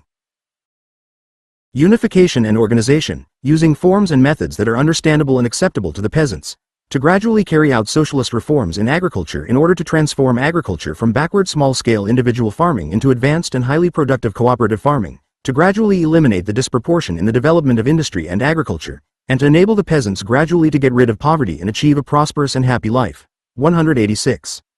In China there are the following forms of cooperative associations of peasants, differing primarily in the degree of socialization of the main means of production.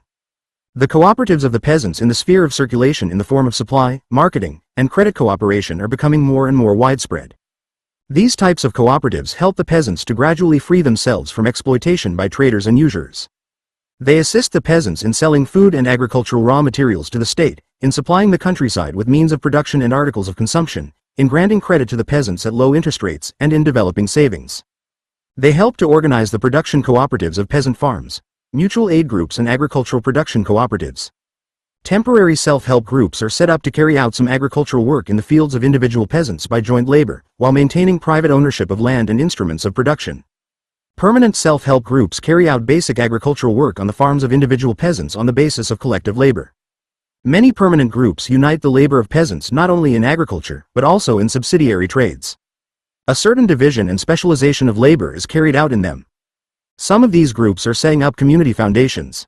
Being a higher form than temporary groups, permanent groups retain 186, People's China, number 8, 1954. Private ownership of land and instruments of production. Agricultural producers' cooperatives presuppose the pooling of land on a share-based basis, the socialization of peasant means of production, the unified management of the economy on the basis of collective labor, and the creation of comparatively large social funds. In these cooperatives, income is distributed according to the size of the land share and according to the labor expended in the social economy. The highest form of agricultural cooperation is a production cooperative of the type of agricultural artel in the USSR, based on social ownership of the means of production, including land, and collective labor. In such agricultural production cooperatives, income is distributed exclusively by workdays. An integral part of the socialist transformations carried out during the transition period is the cooperatives of small-scale individual handicraft production.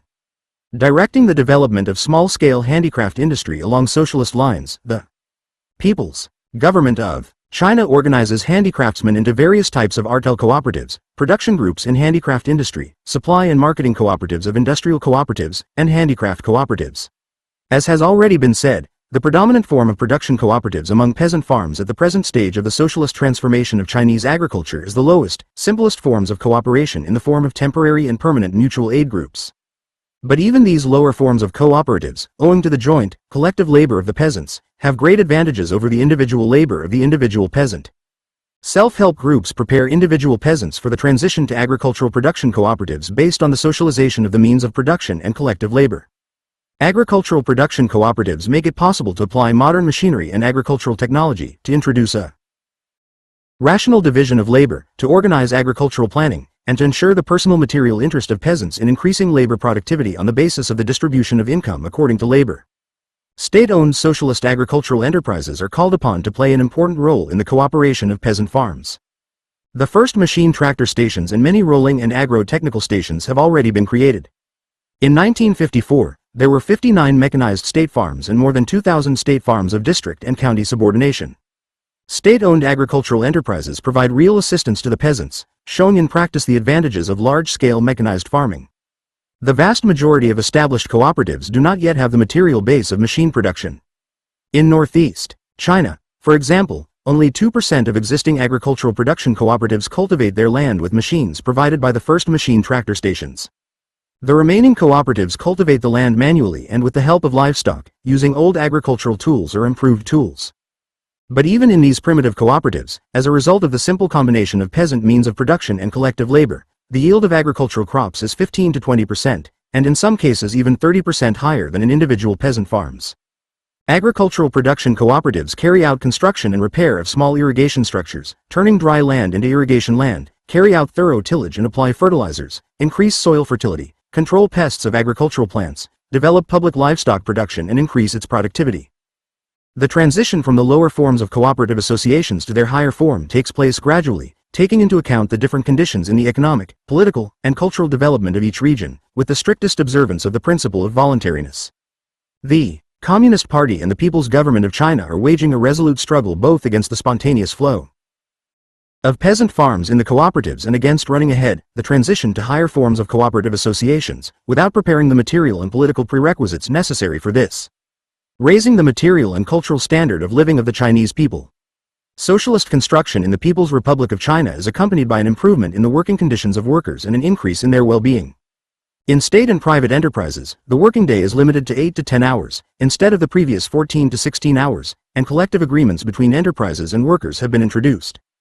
The wages of workers and employees in public and private enterprises are set at the same level for the respective categories of workers. Trade unions have been established and operate throughout the country, in which the majority of workers and employees are united. In 1951, social insurance was introduced for workers and employees. The Chinese people have already made great strides in cultural construction. Previously, workers and peasants did not have access not only to secondary and higher educational institutions, but also to primary schools. About 90% of the population was illiterate before the revolution.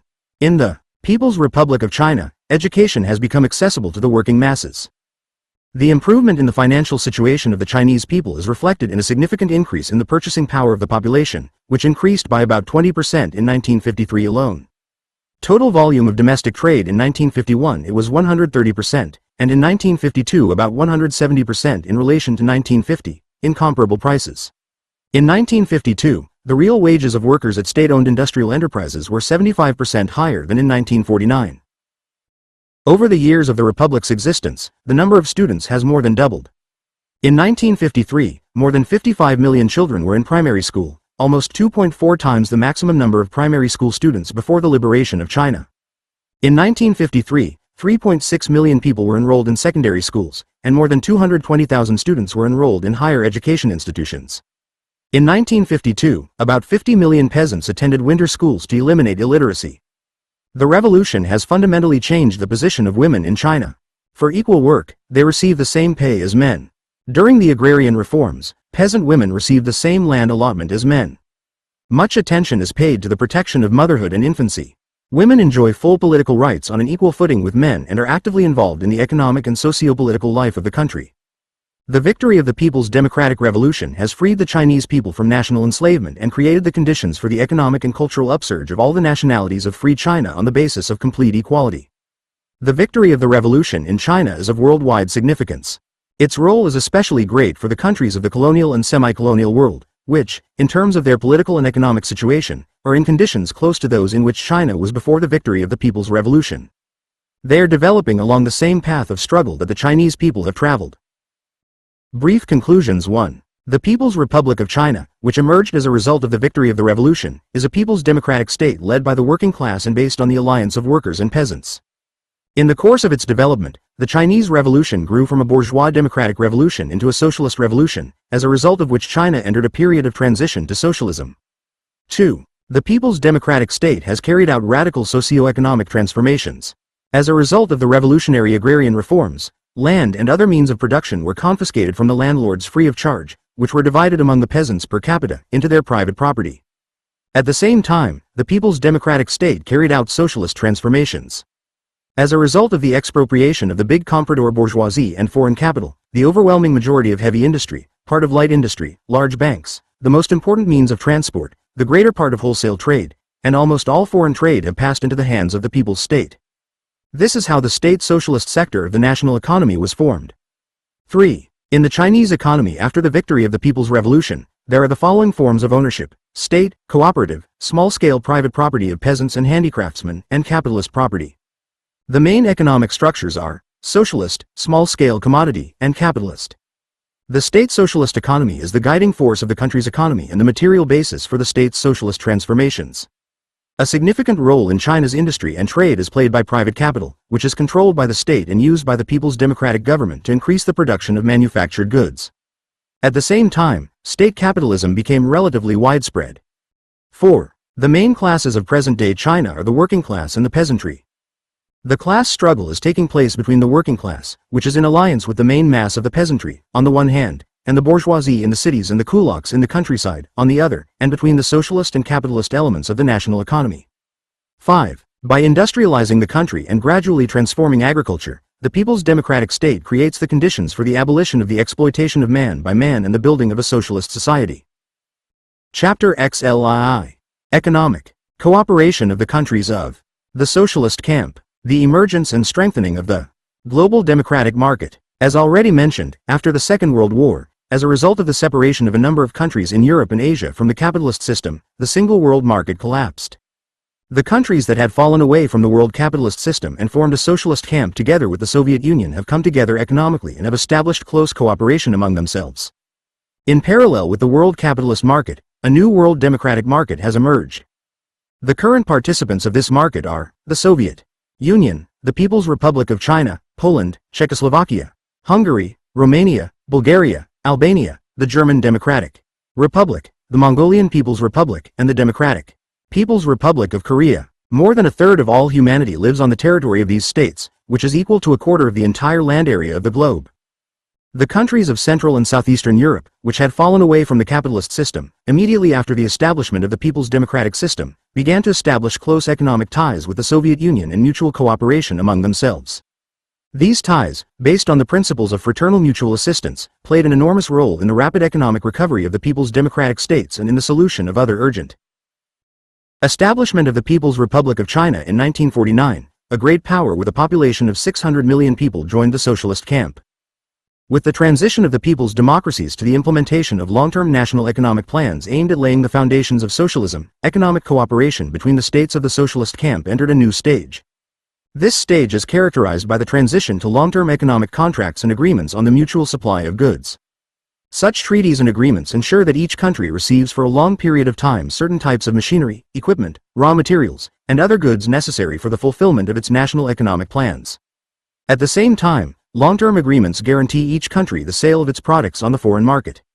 The existence of stable and long-term economic ties creates a clear prospect for the further development of the economy and is one of the most important conditions for the planned construction of socialism in the countries of people's democracies. The experience of economic cooperation between the countries of the socialist camp shows that even the most developed capitalist countries could not render such effective and technically qualified assistance to the people's democratic countries as the Soviet Union renders them and which they render to each other. For the purpose of systematic economic cooperation between the countries of the socialist camp, the Council for Mutual Economic Assistance was established in 1949 on the basis of full equality of all states participating in this council. The Council for Mutual Economic Assistance organizes the exchange of economic and technical experience, the provision of mutual assistance in raw materials, foodstuffs, machinery, and equipment, and carries out planned coordination of the development of the economies of the states of the socialist camp on the basis of a rational division of labor among them. This fully meets the interests of the most rapid development of the productive forces of each country and of the socialist camp as a whole. Mutual cooperation among the people's democracies is growing rapidly and expanding with the growth of their national economies. The world's democratic market has the resources that allow each country to find within its borders everything it needs for its economic development. The steady growth and strengthening of the world market of the countries of the socialist camp serves as irrefutable proof of its historical progressiveness and its decisive advantages over the world capitalist market. The broad development of economic cooperation among the countries of the socialist camp not only does not preclude the growth of their trade relations with the countries of the capitalist part of the world, but creates favorable prerequisites and conditions for such growth. The countries of the socialist camp strive to develop business relations with the countries of the capitalist camp on the basis of equality, mutual benefit, and strict observance of their obligations, proceeding from the fact that differences in socio-economic systems should not be an obstacle to the development of mutually beneficial trade and other economic relations. The policy of U.S. imperialism, aimed at disrupting the trade of the capitalist countries with the Soviet Union and the people's democracies, is more and more exposed by life and is failing. The aggressive forces of imperialism are unable to disrupt or stop the economic upswing of the peoples who have broken forever with the capitalist system. Not only among the broad masses of the working people, but also in the business circles of the capitalist countries, especially under the influence of the increasing difficulties of sales on the world capitalist market, there is a growing desire to normalize and expand trade with the countries of the socialist camp. The countries of the socialist camp use trade relations with the capitalist countries as one of the factors for the further development of their economies and the raising of the standard of living of the population. The development of trade relations between the states of both camps is of even greater importance for the countries of the capitalist system, especially in connection with the progressive contraction of the world capitalist market. The establishment of normal international economic relations between the countries of both camps serves the cause of peace, the easing of international tension and the thwarting of the plans of the instigators of a new war. The nature of economic relations between the countries of the socialist camp. The countries of the socialist camp differ in their level of economic and technical development. However, the relations between these countries are determined by the most important and decisive fact that they are all following the path of socialism and communism. In the economies of the people's democracies, socialist forms of economy occupy a leading place. As a consequence, the economic laws of capitalism, which express the exploitation of man by man, competition and the anarchy of production, have lost their force in the sphere of relations between the countries of the socialist camp. In this camp, relations between states are based on the economic laws of socialism and reflect the requirements of these laws. Economic cooperation among the countries of the socialist camp represents a new type of international relations, the likes of which history has never known. In accordance with the basic economic law of socialism, economic relations between the countries participating in the world democratic market are subordinated to the common goal of satisfying the ever-growing needs of the working people to the fullest extent possible through the continuous growth and improvement of socialist production on the basis of higher technology. As a result, there is not and cannot be economic expansion, unequal exchange, competition, exploitation and enslavement of weaker states by stronger ones in the socialist camp. Relations between the countries of this camp are characterized by comradely cooperation and mutual assistance. The most important feature of the socialist camp is the planned nature of all the economic ties of the countries participating in it. In accordance with the law of planned and proportionate development of the national economy, economic cooperation among the countries of the socialist camp is developing on the basis of the mutual coordination of national economic plans. Plans for economic cooperation are taken into account in the state plans for the development of the national economy of the Soviet Union and the countries of people's democracy. This is the great advantage of the world democratic market as compared with the world capitalist market, which is subject to more frequent and deeper crises as a result of the growing impoverishment of the masses, the narrowing of the sphere of application of the forces of the main capitalist countries to world resources, and the ever-deepening contradictions of the modern capitalist economy. Relying on their own resources and on fraternal mutual assistance, the countries of the socialist camp ensure the continuous upswing of the national economy and the systematic improvement of the material well-being of the toiling masses. This, in turn, creates a solid basis for the steady expansion of the world democratic market and ensures that this market does not have the difficulties inherent in the world capitalist market. The planned nature of the development of the economies of the countries of the socialist camp makes it possible to make the most expedient use of the available resources for the purpose of the most rapid development of the productive forces, the steady growth of the economy, and the well-being of the people. The countries of the socialist camp are interested in the all-round development of the productive forces of each of them, since such development strengthens the economic power of the camp as a whole. This creates extremely favorable conditions for the expansion and strengthening of economic cooperation between the states of this camp. The development and strengthening of economic cooperation among the countries of the socialist camp is taking place on the basis of a new, socialist international division of labor, which is fundamentally different from the international division of labor in the capitalist system of the world economy. In contrast to capitalism, the division of labor among the states of the socialist camp is formed not by coercion and violence, but by cooperation of equal states. The division of labor among the countries of the socialist camp is based on the capabilities of each country and leads to a general upsurge. Each country allocates part of its resources to meet the needs of other countries and in turn relies on their friendly assistance. The rational division of labor among the countries of the socialist camp contributes to the all-round development of their productive forces, enabling each country to mobilize not only its own resources but also those of other fraternal countries for this purpose in a planned manner. At the same time, the socialist division of labor allows individual countries to avoid parallelism in the development of the most important branches of industry and agriculture.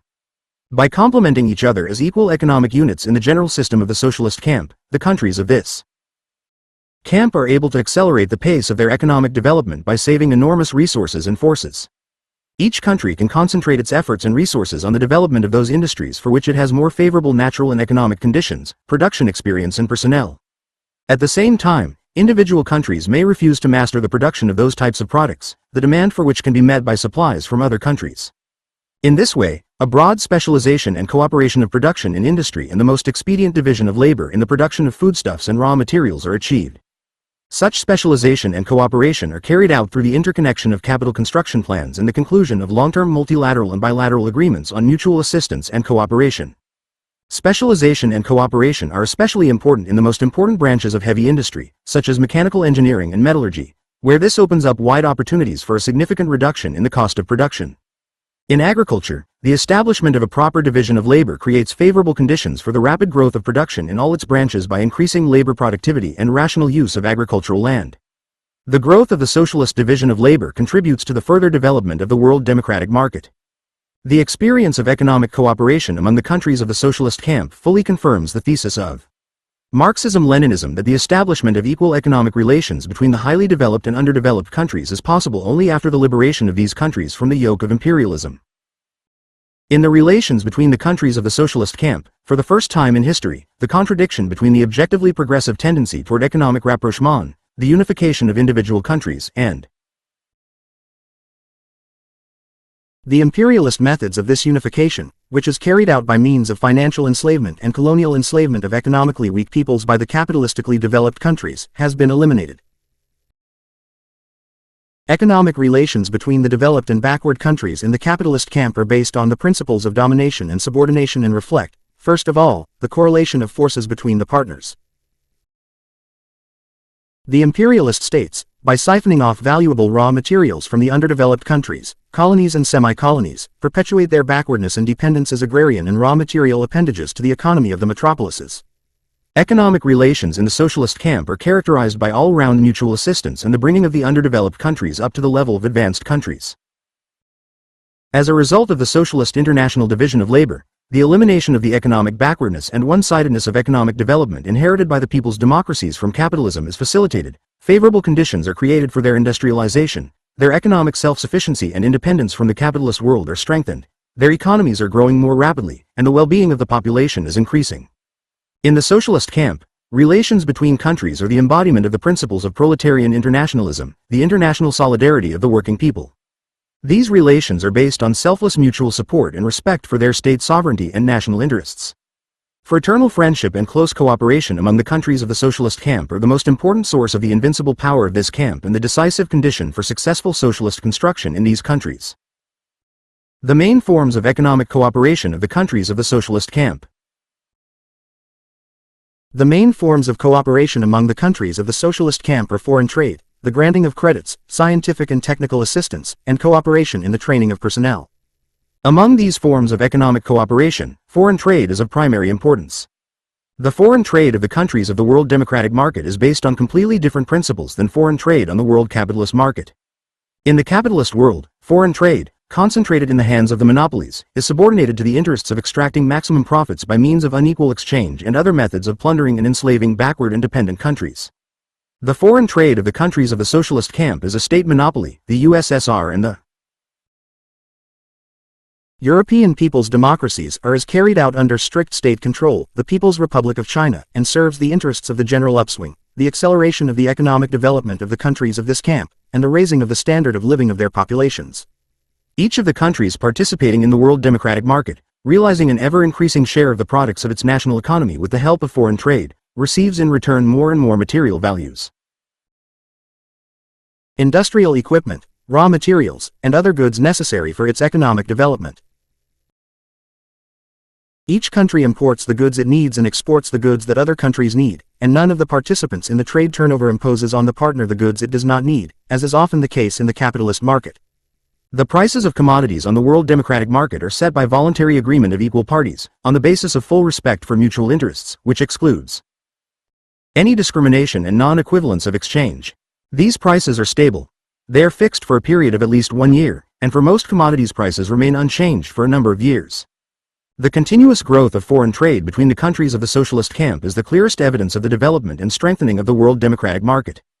In 1938, the USSR's trade with Poland, Czechoslovakia, Hungary, Romania, Bulgaria, and Albania accounted for only 1.5% of the USSR's foreign trade turnover, and in 1953 trade with these countries accounted for 40% of the USSR's foreign trade turnover. In 1938, the USSR's trade with China accounted for 4% of the USSR's foreign trade turnover, and in 1953 it was 18%. In 1952, Poland's foreign trade turnover increased six-fold compared to Czechoslovakia's by 1,946.3 times, Hungary's by 5 times, Romania's by 13.14 times, and Bulgaria's by almost 3 times. In 5, the countries of the socialist camp accounted for about 3% of the total trade turnover of Poland, about 17% of Czechoslovakia, 7% of Romania, about 1947% of Hungary, 1,953% of Bulgaria, almost 70% of Albania, and more than 80% of the German Democratic Republic.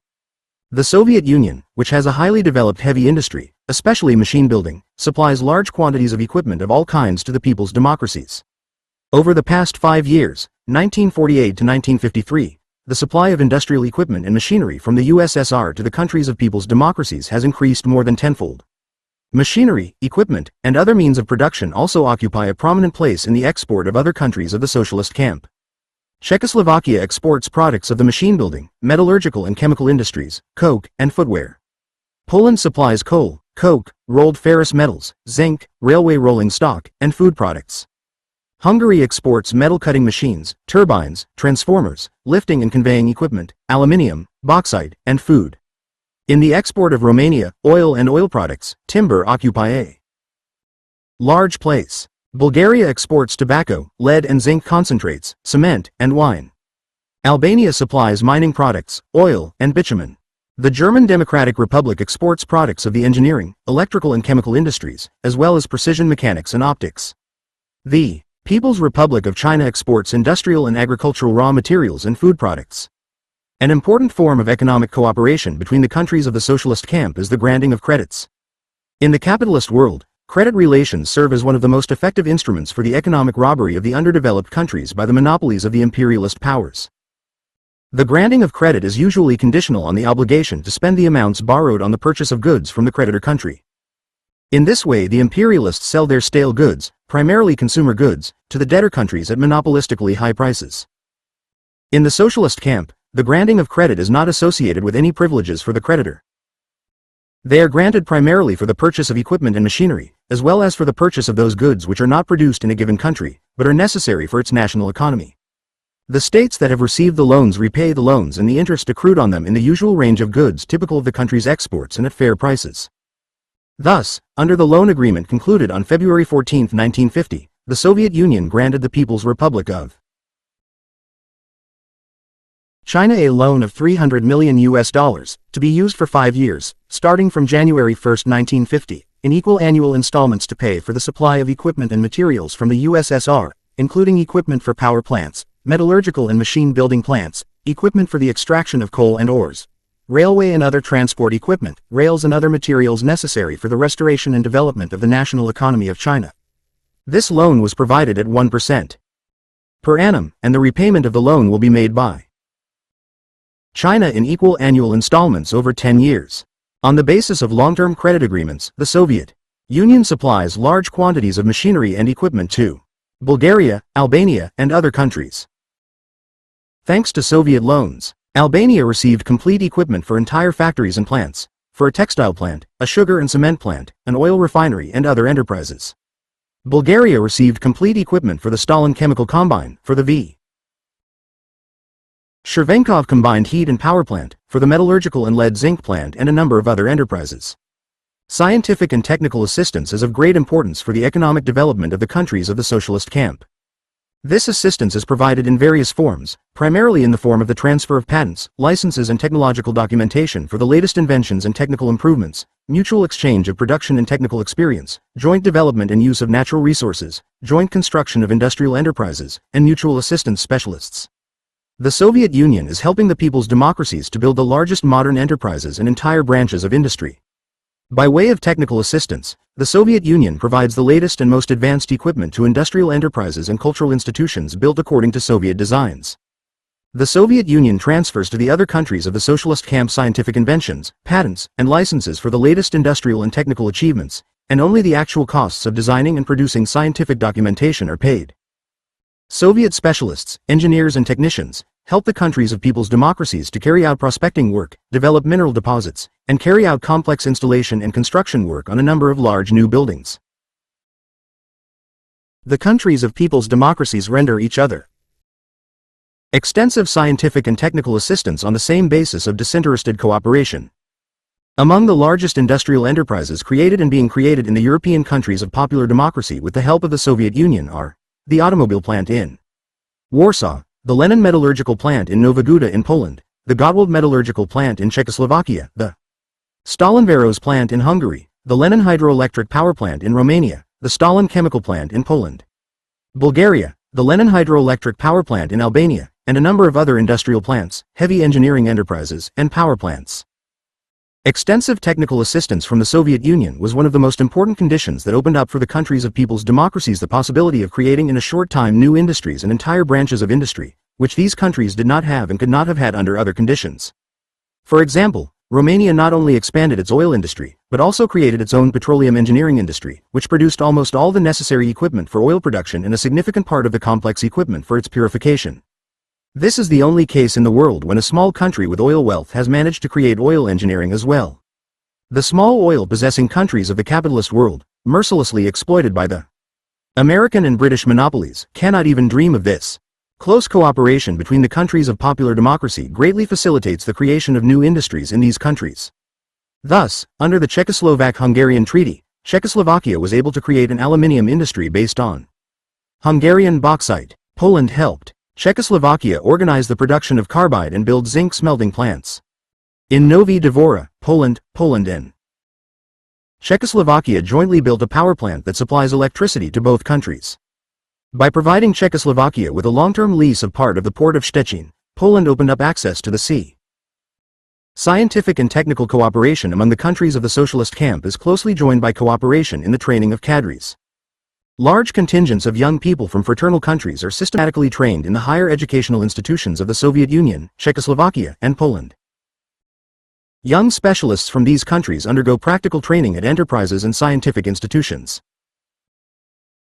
The successes of economic cooperation among the countries of the socialist camp and the rapid growth of the world democratic market are a clear indicator of the superiority of socialism over capitalism and open up the prospect of peaceful economic and cultural development of all countries and peoples to mankind. Brief conclusions. 1. Economic relations between the countries of the socialist camp represent an entirely new, socialist type of international relations.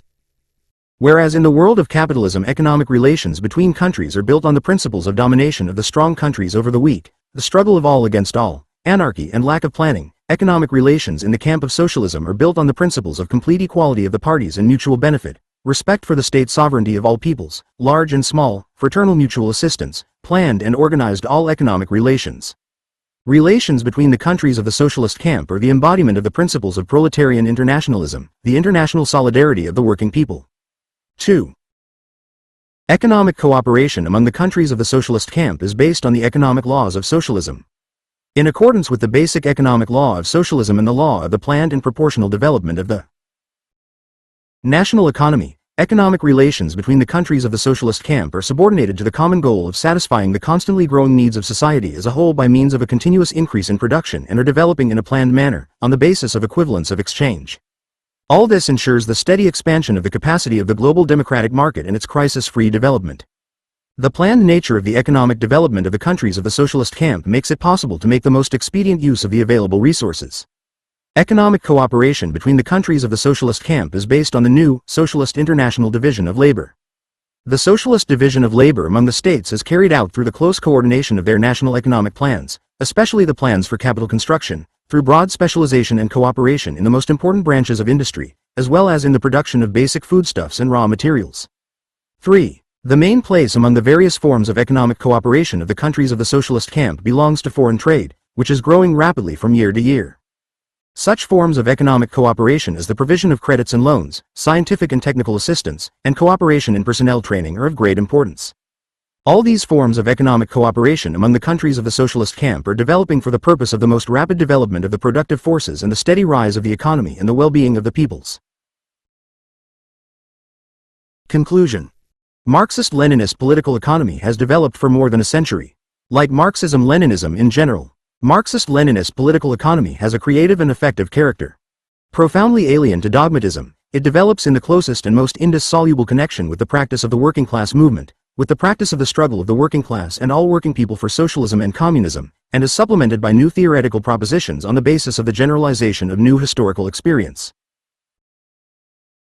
Marx and Engels gave a scientific analysis of the foundations of capitalism as a historically transient mode of production and discovered the economic laws of its origin, development, and destruction. In his works The Communist Manifesto, Capital, Critique of the Gotha Program, Anti-Düring, and others, Marx and Engels revealed the historical role of the proletariat as the gravedigger of capitalism and the builder of socialist society. They created the theory of proletarian revolution, substantiated the economic necessity of the transition period from capitalism to socialism as a special historical period of the revolutionary transformation of capitalist society into socialist society, and described in general terms the two phases of the development of communist society. The most important doctrine in Marxism is the doctrine of the dictatorship of the proletariat as a new type of state that plays a decisive role in the revolutionary transformation of society. Marx and Engels outlined a program of the most important measures to be carried out by the proletarian dictatorship: the expropriation of the expropriators, the replacement of private ownership of the means of production by public ownership, the abolition of exploitation and the exploiting classes, and the rapid growth of the productive forces of society. Marx and Engels foresaw that in socialist society the anarchy of production would be replaced by the planned development of the social economy and that the principle of distribution according to labor would be realized. Only with the further rapid development of the productive forces, with the growth of the abundance of products, with the abolition of the essential differences between town and country, between mental and physical labor, with the transformation of labor into man's first vital need, will the transition from the lower phase of communism to the higher phase prevail, in which the principle prevails, from each according to his ability to each according to his needs. In developing Marxist political economy, Lenin enriched it with a scientific study of the monopolistic stage of capitalism, imperialism and the general crisis. Capitalism. The most important conclusion of this study was a new, complete theory of the socialist revolution, the theory of the possibility of the victory of socialism in one country. Guided by Marx and Engels' thesis on the expropriation of the expropriators as the primary task of the proletarian revolution, Lenin, in his works on the tasks of the proletariat in the present revolution, the impending catastrophe and how to combat it, will the Bolsheviks retain state power, and others, gave a scientific justification for the program of nationalization of the land, large-scale industry, banks, and foreign trade, as the most important measures of the proletarian dictatorship aimed at seizing the commanding heights of the economy. On the basis of a scientific generalization of the historical experience of the Great October Socialist Revolution and the practice of socialist construction in the USSR, Lenin enriched Marxism in general and Marxist political economy in particular with a profound analysis of the laws of the socialist transformation of society. In his works The State in Revolution, The Proletarian Revolution and the Renegade, Kautsky, The Infantile Disease of Leftism, in Communism, Economics and Politics in the Epoch of the Dictatorship of the Proletariat and others, a comprehensive elaboration of the question of the dictatorship of the proletariat is given. Lenin defined the dictatorship of the proletariat as a special form of class alliance between the proletariat and the main masses of the peasantry under the leadership of the proletariat and as the highest type of proletarian democracy, expressing the interests of the toiling masses. He revealed the content and historical mission of the dictatorship of the proletariat, defining its three main aspects: a. the suppression of the exploiters, b. the leadership of the working masses, and c. the leadership of the working masses. Building a socialist society. Lenin elaborated the question of the nature and role of social classes in the class struggle in the period of transition from capitalism to socialism, giving a scientific analysis of the economy and the class structure of society in this period. He comprehensively elucidated the question of the alliance of the working class with the main mass of the peasantry, with the leading role of the working class in this alliance. Lenin worked out ways to abolish the exploiting classes and to abolish the exploitation of man by man during the dictatorship of the working class, showing that the construction of socialism was accompanied by a sharp class struggle against the exploiting classes. In his works The Immediate Tasks of Soviet Power, How to Organize Competition, The Great Initiative, on the Unified Economic Plan, on the Food Tax, on the Cooperatives, and in other works, Lenin gave the theoretical foundations and outlined the concrete paths of economic policy in the period of transition from capitalism to socialism. Lenin is the creator of a concrete plan for the construction of socialism in the USSR, which has world historical significance. The most important parts of this plan are the socialist industrialization of the country and the collectivization of agriculture. Lenin showed that in order to lay the foundations of a socialist economy and to ensure the economic independence of the Soviet country from world imperialism, it was necessary in the shortest possible time in history to overcome Russia's age-old backwardness and to create large-scale industry. Lenin put forward a cooperative plan for the gradual drawing of the peasantry into the channel of socialist construction, first on the basis of trade and then on the basis of the industrial bond between industry and agriculture. On the basis of a generalization of the practice of socialist construction, Lenin elaborated the basic principles of the basic economic law of socialism, the law of the planned development of the national economy, and others. Lenin defined the basic principles of socialist economic management, revealed the significance of the principle of material interest in the development of socialist production, and creatively developed the Marxist thesis on the distribution of labor under socialism, on wages, and so forth. Lenin scientifically foresaw that the socialist revolution, by effecting the great replacement of forced labor for exploiters by free labor for itself, for the whole of society, would engender a revolutionary enthusiasm unprecedented in history among the masses and for the first time would create the possibility of applying competition on a large scale. He worked out the problems of the strictest, nationwide accounting and control over the production and distribution of products, the creation of a new, socialist discipline of labor and economic calculation. In Lenin's works, the basic theses of Marxism on the ways of building a communist society, on the role of electrification and the growth of labor productivity in the creation of the material and production base of communism, and on the conditions for the transition to the communist principle of distribution according to needs were further developed. Relying on the works of Marx, Engels, and Lenin, the founders of genuinely scientific political economy, Stalin advanced and developed a number of new propositions of economics. Stalin's works provide an analysis of modern monopoly capitalism and paint a picture of the general crisis of the capitalist system, which is a comprehensive crisis of capitalism that embraces both its economy and its politics. On the basis of a generalization of the experience of socialist construction in the USSR, Stalin worked out a number of problems of the political economy of socialism. Proceeding from Lenin's instructions, Stalin, in his reports at party congresses and conferences, in his works Problems of Leninism, Economic Problems of Socialism in the USSR, and others, substantiated the ways and methods of carrying out the socialist industrialization of the country and the collectivization of agriculture. Basing himself on the basic principles given in the works of Marx, Engels, and Lenin, Stalin formulated the basic economic law of socialism and the law of the planned, proportional development of the national economy. In Stalin's writings, Lenin's theses on the methods of socialist economy, on the necessity of using the law of value in money, on economic calculation, on the principle of workers' material interest in the results of their labor, and on the superiority of the socialist economic system over the capitalist system found their further elaboration. Stalin developed and concretized Marxist-Leninist theses on the transition from socialism to communism, on the state under communism, on the elimination of essential differences between town and country, between mental and physical labor. Marxist-Leninist political economy is further developed on the basis of a generalization of the practice of communist construction in the USSR and the construction of socialism in the people's democracies. It is enriched by the new experience of the revolutionary struggle of the working class and broad strata of the working people against oppression and exploitation in the capitalist countries, as well as by the experience of the national liberation struggle of the colonial peoples. The development of the economic theory of Marxism-Leninism finds its most striking expression in the historical decisions of the Communist Party of the Soviet Union and the Fraternal Communist and Workers' Parties, in the writings of the leaders of these parties, which enrich it with new conclusions and propositions that arise on the basis of the changing conditions of life in society. Marxist-Leninist political economy, as the most important component of Marxism-Leninism, is a powerful ideological weapon of the proletariat in its struggle against capitalism and for socialism. It is a genuinely scientific political economy, since it expresses the interests of the working class and all the progressive forces of mankind who are interested in an objective study of the laws of economic development of society, which inevitably lead to the death of capitalism and the victory of communism. Modern bourgeois political economy, expressing the interests of the monopoly bourgeoisie, which strives to perpetuate the obsolete capitalist system, does everything to conceal and gloss over the contradictions of the capitalist system, which are leading it to destruction.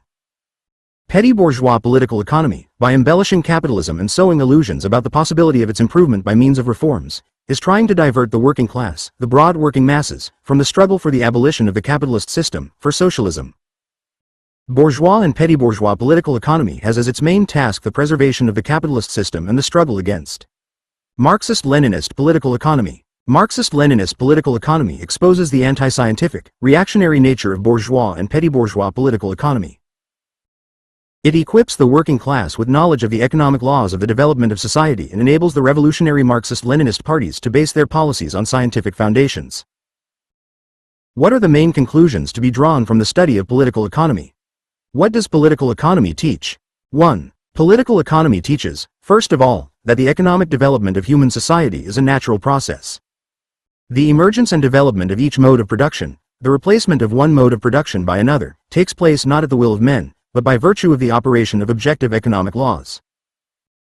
Political economy opens up the possibility of knowing the objective laws of economic development and using them in the interests of society. Political economy, revealing the laws of social production and the distribution of material goods at various stages of the development of society, provides the key to understanding the entire process of development of human society as a single process that is lawful in all its versatility and contradictions. The laws of political economy, like the laws of any other science, are a reflection in people's minds of objective laws that exist outside of us. At the same time, political economy provides a deep and comprehensive justification of the most important Marxist thesis that the main force in the development of society, the true creator of history, is the people, the working masses. It shows the mobilizing, organizing, and transforming role of advanced ideas generated by the urgent needs for the development of the material life of society. Human society develops from the lower forms of its existence to the higher. Each of the modes of production represents a definite stage in the forward movement of society, in the development of its productive forces and relations of production. Up to the socialist revolution, the development of society takes place in such a way that the production relations of the new socio-economic system, which replaces the old, obsolete system, contribute to the development of the productive forces for a certain period of time, and later turn into their fetters. Then one economic system of society is replaced by another, higher economic system.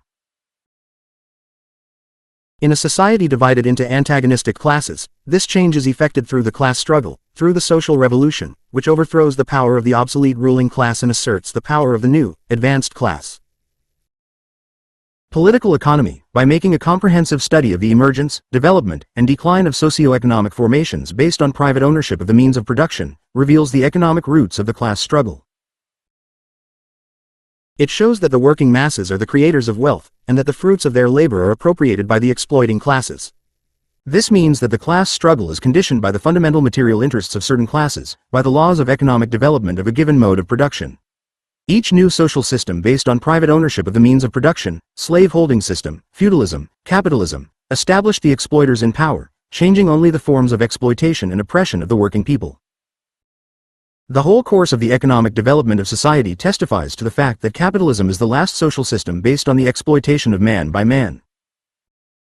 Political economy shows that capitalism in its monopolistic stage has long since been transformed into a reactionary system, retarding the further advance of society.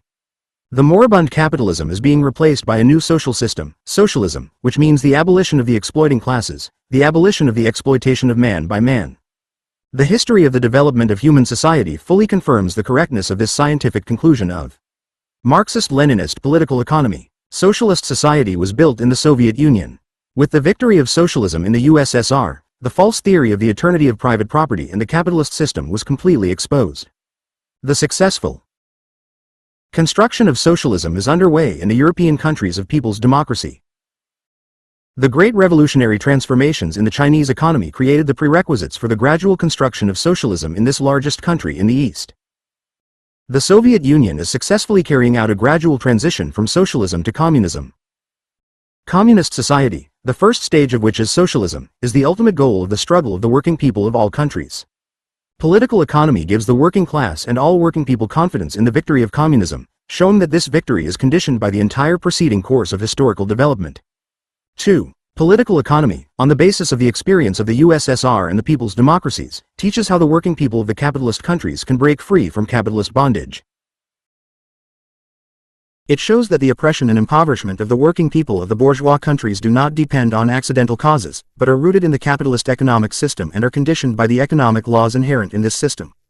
Crises, unemployment, and the miserable condition of the masses of the people cannot disappear without changing the very basis of the relations of production, i.e., without transferring the means of production from the private property of the capitalists and landlords to the social ownership of the working people.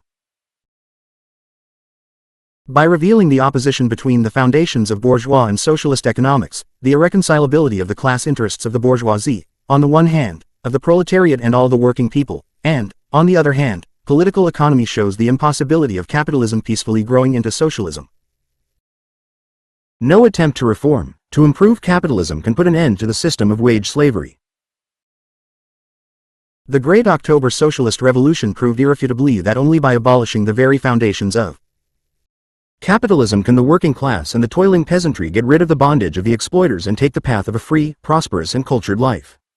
Historical experience fully confirms the correctness of the Marxist thesis that the socialist revolution is inevitable, that the replacement of capitalism by socialism is impossible without the establishment of the power of the working people, without the dictatorship of the proletariat, without the alliance of the working class with the peasantry. In order to achieve this goal, it is necessary to have a communist party capable of preparing the proletariat and the broad masses of the working people for a determined struggle against the bourgeoisie and organizing the victory of the socialist revolution. Political economy shows that the enslavement and plunder of the colonial peoples by the metropolises is determined by the very essence of imperialism, which is closely connected with the feudal landlord and bourgeois comprador circles of the colonial countries. The peoples of the colonial and semi-colonial countries can get rid of slavery, poverty and backwardness only by freeing themselves from the yoke of imperialism and its local vassals, by destroying the vestiges of feudalism and by carrying out radical democratic reforms. The colonial countries, having broken with the system of imperialism and secured their independence, can, with the economic support of the USSR and other countries in the socialist camp, bypass the tortuous path of capitalist development and gradually create the prerequisites for the transition to socialist construction. The experience of the revolutionary struggle and the victory of the Chinese people has confirmed in practice this conclusion of Marxist-Leninist political economy and has proved that the liberation of the colonial countries from the yoke of imperialism leads them to the path of material and cultural flourishing. The overthrow of the capitalist order in a particular bourgeois country and its replacement by a socialist order, the falling away from the system of imperialism of a colonial country and the realization of democratic transformations in it, do not take place as a result of the export of revolution, which is an invention of the imperialists, but because of the deep internal needs of the economic development of these countries. 3. Political economy teaches how to transform the economy in the spirit of socialism. The transition to socialism cannot be carried out by arbitrarily chosen paths, but as a natural process. Political economy shows that in the period of transition from capitalism to socialism, by virtue of the operation of objective economic laws, the nationalization of large-scale capitalist production, the socialist industrialization of the country, and the collectivization of peasant farms are carried out in a definite sequence. The construction of socialism is taking place in an irreconcilable struggle against the capitalist elements in town and country. Political economy has exposed the false fabrications of bourgeois ideologists to the effect that the working class, once in power, is incapable of organizing the economy. The historical experience of the USSR has shown what an inexhaustible creative force is generated by the power of the working people. For the first time in history, the working class, the working people of a vast country occupying 1/6 of the globe, threw off the yoke of exploitation and oppression, became masters of their country and created a socialist system that would ensure a steady rise in the productive forces, social wealth, material well-being and culture of the masses of the people. This proves that the people can successfully dispense with the exploiters, that the working class, the toiling masses, are capable not only of destroying the old, bourgeois system of economy, but also of building a new, immeasurably higher socialist system of economy. The practice of socialist construction in the people's democracies convincingly testifies to the same. Political economy provides an economic justification for the need for the leading role of the working class in socialist construction, for a firm alliance between the working class and the peasantry, with the aim of building socialism and abolishing the exploitation of man by man. The alliance of the working class and the peasantry is the indestructible basis of the social system of all the countries of the socialist camp. On the basis of the alliance between the working class and the peasantry, the centuries-old peasant question is being solved, and the transition from small individual peasant farming to large-scale collective farming, which will save the peasantry from ruin and poverty, is being carried out. The victory of the collective farm system in the USSR in fact refuted the fabrications of the bourgeoisie to the effect that the peasantry was incapable of embarking on the path of socialism. Political economy generalizes the historical experience of building socialism in the USSR. It shows how a previously impoverished and weak country, such as pre-revolutionary Russia, turned into a rich and powerful country, such as the Soviet Union. From the treasury of Soviet experience, the countries of people's democracies draw knowledge of the tried and tested paths of socialist construction, of the laws of the class struggle in the transition period, of the knowledge of how the working class can achieve an indestructible friendship and a firm alliance with the peasantry, how to strengthen the economic bond between town and country, how to achieve victory over the exploiting classes and how to build a socialist society. The use of the Soviet experience requires careful consideration of the specific features of the economy and class relations in each country, determined by the totality of the historical conditions of its development. In the people's democracies, the building of socialism is taking place under more favorable conditions than it did in the Soviet Union, because at the present time there is a powerful socialist camp headed by the Soviet Union and a wealth of experience in socialist construction has been accumulated. The decisive condition for the victory of socialism and communism in all countries that have fallen away from the capitalist system is the further strengthening of the power of the socialist camp and the further development of economic, political and cultural cooperation among the countries belonging to this camp. 4. Political economy teaches that the practical work of socialist construction can be successful only if it is based on the economic laws of the development of society. Knowledge of economic laws makes it possible to penetrate into the depths, to the essence of economic processes, to identify progressive tendencies of development when they are still in embryo, to scientifically foresee the course of economic development and to direct it in accordance with the tasks of building communism. Political economy is arming cadres for the struggle for the victory of the new, the advanced over the old, the obsolete. Scientific knowledge of the economic laws studied by political economy forms the basis of the economic policy of the communist and workers' parties in power in the countries of the socialist camp. Guided by Marxist-Leninist theory and knowledge of objective economic laws, these parties work out and carry out a scientifically grounded and practically tested policy that reflects the needs of the development of the material life of society and the fundamental interests of the people, and acts as the inspirers and organizers of the revolutionary energy and creativity of the masses. In elucidating the operation of the basic economic law of socialism, political economy directs the cadres to organize their work in accordance with the goal of socialist production, the maximum satisfaction of the material and cultural needs of the people. Political economy reveals the conditions for the continuous growth and improvement of production on the basis of higher technology. Political economy shows that self-flow is profoundly alien to the economic system of socialism, that the construction of a communist society can be carried out only in the order of planned management of the economy on the basis of the law of planned development of the national economy, in accordance with the requirements of the basic economic law of socialism. The study of the law of planned development of the national economy helps to make reasonable use of material, financial, and labor resources, and to correctly combine all elements of production. Political economy shows that the main and decisive condition for the further upswing and all-round development of the national economy is the all-round increase in the productivity of labor in all branches, in industry, transport, and agriculture. The continuous growth of labor productivity is the main condition for solving the problem of satisfying the needs of the people as much as possible and for successful economic competition with the most developed capitalist countries. Political economy reveals the enormous importance for socialist construction of the interest of the masses in the steady rise of production resulting from socialist relations of production. It shows the role of socialist emulation as a powerful driving force in the economic development of socialist society. In revealing the role and significance of the law of distribution of labor for the development of the socialist economy, political economy directs the cadres toward the consistent implementation of differentiated wages in all branches of the national economy in direct proportion to their results and toward the elimination of elements of equalization. Political economy elucidates the significance of the skillful use of the law of value and the economic instruments connected with it for socialist construction. An understanding of the operation of the law of value under socialism serves as an important means for the cadres to improve the methods of production, reduce the cost of production, strengthen economic calculation, and raise the profitability of enterprises, develop trade, and improve the financial system. Political economy reveals the enormous possibilities available in the socialist planned economy for the implementation of a strict regime of austerity and the increase of socialist accumulation. The Soviet Union and the people's democracies are characterized by a steady increase in the creative activity of the masses in economic and cultural construction. That is why the masses' knowledge of the laws of economic development and the principles of socialist economy is becoming increasingly important. By equipping the cadres with knowledge of economic laws, political economy makes it possible to use and apply these laws more and more successfully in practice, and thereby to increase the effectiveness of the entire work of building socialism and communism. The political economy of socialism helps the economic managers and the broad masses of the working people to find and utilize the hidden reserves hidden in the depths of production and to prevent the alignment of bottlenecks. On the other hand, it teaches us to take into account the real economic conditions in a comprehensive manner and warns against acting on the principle of we can do anything or we don't care about anything.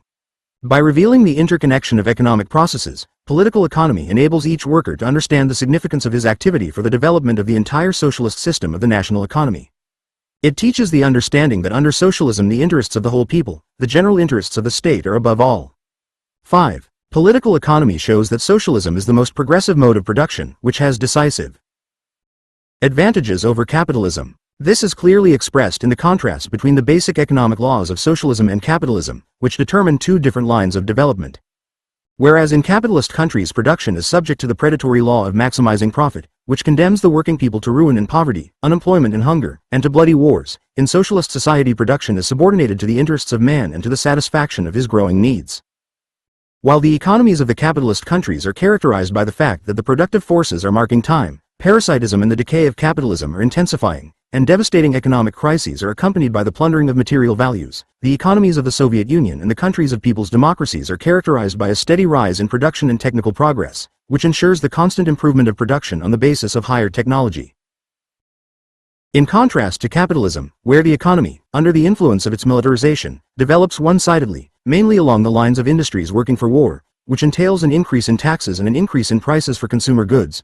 Socialism is characterized by the development of a peaceful economy, the widespread development of civilian industry, which is accompanied by a systematic decrease in prices for personal consumption goods, and an increase in the real incomes of the population. Whereas capitalism is characterized by competition between countries and the enslavement of one country by another, socialism is characterized by friendly economic and cultural cooperation among the countries that make up the socialist camp for the purpose of the general economic upsurge of these countries and the flourishing of their culture. The New World Democratic Market of the Socialist camp is expanding more and more, which is one of the important factors in the prosperity of the socialist economy. In peaceful competition with capitalism, the socialist system of economy is every year more and more clearly proving its superiority over the capitalist system of economy. At the same time, the capitalist economic system, torn apart by internal contradictions, is becoming weaker and more unstable every year. The majestic prospect of the progressive development of mankind is a classless communist society. Political economy reveals the economic conditions of the transition to communism by generalizing the practice of communist construction in the USSR. It shows that the movement of modern society towards communism is based on the objective laws of social development. Communism arises as a result of the conscious creativity of the vast masses of the working people, led by the Communist Party, armed with the theory of Marxism-Leninism. The Soviet Union has everything necessary to build a communist society. There are no forces in the world that could stop the forward movement of Soviet society on the road to communism. The enormous growth of the forces of democracy and socialism, the progressive decline of the capitalist system of world economy, the sharp sharpening of the class contradictions between the imperialist bourgeoisie on the one hand and the working class and the working people on the other, the growing sweep of the national liberation movement in the colonies, the powerful movement of the masses of the people and all the progressive forces of modern mankind for peace, against imperialist reaction and the preparation of a new war. All this is indisputable proof that in our age all roads lead to communism.